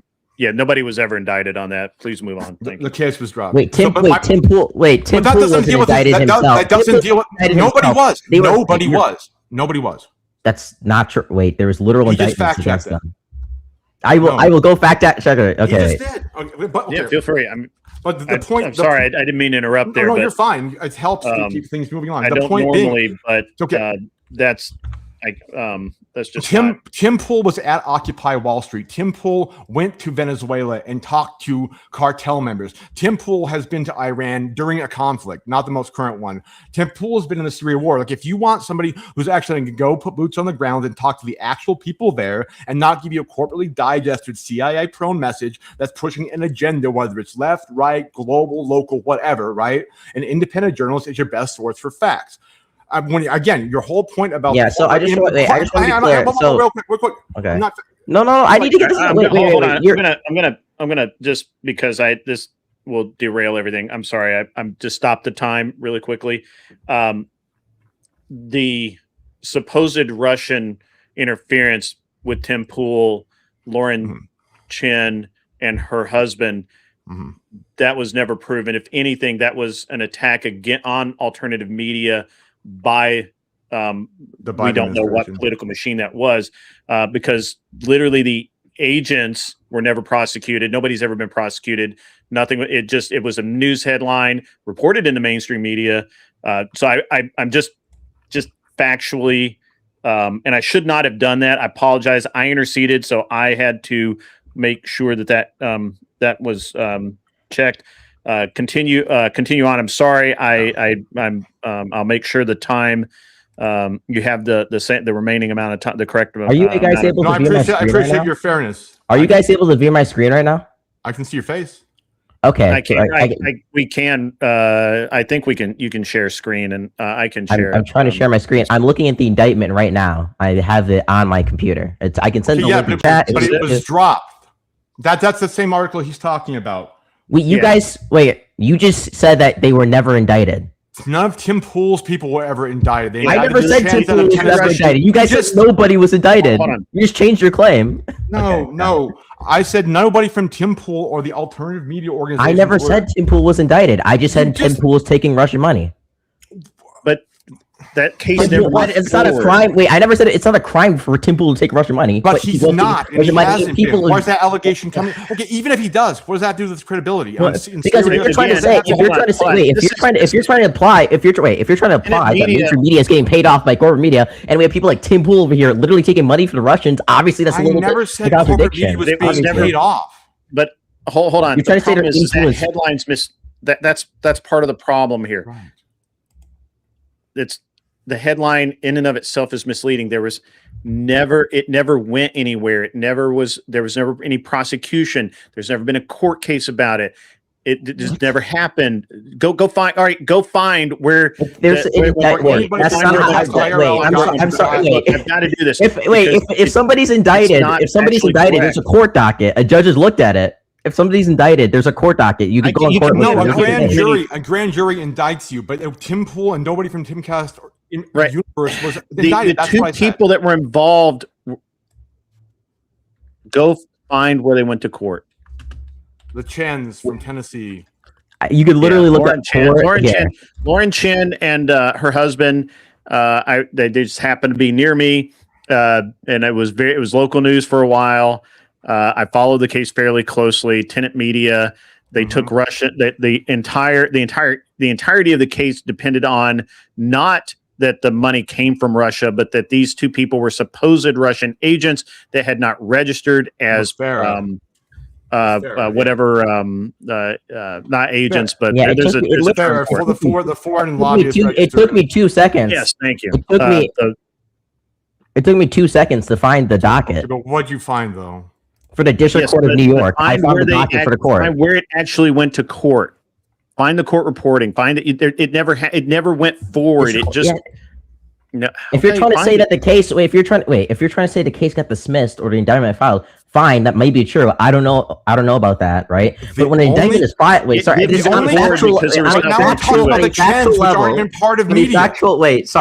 factual level, when you file an indictment, right, there's going to be a court docket about that. A judge is going to get assigned. It's going to returns an indictment. You don't file an indictment. A grand jury returns an indictment. Yes, they returned the indictment. They filed it. It's in the court document now, right? They came to the probable cause that there was some kind of crime that could not about Tim Pool at all. And the mainstream media misreported that Tim Pool and the gay guy. There were three others involved. But I'm sorry, you didn't read any reports. Around the time, what happened? I read actual articles on this. This is what the mainstream media said. I'm sorry, I got you guys off on this tangent. I will restart your time. You had 2.5 minutes left. I'm going to restart your time. I apologize. I shouldn't have done that. That was my error because it's not. I'm pretty big on things being kind of factually correct. Hold on. I appreciate the fairness. Thank you. Anyway, continue forward. I apologize. Okay. Anyways, sorry. I'll just get back to accountability, right? Obviously, mainstream media is more accountable than. Okay, but wait. I was in the middle of an accountable point when you had to go search up the Tim Pool thing. So let me finish what I was talking about. You have somebody like Tim Pool who actually goes to places, who's accountable. If he gives bad, he also puts his life on the line. He goes to Syria, goes to talk to guerrilla warriors, was covering Occupy Wall Street, saw the infiltration of Occupy Wall Street when mainstream media was trying to push for their corporate backers to break up Occupy Wall Street. The whole idea that independent voices and independent media and freedom of speech is the basis of American knowledge, free speech, marketplace of ideas, more people saying things and trying to put the truth out there is better than a controlled group of people who are only concerned about their image and only say certain things because they have sponsors that they're worried about, and so they don't want the Pfizer ads to go away. Like it's the same thing as money in elections, the big corporate money in elections. It's the same thing about the accountability and the truth telling of media that's corporate. Good. Yeah, this is just like a straw man of the position, right? Nobody's saying that like mainstream media should be the only. I'm not even saying that mainstream media should be the only. You said they're more factual. You said they're more factual, which is true, right? So the thing that you're gonna have to deal with. No, yeah, that is. Wait, can I finish? Wait, you're interrupting me. Sorry, Okay. true. So okay, here's the reality, right? Independent voices have done good journalism sometimes. That's true, right? There's think tanks out there, the Cato Institute, that does good research. But the fact is, when you have having a bunch of people screaming a bunch of information to the void doesn't mean you have more factual basis going on. If you have 20 anti-vaxxers screaming shit into a room at somebody versus one doctor telling you about vaccines, the doctor's probably going to be more factually correct. The reality is, more information doesn't mean you're more factually correct, and that's what you're trying to say. More independent voices. It's not. More independent voices. More independent voices does mean you can have more factually correct reporting. It also means you can have more people who can sling bullshit when you want to, right? There's so many conspiracy theories about C-19. It's a complete straw man in the position. Not straw man. It's a prompt you made up to say that all the shit posters who might be Russian bots or whatever on Twitter are the same as somebody who's doing on the ground real journalism and real reporting, who's actually doing media coverage the same way as a mainstream media outlet would. So your whole arguments about shit posters on Twitter or a bunch of anti-vaxxers or whatever aren't even topical. That's not what we're talking about. We're talking about independent media versus corporate media. The idiots on Twitter posting whatever are not independent media. And if you want to call them alternative media is media that's outside the corporate media. Yeah, how do you think when people are scrolling on Twitter, people like Asmongold to scroll on Twitter all day and get slapped from the Twitter feed as their news, as their news? That is their media. When people scroll on Instagram and see like their random Groyper shirt, that is their media. That is the alternative media to the mainstream that they're going. They're not going out and reading a New York Times article. They are literally going on Instagram. Okay, that is time. I did give you a little bit extra just because I interceded there. Go ahead. Ludi, you were the negative, so you will lead off, and Scratch will have final word. Mm-hmm. Of 1 minute for your closing. I think there's been so much stuff said about so many irrelevant things that's completely off the topic. We really just need to boil it down to the basic arguments here.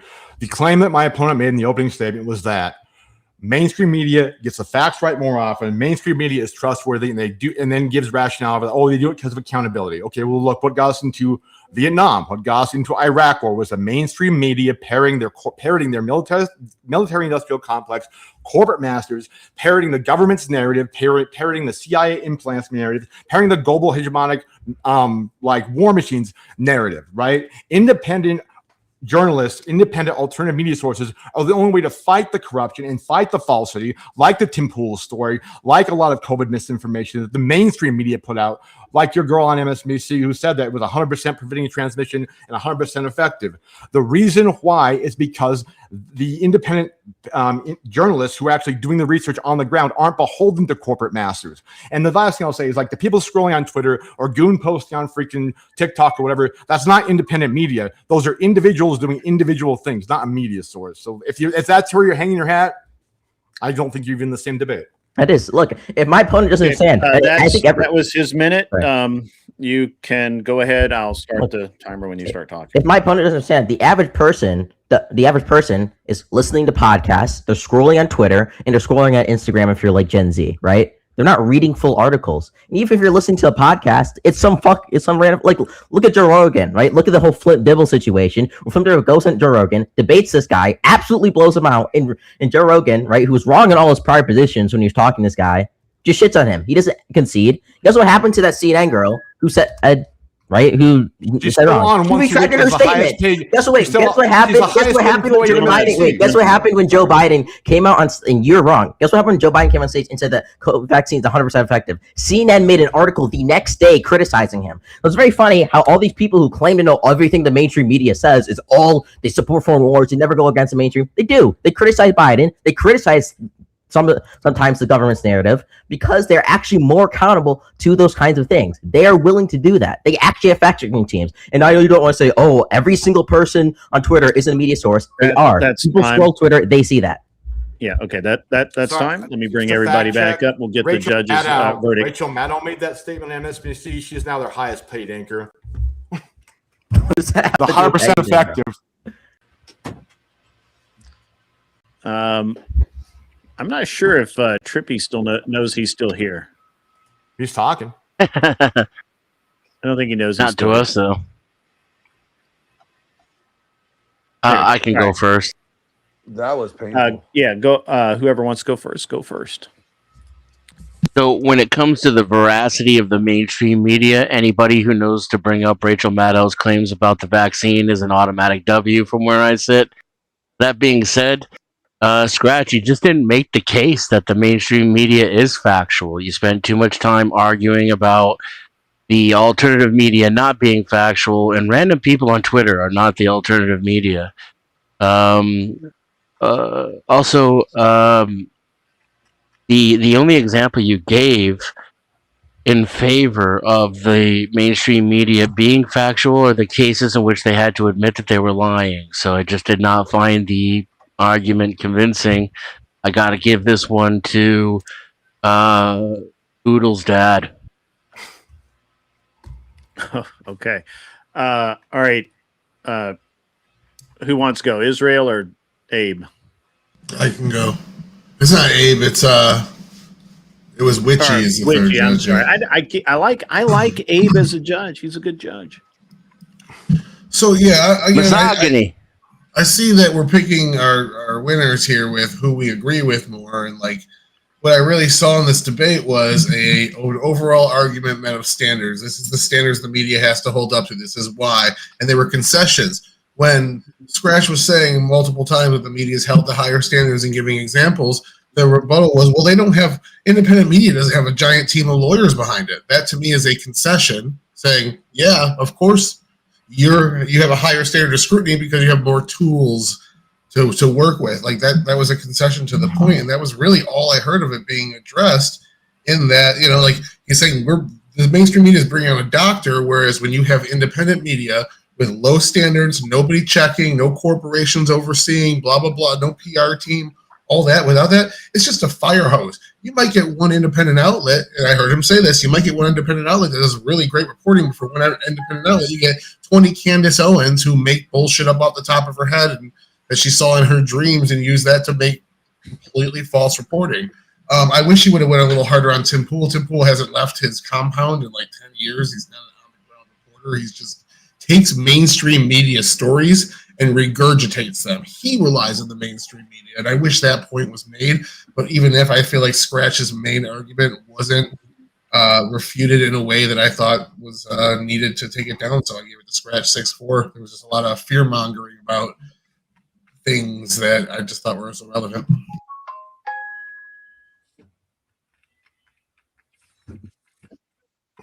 Grid, check Go your ahead, phone. Witchy. That leaves me, and so just on the fact that he said it's more factual, not absolutely factual, and the negative argument was about it being not absolutely factual. Of course, it's not absolutely infallible. Like that wasn't the argument. So I kind of think he didn't argue the prompt, so I give it to Scratch too. Interesting. Do the floss. Scratch didn't argue the prompt either. Yeah, Scratch. Yeah. And just nice. Go Scratch. Go Scratch.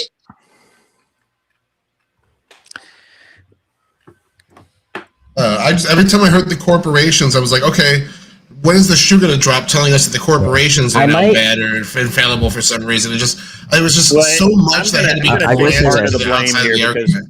Well, the point I think I might agree with Denson here. That was not my best debate performance. The point I'm very tired right now. Well, the point about actually is superior Israel enjoy. The point I was trying best to make celebration ever, though, Scratch. About the team of lawyers and the accountability wasn't that they're more accountable because they have a team of lawyers. It's if somebody who's an independent journalist gets a defamation suit, They don't have a team of lawyers to defend them, so they will. So I was flipping his own reasoning on his head, because unlike a corporation, independent journalists don't have a team of lawyers, so they're more liable to be taken by a defamation suit. So it was the opposite of what. I mean, I think Alex there were Jones has missed entered the opportunities chat here. First of all, I agree with Dennison, which is shocking. We agree once again. However, there's a couple of things. First of all, I apologize. I derailed things because of the Tim Pool claim. The claim that Tim Pool took money from the Russians was absolutely ludicrous. And by the way, nobody's ever actually, even while they were indicted, nobody's ever been arrested, formally charged, gone to court. Nothing else. Hiding in Russia. Hold on. It was no, they're not hiding in Russia. They are. They're not. Well, not according to what I just looked up. It says their whereabouts are in the U.S. somewhere. Also, Lauren Chin is still in Nashville. I mean, she could be arrested at any point. Lauren Chin is still streaming. Well, she is now. But we can get into that. The whole problem with that is that's actually it was exactly what it was framed at, and that was an attack on alternative media, alternative news sources by the government. That's exactly what it was. I just want to ask Scratch, did you get the vaccine? Did you get the jab? I don't know, bro. I think he doesn't. Little Missile. I think Little Missile definitely got the vaccines of how he did in the debate. Okay, not gonna lie, dude. I don't agree with the prompt at all.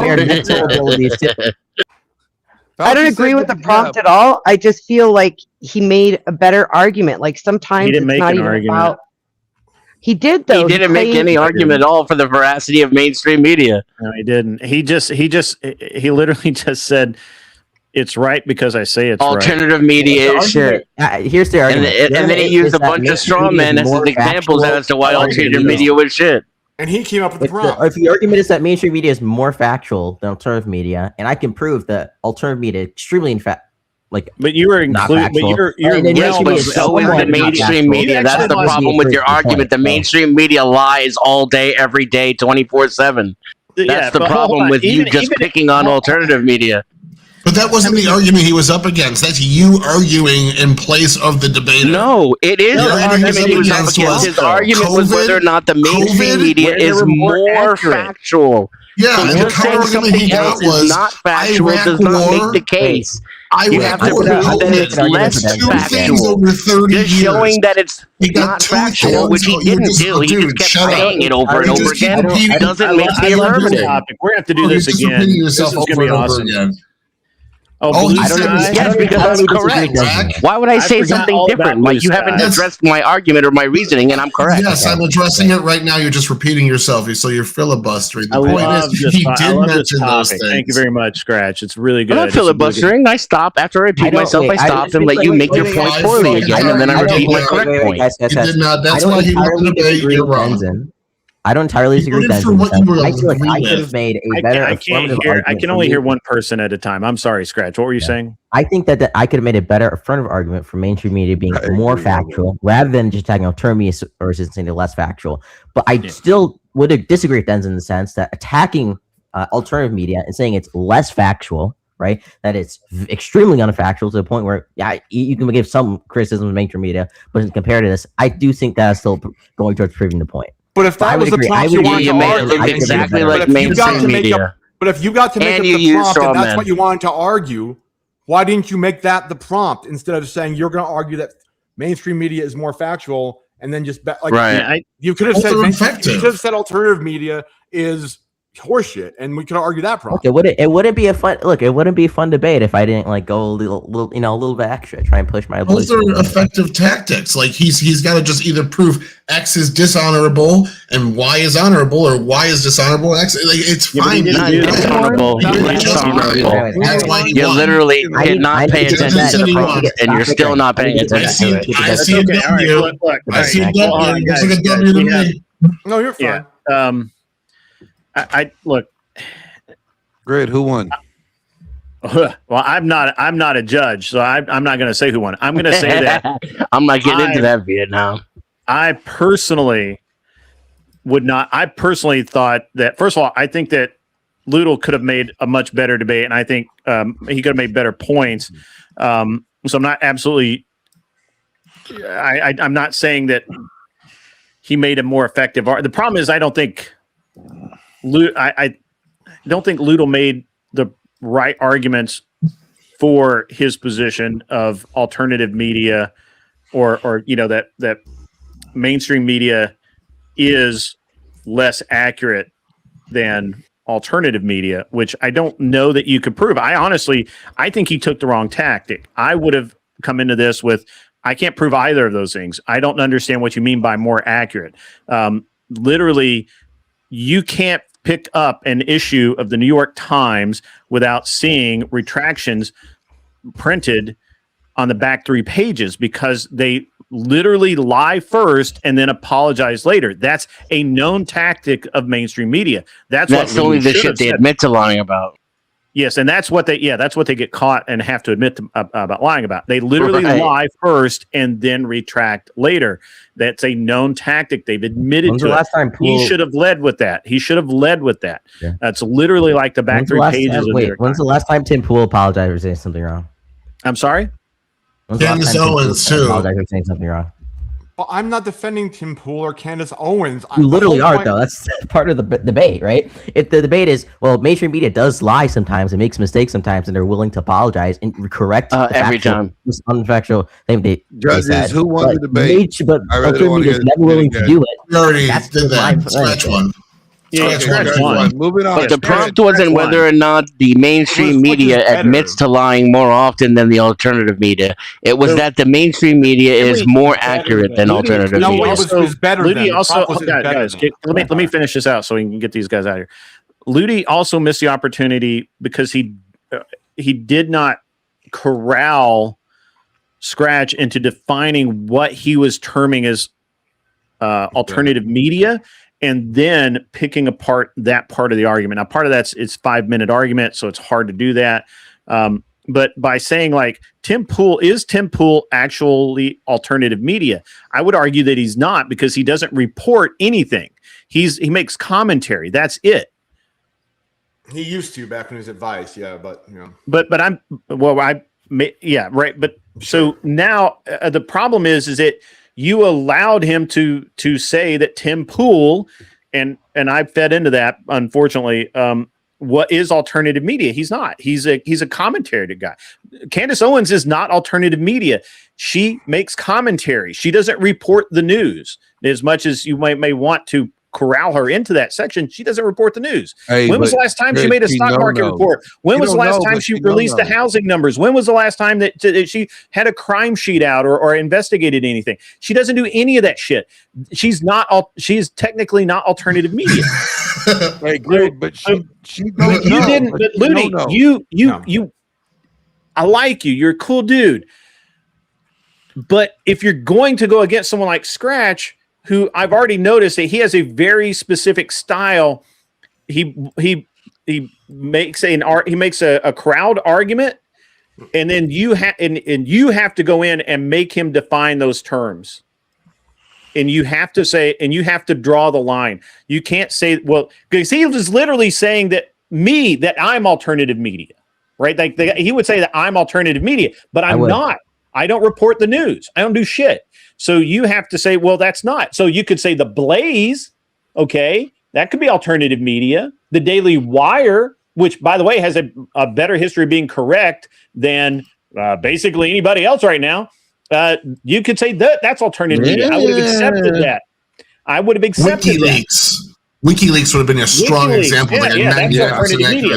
Those are more accurate. You could have hammered you could have hammered Scratch on that, but you didn't. You missed the opportunity. I think Scratch did pretty good for a 2v1. I accept judgment. Yeah. Oh, I mean, and I should not have gotten involved. I just did that because it's something next to me. Yeah. Good. You fumbled the debate. I did fumble it. It's my bad. I caused Ludi to lose. I'll take that. Yeah, very Jew coded. Come back and we'll have fun. I can admit when I make a mistake. I can admit when I make a mistake. All right, who's next? Who's next? Who's left? So round 2, you got Dusty, Paige, and Glenn still on the table. Dusty, Paige, and Glenn. And Abe. I'll debate. Abe and Paige. No, Glenn. Yeah, no. Glenn and Paige. Again? On who can Again? Oh, you guys debated already? Oh yeah, We debated on polygamy. And it was, I don't care about that. I want you guys to. Yeah, we get. First of all, let's all get our sunglasses on. Yeah, sorry, I didn't feel like. What's up, Grumple? Stillskin's alive. All right, nerd. If you guys aren't going to come up with it, I'm gonna. Glenn went twice. Yeah, but one was a fakey. It was a fakey debate. It's okay, Ghost. We know who's racking up the W's over here. Thank you. The white Shure microphone is the superior microphone to the black Shure microphone. I'm just kidding. Yeah, but how much of it can you fit in your mouth at one time? Wow! It's the same microphone. It's just a different color. You know, I'm going to give you the debate topic. Thank you for your donation the other day. The stripper pole workout is better than any Pilates workout. Thank you, Anson Mills, for that I'll one. take it. I'll take it. You guys don't understand the backstory. You don't understand the backstory. Paige will kill me. Literally, I'm glad she's in Canada. I'll take the affirmative on that debate. Okay. And he keeps dead naming you. It's bugger. He keeps dead naming me. He assumes that I know something about stripper poles that I do not know. Like, I've never done a stripper pole workout. It's a great workout. I've never looked into the workout. I don't have any interest in doing so. Can we Well, just don't you have a stripper pole? let it I did die have in a stripper day? pole. I sold my stripper pole. All right. We will not do that. I'm so glad that she she's missed far me far by away a in Canada. year. I'm so far. I'm so Come glad on. she's I far couldn't do away. anything. I wouldn't hurt a fly. Come on. Okay. Okay. Pick something else, Glenn. Think of something degenerate. You're my Why did I local have to get degenerate. some degenerate? How did I lose It has to degenerate be title? degenerate. Because Okay. you're about to convert to Christianity, Flo. We all know that. He's already a Christian. No, Glenn is already a Christian. I'm not a Christian. Glenn's already won. Smelling a woman's hair in public is perfectly fine if nobody catches you. No, we it's have to do a gross. degenerate topic. I'll That's debate gross. fellatio, Yeah, I don't know. man on I woman. don't know if I can get don't behind think that one. it's proper. What? You saying that head is not proper? I don't think that men should have to please their wives in that manner. What if they want Hey, it? I'm with you on that. Oh, we know Brian is. I don't think you should be having to reciprocate that. I don't think that's. I don't that think you be should a have to necessary- reciprocate it either. Okay, great. Makeup is a lie. Makeup is a lie. It is. Do you guys think that It is women a should lie. have to give dome? What is that? Is this? That's oral. Same thing we were already talking about. Oh yeah, absolutely. Yes. Yes, I agree. Mandated? Unless the man doesn't want it, right? Like obviously, if the man doesn't want it, like You know what? What is the definition? No, forced PJs.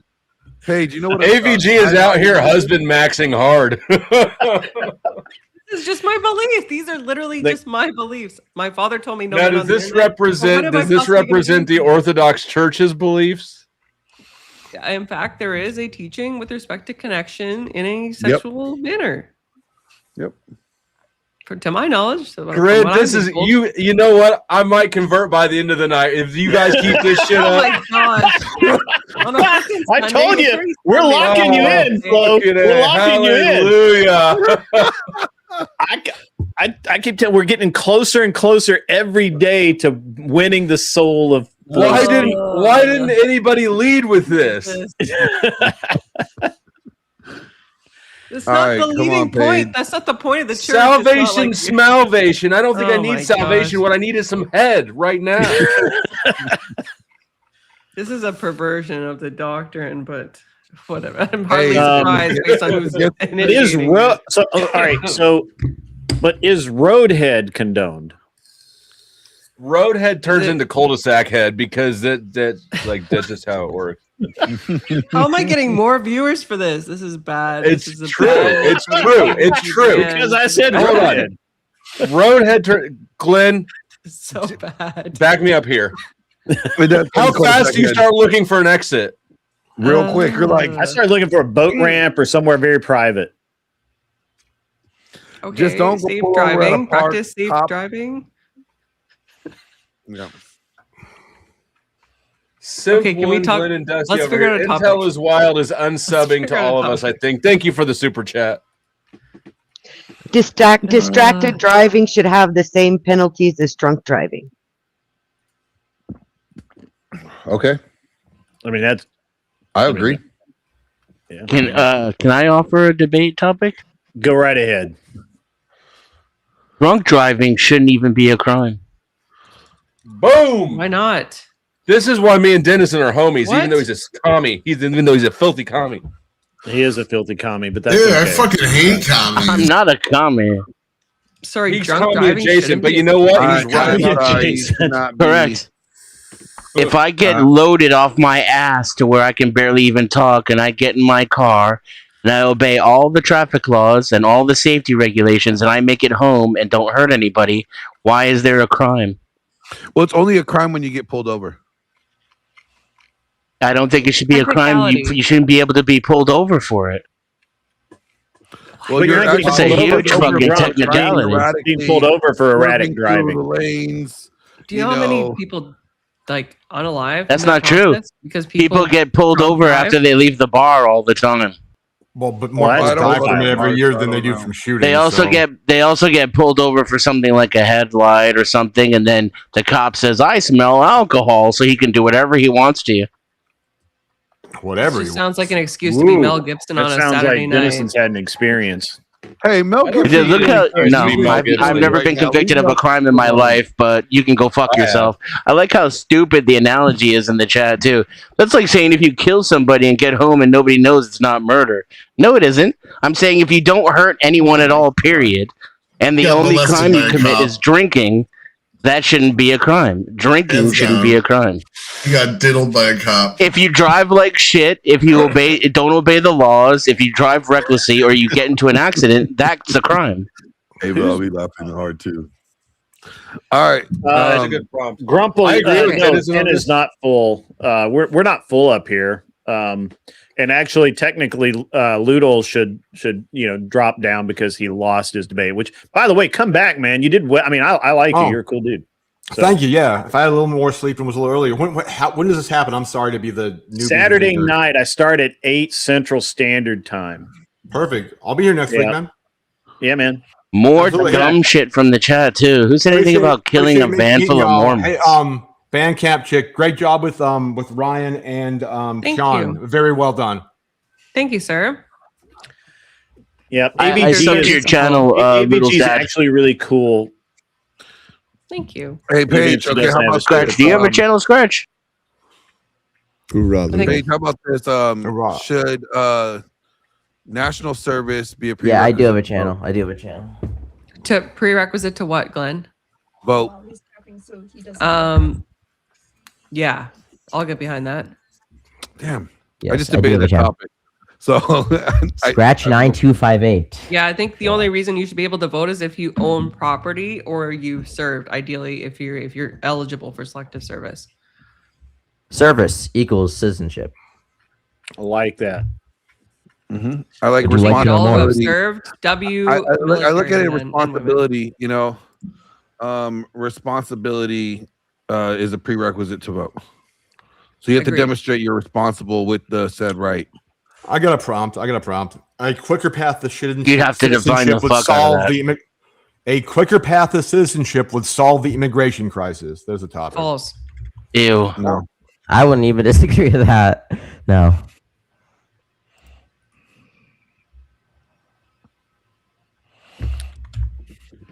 Israel is our greatest ally. Well, let's let Grid run through the topics and maybe we can. Oh, yeah. All right. Let me go back to the Potentially. list. Yeah. I'm sorry. I got distracted. Oh, we have a by- list? I didn't even know we had a list. I have a We list. do. I thought we were just pulling stuff out. And you can It's add to the Schindler's list. List, If you am have I a right, really Tyler? cool, if you have a really cool debate topic, then throw it out, and I'll add it to the list. Oh my God. Should Chat, do you guys hold on? anybody Wait, have hold a on. That's not topic? it. I'm asking my chat. Hey, where's the list at, gentlemen, Chat, ladies? you guys have an option. Give me an option, chat. Throw out the Discord link so that these guys can find it. And what's the let's see, Discord where was channel it? name? I'll find it there. Let's see. I just had it. Is cheating in a relationship worse than cheating in a professional sport? No, the principle's the same.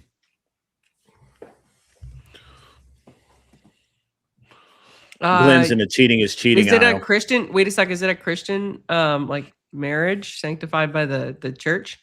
It just says his marriage Sure. by definition Sure. is sanctified by the church. I can't. Is there any reason secularists even get married? I mean, tax reasons. Tax bitches. What the fuck? Yeah, tax reasons. Yeah. Believe it or not, what? secularists get married for take all the that. same reasons as religious people. It's different. I'll take It's it. not different. I know. Go I'll take you figure. on that one. It's different. Crazy secularist. You're gonna say it's different? Yeah, say it's I not think there's different. a higher. Okay, cool. I think there's a Yeah. higher No different. error attributed to it. Well, That's can we just your debate it? Can we- narcissism. That's just your narcissism. Oh, go to my narcissism God. now? Topic. Let's go. Hold on.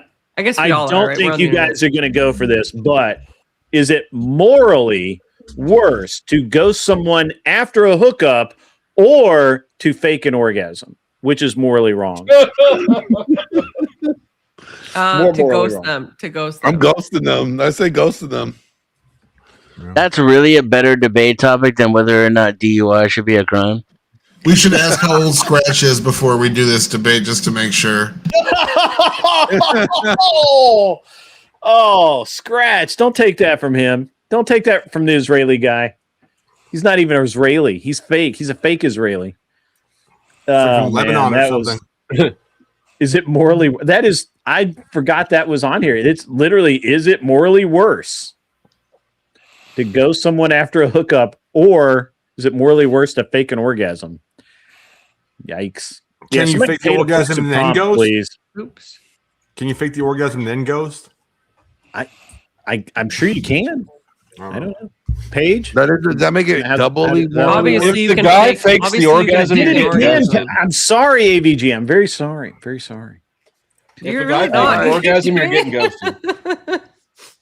All right, so we got the prompt. Is Yeah, it women can is shake it. cheating All right. less shouldn't, than but we can. what is it again? Oh, hi, Grumple. I'm supposed to be kicked anyways. Thanks, Yeah. y'all. We'll see you Good next Saturday. evening. Also, See you, Grumple, you're Lulu. too late to Nice debate, talking man. to you. I'm sorry. You can hang out, but you can't debate. I'm sorry. But I'm you can better as a hang. judge. I'm Well, better then as a let judge Ludo anyway. stay and hang out. You can't just kick Ludo off and let I'm not. I didn't. I'm not kicking him I off. He lost. can. Oh, Yeah, I'm not Oh. kicking him off. I mean, I said I might, but I mean, you're welcome. You're welcome to. It's past my bedtime anyway. But past it's your all good. bedtime. It's past mine too. Glenn's All over right, here like, all I right. reserve the right to kick people at any time. Okay, we're about to, it's about to be a problem because my wife's going to go to sleep, which means that I'm not going to have any happy time. Oh, yeah, that's an issue. Okay, can let's just decide masturbate on a like prompt. usual. Can we go You for the just ghost first? her. Blame the patriarchy, right? Well, I am the patriarchy. You I guys can't figure blame out the myself. prompt? I'm gonna go take a piss real quick. Sorry, why don't we go for the first prompt? The cheating in a marriage is more wrong than cheating in a professional sport. Yeah, those pesky morals. Is that where you're going to go with, Glenn? He has to. He's taking a leak. He went to the shitter. That's a yes. You went to the loo? Yeah. The head. Yes, Anson provided a lot of these. Anson was literally like a prolific prompt provider, and a lot of them are really, really bad. Is the walk of shame I hope he's okay. considered ghosting? That's hilarious. I miss Anson. Where is who pissed Anson off to the point that he quit the internet? Like everybody, he blocks everybody who annoys him. That means all of us have been blocked. I was just on a panel with him like a week ago. I Then had he a blocked debate you. scheduled with him. No, he's doing good things in life. He's doing good. I mean, to be fair, I have all of you blocked, but I still come to the internet. He's probably working for Palantir. I own shares in Palantir. Hopefully, he's doing good things. It's a great investment. It is. Palantir is an Last time, when I LVMH. bought, it was at like a 52-week low, which do what this is not financial advice, but it seems like a good time to buy. He's working for Palpatine, not Palantir. He's Palpatine. Oh, good. That, Yeah, I don't Death think Star Also, construction seems like a good project. time to buy silver, just in my opinion, only. Man, a great time to buy He's- silver was the 20. Hey, what's up, Cam? How are you, my man? It's not $20 anymore, but it is like 58, which is about as low as I don't know. The time to sell if you bought Are we anytime doing this or previous what? was it hit $111 in the last year. Yeah, we're I doing know. this. How much So that was time to lower do you think sell. it'll slide? We're doing this. We're doing Bounce Honestly. around, then up before the end of the year. All right. Let's go. All right, gentlemen, we have the prompt, and Glenn is back. So to the back you go. Bye. Toodles. Bye. Toodles. Bye. God damn. Toodles. Bye. Fuck. Bye. Never. Bye. Oh, Bye. see, the problem is you're all the way up at the top, you loudmouth. My God. I can just mute that guy. Anyway, lady, gentlemen, we have the prompt. You know, you're all pros. We're all wearing sunglasses, and it's dark outside. I wear my Maybe not in sunglasses at California. night. Well, he's not in California anymore. So, right. all right. Who's the affirmative? I am. Wait a minute, you're affirming that it's just as wrong, or Oh no, sorry. I thought the prompt was okay. Yeah, no, never mind. I'm wrong. He's right. already? There's the debate, folks. Game over. Nice score. That was the only argument a man's ever won with a woman. All right, so let's let's Good sport. Good sport, Paige. We'll talk later. all right. So Glenn, you're the affirmative. You go first. Let's start talking, and I'll start timing. All right. Cheating relationship is morally wrong. The same core reason that cheating in a professional sport is wrong, because it violates the agreed upon standard for trust, fairness, and commitment. There you go. Leave it there. Let her start. Wow, a 14-second opening statement. Impressive. Paige, whenever you're ready. I love when my opponent uses simplistic terms to make a black and white issue, more of actually a gray issue into a black and white one. My apologies, I misspoke.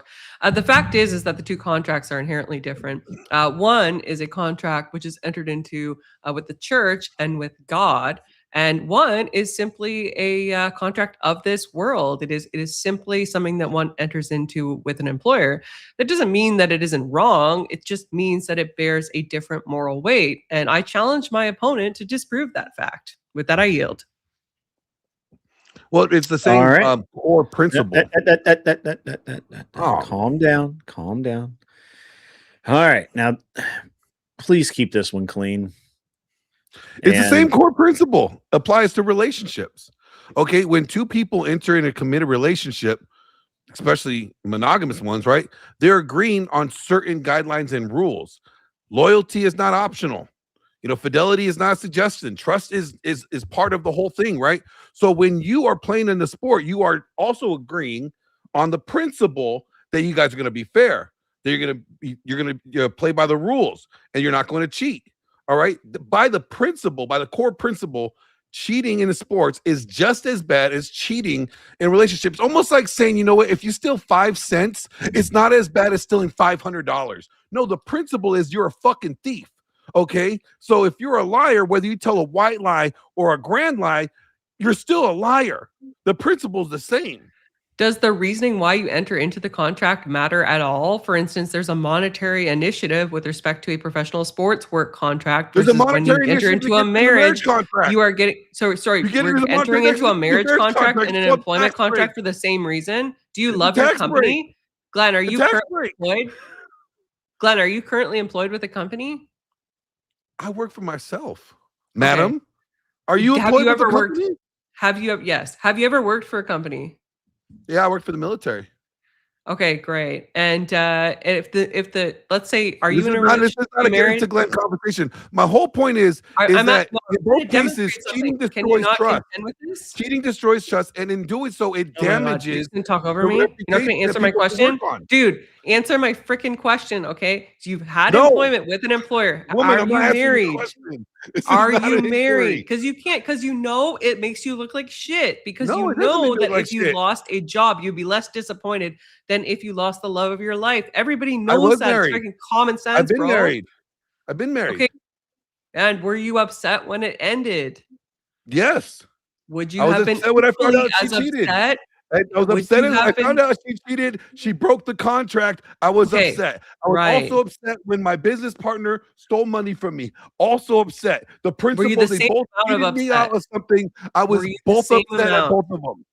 You were equally upset. Congratulations. You are an outlier. Okay. Obviously, people are going to. Have you ever heard the saying at the end of when you're on your deathbed, the things you will care about Principle is least the are the fact amount of that when days you have cheat worked. somebody, you are being selfish. And if you're cheating in a sport, you're being selfish, choosing not to play by fair rules. You're making them play by the rules, but Wait, you're choosing that's not a to play by subjective rules. standard. Hold on. That's a No. And subjective the same standard. thing as marriage. If you cheat on somebody in marriage, you're saying, hey, we agreed to these rules that we're going to live by, but I'm not going to live by those rules. Forcing this Okay. person to believe that you guys are living by the same rules. Right. You're cheating them out of information that they need to know in order to make a informed decision about what they wanted to do next in life. It's the same thing with contracts- business. If me and Grid were No, in a it's not. business contract and he started to make a business The side, contracts are and materially cheated me different. out of the contract, right? The contracts are And he's doing materially that. different. What is marriage in the United States? Well, secular marriage is different than we agreed that this debate would be on Christian marriage. Christian No, marriage we is a didn't say it contract was on entered Christian into between marriages. 3 parties, sir. 3 parties, man, woman, and And God. guess what? You are Man, still woman, and God.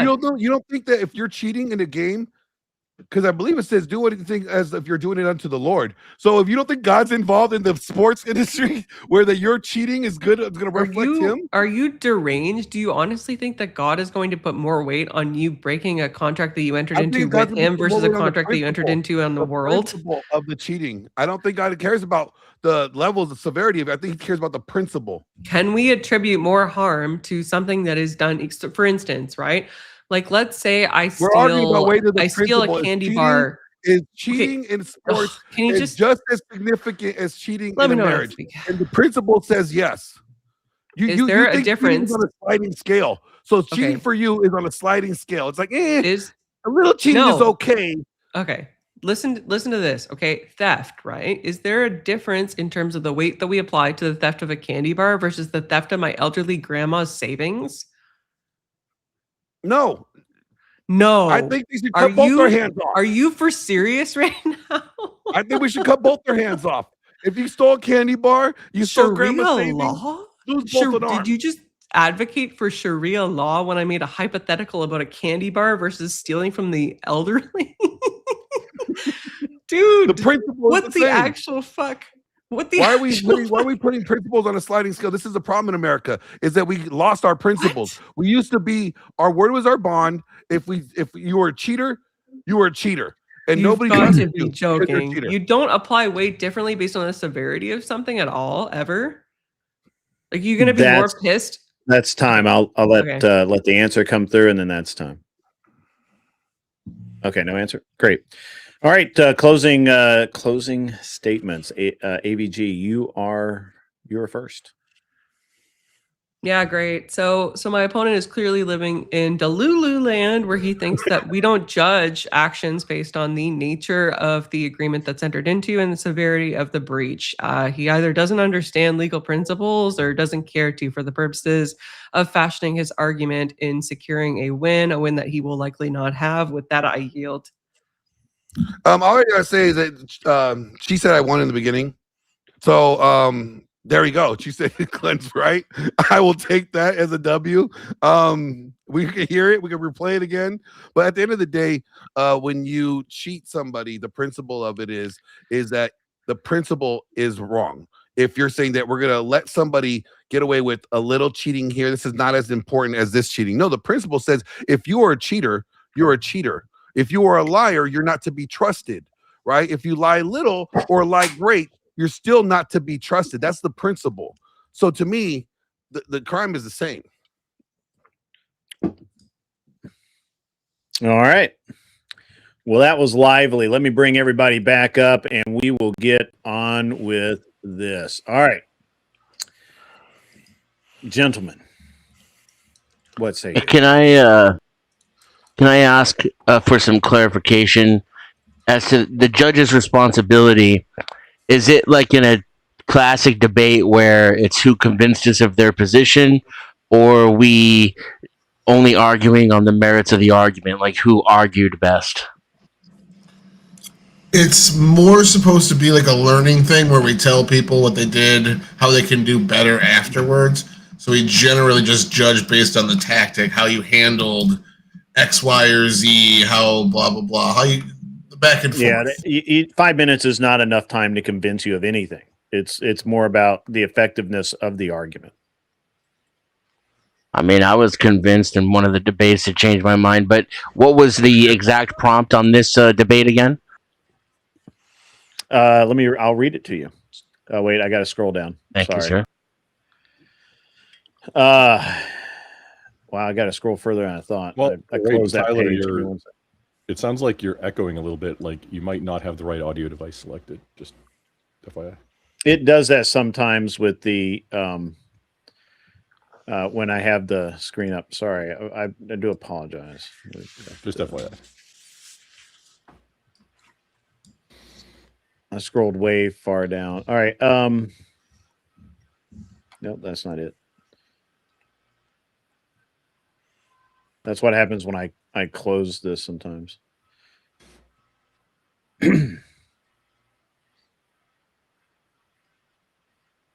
I thought they changed it from your original topic to cheating in a church sanctified marriage they versus just agreed cheating in that, sports, right? Yeah, they just Yeah, we agreed that it was in a Christian marriage. Yes, is cheating in a relationship, which we defined as marriage, worse than cheating in a professional sport?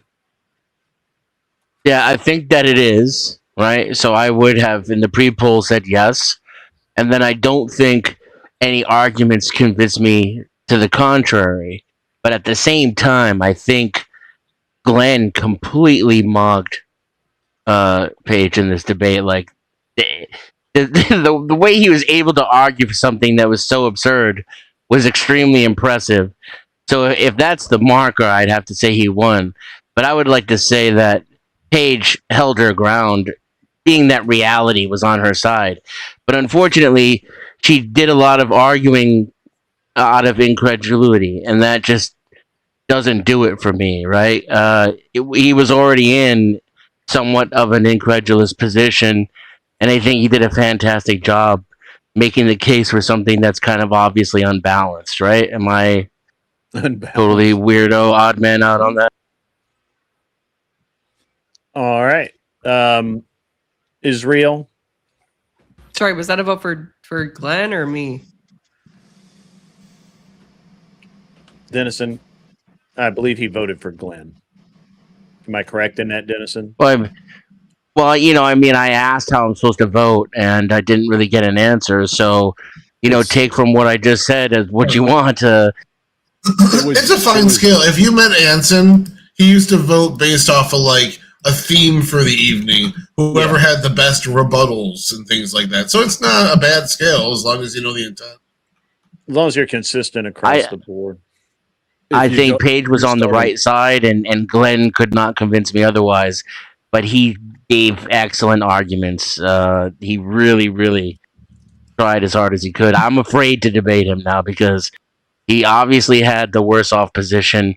Nobody wants to be cheated on in a relationship, but he made his case as much as he could. The side that you agree with shouldn't necessarily impact your judging of how good an argument was made. Right, but did the argument convince me? No, I thought the argument was excellent, but it still didn't go far enough to convince me. Well, there you go. So who is your vote for? I mean, whoever you want it to be for. Ambiguous. That's not how that works. When I asked how I'm supposed to gauge that, I was given an ambiguous description. So you were I just gave you told my. clearly to base it on their performance, not whether or not they convinced you, because 5 minutes isn't enough really to convince anybody. Grid said that. He said based on their performance in this particular 5 minutes, not whether you were convinced to one side or the other. And then I was given two conflicting explanations as well. But according to that, Glenn won the debate. Okay. Israel.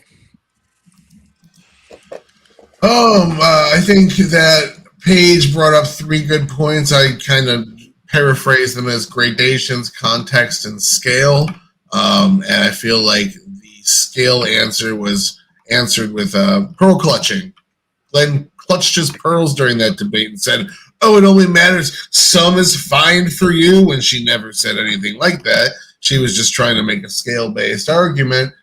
Glenn's argument essentially, and I wish Paige would have honed in on this and given us an example, but it would have said, essentially, an 8-year-old that cheated at Go Fish with his 8-year-old friends is just as bad as a husband sneaking behind a wife's back, because he's only judging from the metric of, was it stealing or was it cheating or was it this thing, and ignoring every other piece of context that makes up the totality of the situation. So I think Paige did a very effective job at arguing that, minus just an example. I had to give it to her pretty hard. And Glenn's trolley closer was just kind of told me he wasn't taking it that serious. All right, Witchy. So I want to commend you, Glenn, or no, not Glenn. Who was that? I'm bad at names. I want to commend the gentleman for. Glenn and I want to commend the gentleman for getting AVG to debate that there's a grade to sin, because that's what she was talking about more than anything. You know, like there's a level of sin that God cares about, rather than just sin is sin. That was interesting that you got her to do that. But in the end, I feel like it was really close. Like, for me, it's like a 6-4 decision here, but I have to give it to Paige or AVG. Thank you, ma'am. All right. Maybe even 5.5 to 4.5. I too would have given it to AVG, and I'm gonna and the reason why is because even though I actually find Glenn's argument interesting, y'all don't have principles. He is willing. And that, I was going to get to that, Glenn. Even though he was being tongue in cheek, I think Glenn really does. There isn't a level with him, like with most of us. You know, stealing bubble gum is not not the same level as stealing a car, right? But what Glenn is saying, that is in his world, it is the same. Now, maybe the consequence of that is not necessarily the same, but it is the same. So I commend him for sticking to his guns on that, and I don't think it's as lunatic a take maybe as some other people are. I think he made AVG in this debate. She went against what she would principally believe being a good Christian woman, is that, you know, sin is sin, right? But he got her to debate that there are levels of sin, and I love that. Well, I gotta say, I don't think it was even close. I'm not gonna lie. Go ahead. I thought Paige blew out. I'm not. I mean, I don't know. It was a blowout, but I don't even know who Michael Jordan is. You mean like blowout? Like I know who Michael did Jordan good, is. I just don't or like to watch basketball. Yeah. He thinks you did extremely well. Okay. I wasn't sure. He's a baseball player. I just think that Paige. All right, look. So I don't think that AVG admitted to levels of sin, because to do that, she would have to judge someone's sin, and we're not supposed to do that, right? So by saying sin is a sin is, I mean, that's a nice thing to say, but that's not really the reality of it, right? So did she just sin to win the debate? She did. I like it. I like it. Sin looks good on you, man. I'm not a judge of that. I don't judge that. What I'm saying is that I didn't.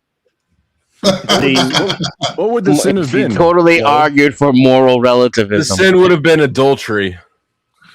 She did, didn't? Did she do an adultery to She win the did, and debate? we could clearly tell that Glenn Re-adultery. doesn't believe what he was saying. He was just making the best possible argument he No, could. he does believe. No. No. No. Grid, See, tell him. that's the mistake. Glenn, I've known Glenn a while, and he really does believe, at least at his core level, that stealing a stick of gum is just as bad as robbing a bank. That's there. This is why Christianity corrupts people's natural morality. Oof, that's retarded. He doesn't my believe thought that. here is that Paige being a good Christian woman, AVG being a good Christian woman, probably really believes that those two are the same. But she argued moral relativism, and it blew me away that she did, and I just feel like she did a better job. And I believe that's slightly. what the problem that we have in society today was like, you know what? Oh, it was just a kiss. It wasn't like I fully stick my dick in her. Is that really that cheating? Like, we're gonna have a sliding scale on this. And Yes, it's so much it is easier to be cheating. black and white, and be like, you know what? No, if you're a liar, you're a liar. If you're a cheater, you're a cheater. Whether you cheated, I don't get into business with people that I know that cheat on their spouse. Why? Because if you're willing to cheat on someone you love, you're definitely willing to cheat on me in business. And that's a principle that I uphold. And that's the principle I stand on. I gotta ask an important question here. So we gotta do something a little different because we have 3 people left. So we put all 3 people into a debate together, and then the winner goes to the finals. So we have Scratch. What did they call that in WWF? Scratch, me, AFG, and Abe. I can judge if you like, Grid. Well, so Dusty and Abe go next. Failing. Dusty and Abe go next, and then we have I was 3. gonna say Dusty and Abe haven't. Yeah, I was Dusty planning and for the future, Dusty. I was thinking tomorrow. Yeah, That's that's the Jew math. Yeah. Oy vey. Wait, Tyler can do All that? right, so let's get Abe and Dusty up. I got to get to bed some point All right, tonight. Paige, thank you Hey, for the debate. It was Glenn, wonderful. Solid work. I get where you were going, so Paige, I understand thank what you you're for the saying. debate. Nice For the debating you final again, round, Glenn. Grid. Thank you. Think about it. For the final round, I'm we going either to have to do a 3-way. Ahimsa is easy. in the house. All sin is not equal. That's goofy. Mortal and venial sin are different, and that is not moral relativism as much as common sense. I mean, I'm not going to argue that this time of night. We weren't. No one was arguing that. I'm not going to argue it. That's for sure. All right. Talking about a sliding scale of the same exact sin. Yeah. All right. So, you go to the back. Bandcamp, off to Bandcamp you go. You go. Abe, you stay. Where's that federally? There he is. That guy and this guy. All right. Wait, hold on. That didn't work out right. Who's supposed to be up here? Dusty, I think. Dusty, that's it. Hey, The I one don't time he was belong supposed here. to be up here, I put him in the back. Oy I don't vey. belong here. Oh, oy vey. There we go. Get him out of here. Get him out. Okay. What do you guys want to debate? I'm chill. That's not a debate You're prompt. chill. I'm just We're saying. gonna I was debate going that to you're say that chill. doesn't sound like a topic to me. I feel like I could debate that you're chill. Old Moon says if AVG is Orthodox, the Orthodox don't believe that all sin is equal. She was not arguing against her beliefs. That's true. But anyway, so man, what do you guys want to debate? I don't even know. What topics? Yeah, you just read some of your topics. It is really. We should legalize all drugs. It is wrong for someone to moderate and compete in their own debate. Agree. I'm just saying that because I don't do that. I'm just being a dick. I'm sorry. That was a dick move. That was dickish. Is Flo chill? That could be a great Slow chill. I would debate that if you want to. Is slow chill? You say yes, you are chill? You say yes, you are chill? I feel like I'm fairly chill. Like I could see both sides of it. I don't know that I'll debate it just for the set. You know, if you want to debate that, I'll debate it. Let's do it. Let's do it. Which did. side are you taking? Hold on. What did I do earlier? What did I do earlier? Oh, you debated and you competed in your debate when you guys were teaming up on yeah, but I apologize for that. I was okay, Marte. Bad mood. Look, I was wrong. And I caused that guy. He could have won. I almost called Could have won, but I fucked him over. All right, you know what, Abe? I'll let you choose your side. Am I chill or am I not? I'll argue no. I'll argue no. Okay. Not chill. Well, hold on. I've got more debate topics, guys. Come on, this is a good one. I think that we've got one that we agree on. You got one that you guys want to go with. All right, let's roll with it. I'm good with it. Okay. My position is that I'm chill, and I think I'm in the affirmative. Okay. All right. Let me get my. Do we need to even time this one? This is gonna be like a 30-second debate. But all right, you're the affirmative. Go. Yeah. I just want to say that I'm super chill. I've been streaming for 5.5 hours, and I'm just sitting here smoking my cigarettes, and I'm going to yield the rest of my time because that's how chill I am. That's pretty fucking chill. All right, Abe, let's roll with it. So I would say that Dusty's actually not chill. He acts like he's chill, but the truth of the matter is he's never actually chill. His heart's beating out of his chest and he wants to rip into people as much as possible. He suppresses it, which is actually not chill. He wants to shred anybody who holds stupid viewpoints in his opinion. He wants to shred anybody who's stupidly religious for no good reason, who doesn't stand for what they actually stand for. I would say that that is not chill. It is acting chill in lieu of not being chill. Well, this is going shockingly well. I like this a lot. Let's roll right into it. 5 minutes on the clock. You guys start, and we'll get into it. Can you prove that I'm not chill? Yes. All I have to do is go to your streams and listen to each time somebody says something that you find stupid or offensive, and you will shred into them. I mean, you're sitting here telling me I'm not chill, and I'm not shredding you. I'm chill with. I haven't said anything you find stupid or offensive yet. Hold on, you're saying a lot of things about what I actually secretly think, but I don't know how you're going to demonstrate that. But I'm happy to allow you to try. Do you think people should have sex before marriage? Yeah, if they want to. I'm chill with it. I don't think they should. I think no one should have sex before marriage. I mean, all that demonstrates in fact, I think if you do, it's a sin. Abe, all that demonstrates is that you're not chill. That doesn't have anything to do with whether or not I'm chill. Well, if I profess it and then tell you you're wrong and I'm right, then what?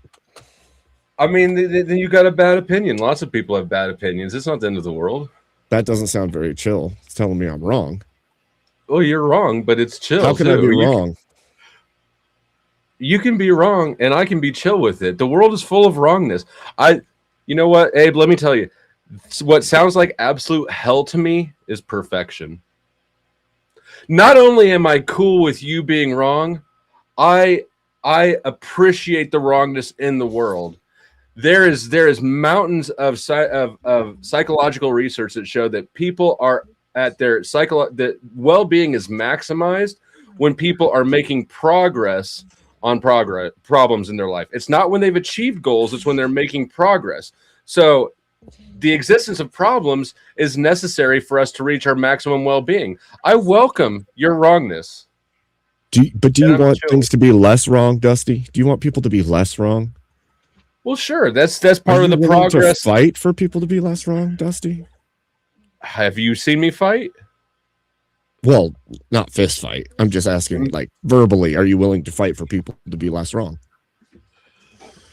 I'm willing to have the discussion. But does that mean I'm not chill with it? Moral obligation to correct what's wrong? Oh, I don't think I have an obligation to look after anyone but myself and my family. If something's wrong with, like, say, my daughter, or me, then I have a moral obligation to address that. But wrong in the world at large, no, that's y'all's problem. But what if the government's doing something wrong, like to you? Don't you have an obligation to call that out as wrong? I don't have an obligation. I have a right to. Would you? If I thought it would be productive. You can't fight City Hall? Look, I've had the government do a lot of wrongs to me that I did not call out because in those circumstances, it would not have been productive. And so you know what I did instead? I hung out in jail. I played cards. I wrote letters. And I just was chill. Look, I'm so chill, Grid is falling asleep. I mean, I think we're both being too chill for him right now. So I just don't think that you can prove that I'm not chill. All you can do is speculate. What I would have to do is I could go to some of your streams where like people come up and profess things about their faith, and you'll shred into them and then try to make them look really stupid, because in some cases they look pretty stupid for the things that they're saying, but that's not chill. So I would say at the very least, you show them that you aren't chill at least once a stream. So you're saying that you interpret my behavior as being unchill. It looks unchill to you. I would say that drama seems to shake the cart, which is not chill. Are appearances always factual? Is it possible that I might be chill and appear unchill to you? I would say that it's possible for appearances to be a feigned reality, for sure. Right. But if the veins which is actually was your opening point. That was actually your opening point, right? That I appear to be chill, but I'm not chill. So Indeed. Your opening point is that you recognize that appearances could be false. So I think that what you're burdened with now is demonstrating beyond just your impression or appearance that I'm in fact not chill. Well, I'm not going to present video evidence of you screaming at people, but I know that we've seen. Do you agree? Do you forfeit the discussion? Well, I'm not going to forfeit the discussion. Okay, well, I'm cool with because that you too. can lean back and act chill right now doesn't mean that look how you're chill I actually am. chill. I know. Look how chill freaking Grid Hey, is. dudes, it's time to chill. Time's up. Time's up. Time to chill. 1 minute for the closing chill arguments here. So who goes first? Well, I believe you were the affirmative, so you would go last. Okay, our man. All right. Go first. So, as you can see, Dusty has put on a facade of acting chill this entire time he's debating with me. But look at him rock back and forth as though he's jittering because he wants to not be chill. You see that? That is him not actually chill. He's just acting chill by leaning back. But the whole time, he's got to be moving because he's suppressing the not chill in order to seem chill the entire time. That's all I have to say. He showed you the whole time he's not chill. He used as chill a voice as he could, and he tried to keep his mannerisms chill. But then the whole time he was moving the whole time. Imagine that. Suppressing, not actually chill, pretending to be chill. And that's all. That's pretty chill, dude. Go ahead there, Dusty man. I yield. He yields. Perfect. If you really wanted to show how unchill my man Flow State could be, all you need to do is bring up someone like Marte or Imperius. That motherfucker still owes me $100. I win. I got paid.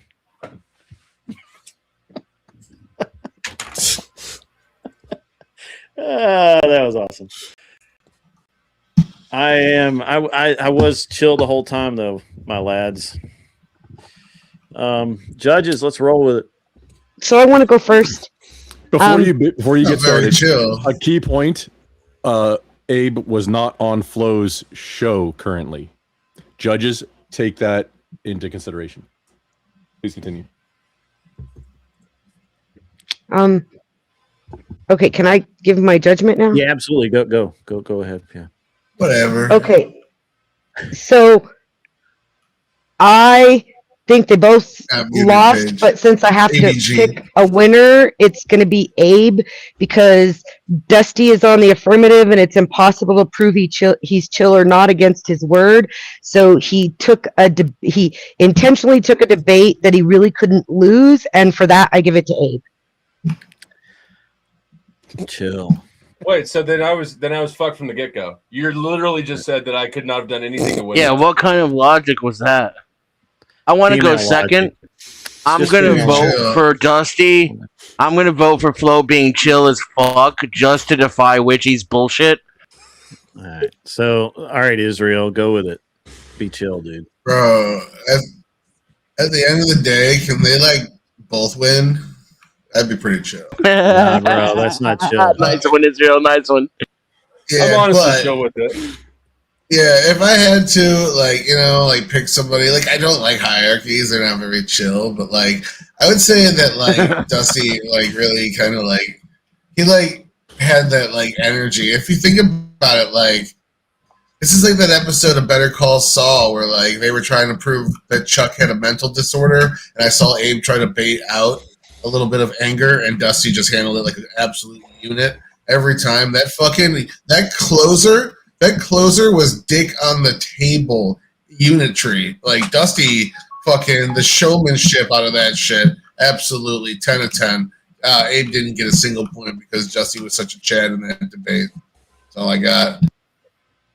I understand, but the problem is that he lost his shit the minute I said Marte.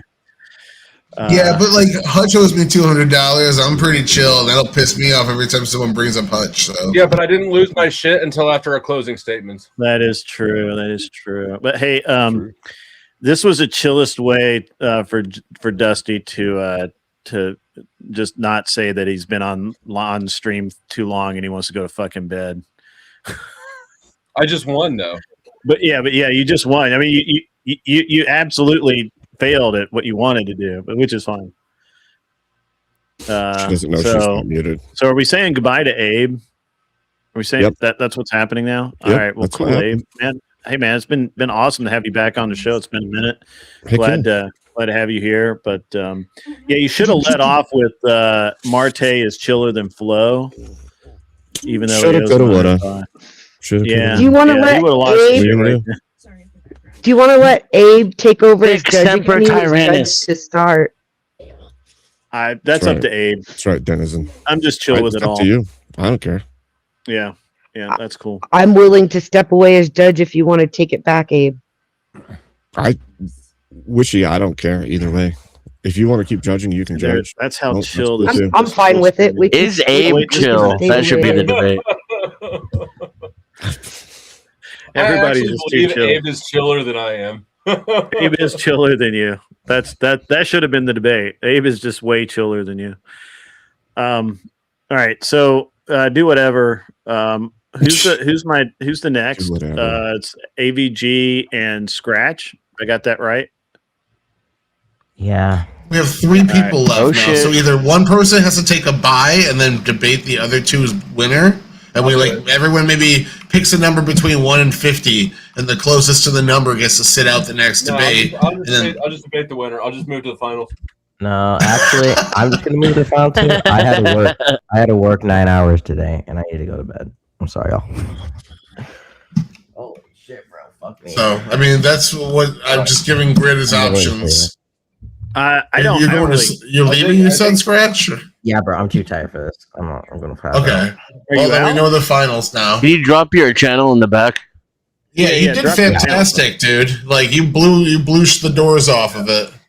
Yeah. I actually am a staunch capitalist, and I disagree with basically all of your points, but I think that you did really good. Appreciate it, man. Please come back, Scratch. We like you. Yes, Stuff in. we always need good lefties here. So, because the current level of lefty sucks. So, yeah. Scratch, have I met you? All right, let's go. Me just- versus AVG. Let's go. Uh, Legalize uh, drugs. Channels in YouTube chat. Channels in Yeah, YouTube Thanks, sure. Scratch, I know man. how that Appreciate it. competition works out.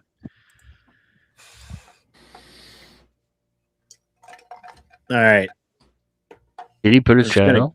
I'm just gonna go ahead and kick it. There, I don't know if he gave got his channel or not. He just It's not in the private. Unless he like zipped out. Well, I'm not sure how Talk Studio works. I just posted it in my in the chat on my side, so if people want it, that's there. Oh, you got him. All right, cool. Yeah. All right, I'm gonna kick everybody in the back, and then we got to come up with a topic. Who's is Abe and is Abe or who's judging? We know. All right, you two. No flirting. All right. Come up with a topic, please. Okay. Dusty, do you have a proposed topic other than the one that you just mentioned? I'm so chill. I'll let you choose. Damn it. Do you think eugenics are should be available to the public? Voluntary, involuntary? Available voluntarily. I'm fine No, with voluntary. I'm fine with anything that's voluntary. I'm not fine with involuntary. Okay. Homeschooling, yes or no? Pro. I like homeschooling. I'm for it. Okay, damn it. Can we largely explain the roles of men and women in society based on biological differences? Say that again. The social roles of women and men can largely be explained by biological differences. Yes or no? Agree. Damn it. Narcan. Do you want to do a Narcan debate with me? We can do a Narcan debate. I think Narcan. Wait, I think we agree on Narcan. Narcan should be available, right? Yeah, it should be available. Okay. I also think that secular, the point of secular marriage and religious marriage, I think that's when we'll disagree, is essentially the same. No, okay, I'll debate you on that. Yeah, no, I think secular marriage is useless to society. Okay. Okay, so you're the affirmative on that. Is that Yeah. do you want that prompt the way that you just said it? Secular marriage is useless to society? Do you have a suggestion as to a rephrase? Nope, I'm happy with it. Oh yeah, it is very broad. It's not broad. Geez. There is little utility in a secular marriage compared to a Christian one. Okay. All right, I guess we're just waiting for grid.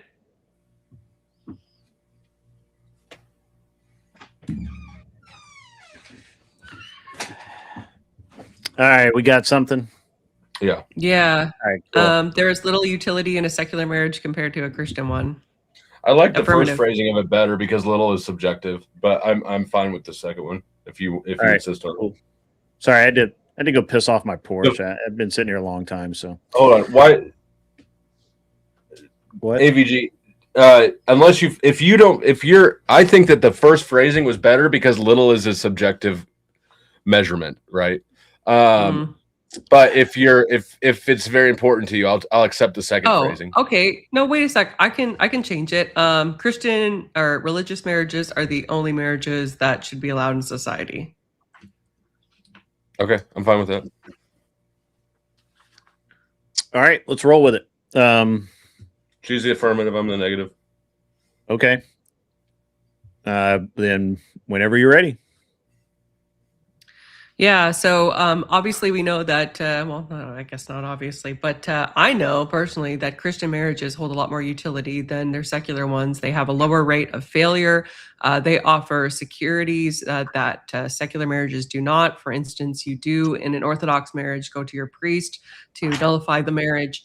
There is counseling services and community services available to you for support through the church, which are not present in secular marriage. And there's really no guarantees in secular marriage. We know that the top reason for divorce is irreconcilable differences.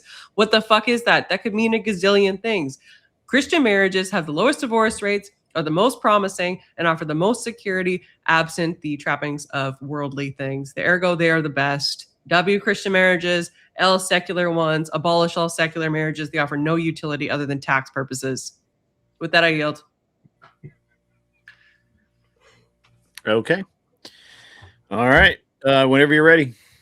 All right, so she said a lot. She said a lot of nonsense there. The very first thing that jumped out to me is that Christian marriages have the lowest divorce rate. That's wrong. In fact, they have the highest divorce rate. Evangelical Christians are the highest divorce rate in the country, not the lowest. The other thing is the prompt is that secular marriages should not be allowed. It's not that Christian marriages are better. So she spent this time, her opening statement, building this case, this false case for why Christian marriages are better. But the very first thing she said is that they offer more benefits, which infers that there are benefits to secular marriage, which if something is beneficial, it should not be banned. Marriage is beneficial to everybody involved. It's beneficial to families, to children. If you look at well-being rates for people who are in married relationships, much higher than people who are single. Marriage is beneficial to everybody, not just Christians. It should be for everybody in society. I yield. Okay, so All secular right. marriage. Secular One marriage has. second, let me get the. Yep. Okay.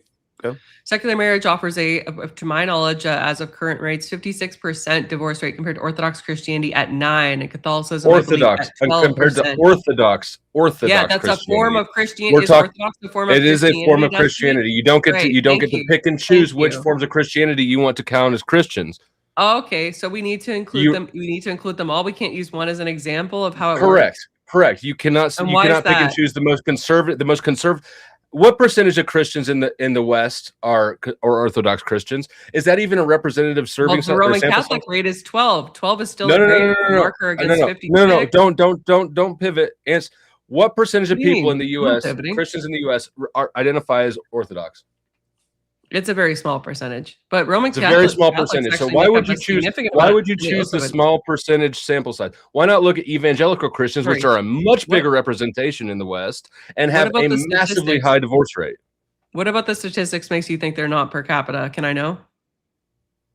Well, you're the one looking at them. I'm just rolling off memory. I'm not looking at them. Actually, I just know them off Okay. by heart. I'm not allowed to use sources during this debate. So You're not. yeah, You're it- not. it What is you're per what you're not capita. allowed to do is you're not allowed to pick and choose a very small representative sample size because it fits what you're trying to say, and So then then apply it to the contend whole. with Catholicism. So then contend with Catholicism. You want to pick and choose? Okay, Catholicism. They have a huge demographic in the United States. Why Mhm. don't? Why do they only have 12%? Why don't we just do all Christians? Why are we trying to choose? Why are we trying to exclude the majority of Christians from the Christian sample size that you want? Besides, the prompt is not Christian marriages are better than non-Christian marriages.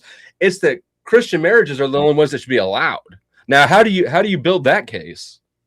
Yeah, because the divorce rate is over half. Would you get in a car tomorrow if you thought that you were going That's to not get in a true. car crash with That's not true, 56%? though.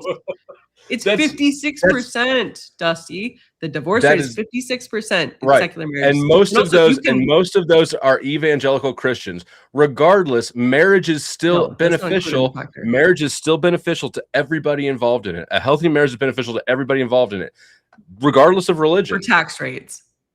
No, for mental health, well-being, for families, If I'm the for all, government, for all Dusty, the if reasons. I'm the government, Tax benefits are one if of I'm them. the government, why do I care about giving people more tax benefits? If anything, I want to tax them more. I want them to have a higher tax rate, right? Outlaw those fuckers, right?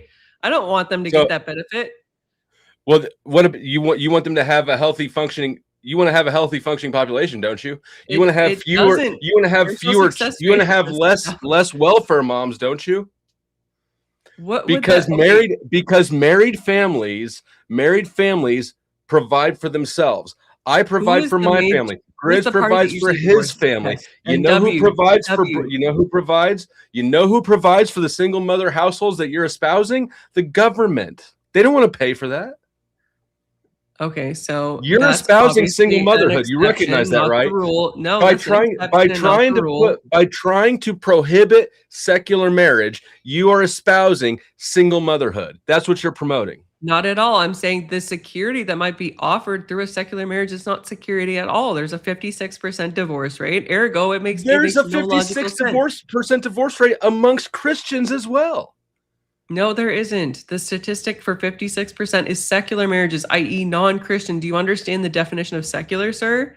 Yeah, and I understand that you're making up statistics on the fly. I've looked this up before. I'm I've had not. this. These are legit I've had this. statistics. I've had this debate before. Evangelical Well, Christians with are the before. highest divorce rate. The highest divorce rate in Out this of country. Christians.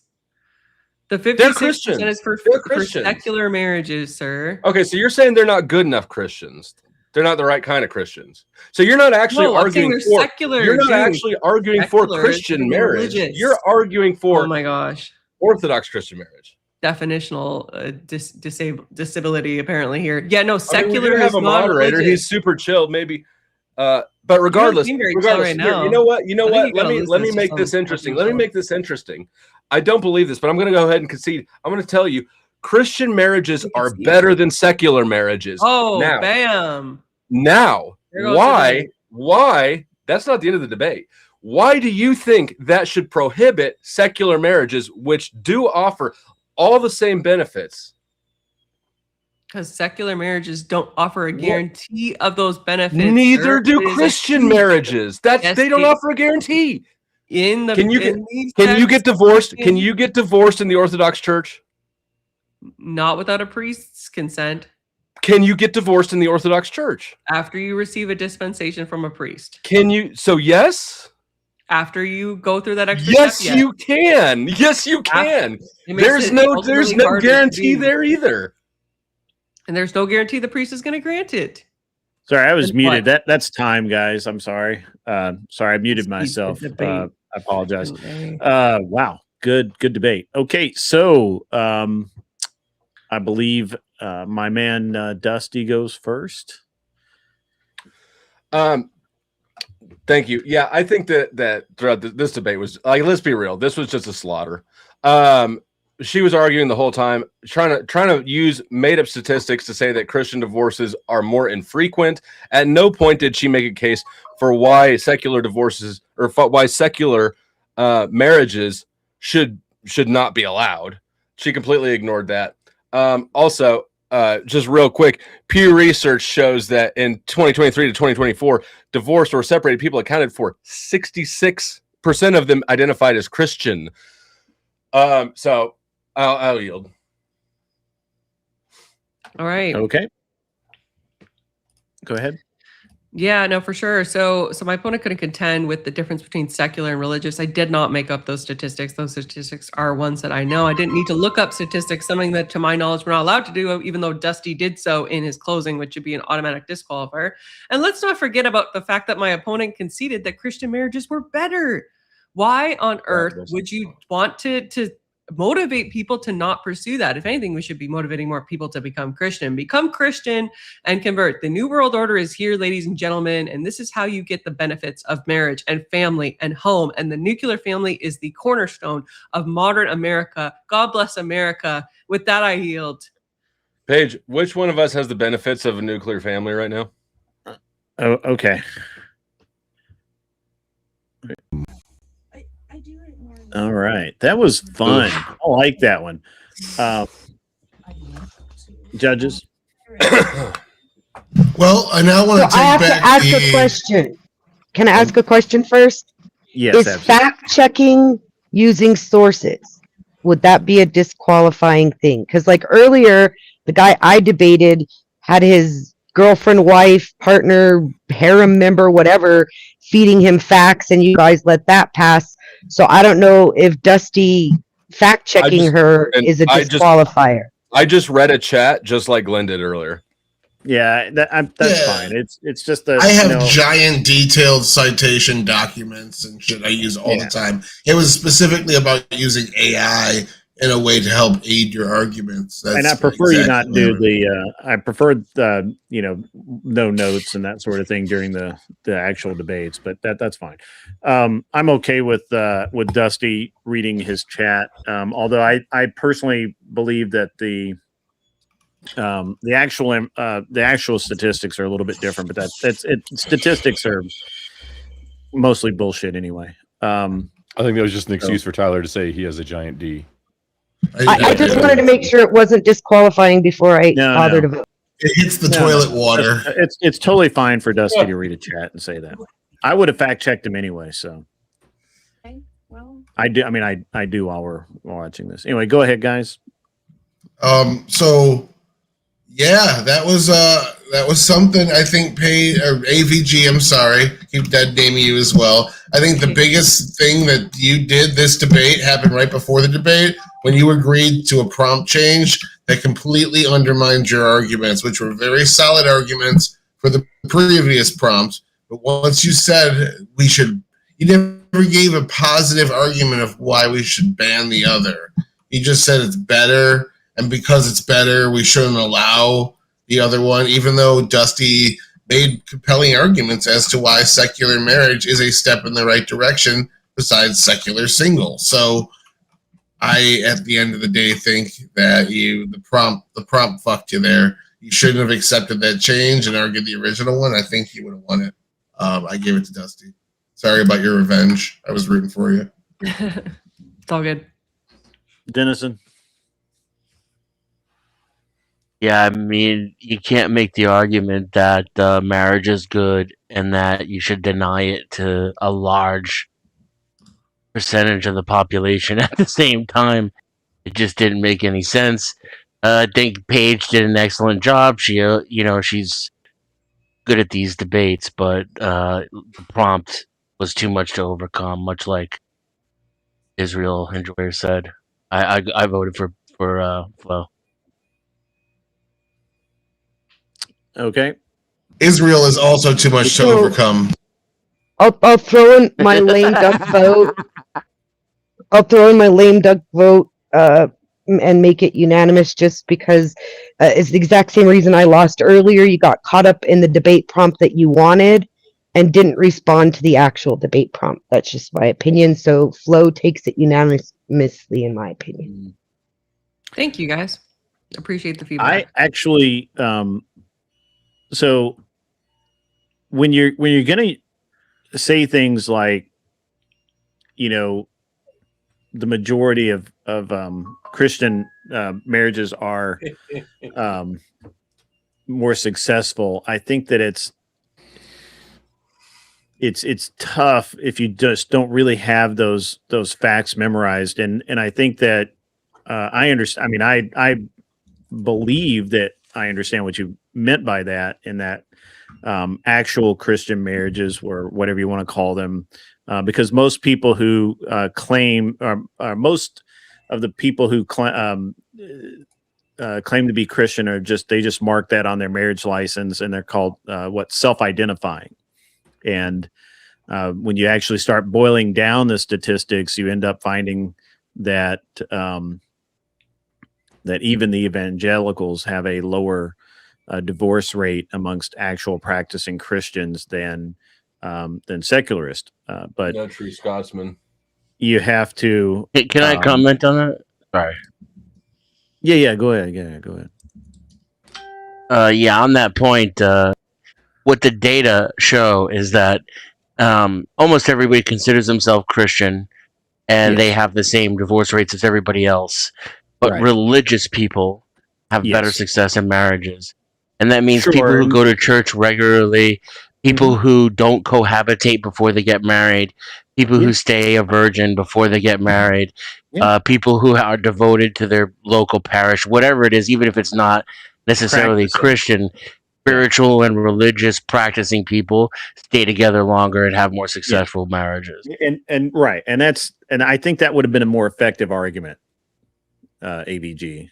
Well, it still doesn't support the ban. Like, I realized it in hindsight. It was a difficult prompt to kind of take on, and you still could have had it. No, really, you lose twice. Someday you'll beat me at a debate. I think you had it. It's just it's a very common trap, and Dusty's very well aware of it. Because most people identify as Christian out of habit, not practice, and sure, and it's really you just have to make sure that you put that in there. And I mean, I've made the same mistake. I've done the I've just been overly general, and you can't do that with Dusty. Dusty, he acts like an idiot, but he's really a pretty sharp guy. He's not chill. Yeah, He's not chill at all. He's actually not chill. He's actually not chill. And yeah, he's Abe won that debate in hindsight. Absolutely. Yeah. You know, I'm So- happy to give him back the money that he donated to me through a loss. Whatever, it's all good. I'll live another day, guys. Yeah, well, it's okay. I'll pay him out here in just a few minutes. Actually, I'm probably going to go to bed. I'll pay him out in the morning. But I've already texted you my Cash App. Have you really? Awesome. Yeah, that was me a minute ago. Yeah, I just thought that was my wife telling me to come to bed because I almost did it at the very beginning of the stream. Did you? But I figured remind me to. The ego is just. I didn't expect to win. Remind me to talk to you about this after the stream, Flo. Should I Okay. put no, we'll talk, but from Big M. Pay me whenever. I know it's not from Big M. He still owes me $100. Man, that's okay. All right. Anyway, hey everybody, it was great. It was great fun tonight. We'll do the same thing next Saturday evening. Please get here earlier so we can have it done a little earlier. That if please just do that. That'd be awesome. And you guys were all awesome tonight. We had great debaters. It was a lot of fun. And I especially had fun. So, but now you all have to go away. Shoot. All right. Oh, Hey, Dennis, come over if you want to. No. Everybody go over to Dusty's. Right. I would set up the raid, but I'm going to bed. So see ya. AVG. Have a good one, Good job to everybody. You were great tonight. Good job, judges. Good job, debaters. Everybody, you guys were all fun. Thanks, Grid. Yep. That See was you fun. guys. Thank you, Grid. Yep. Bye. Sewer blood. Did you know if you put your top lip and your bottom lip and you press them together, you will experience how to shut the fuck up?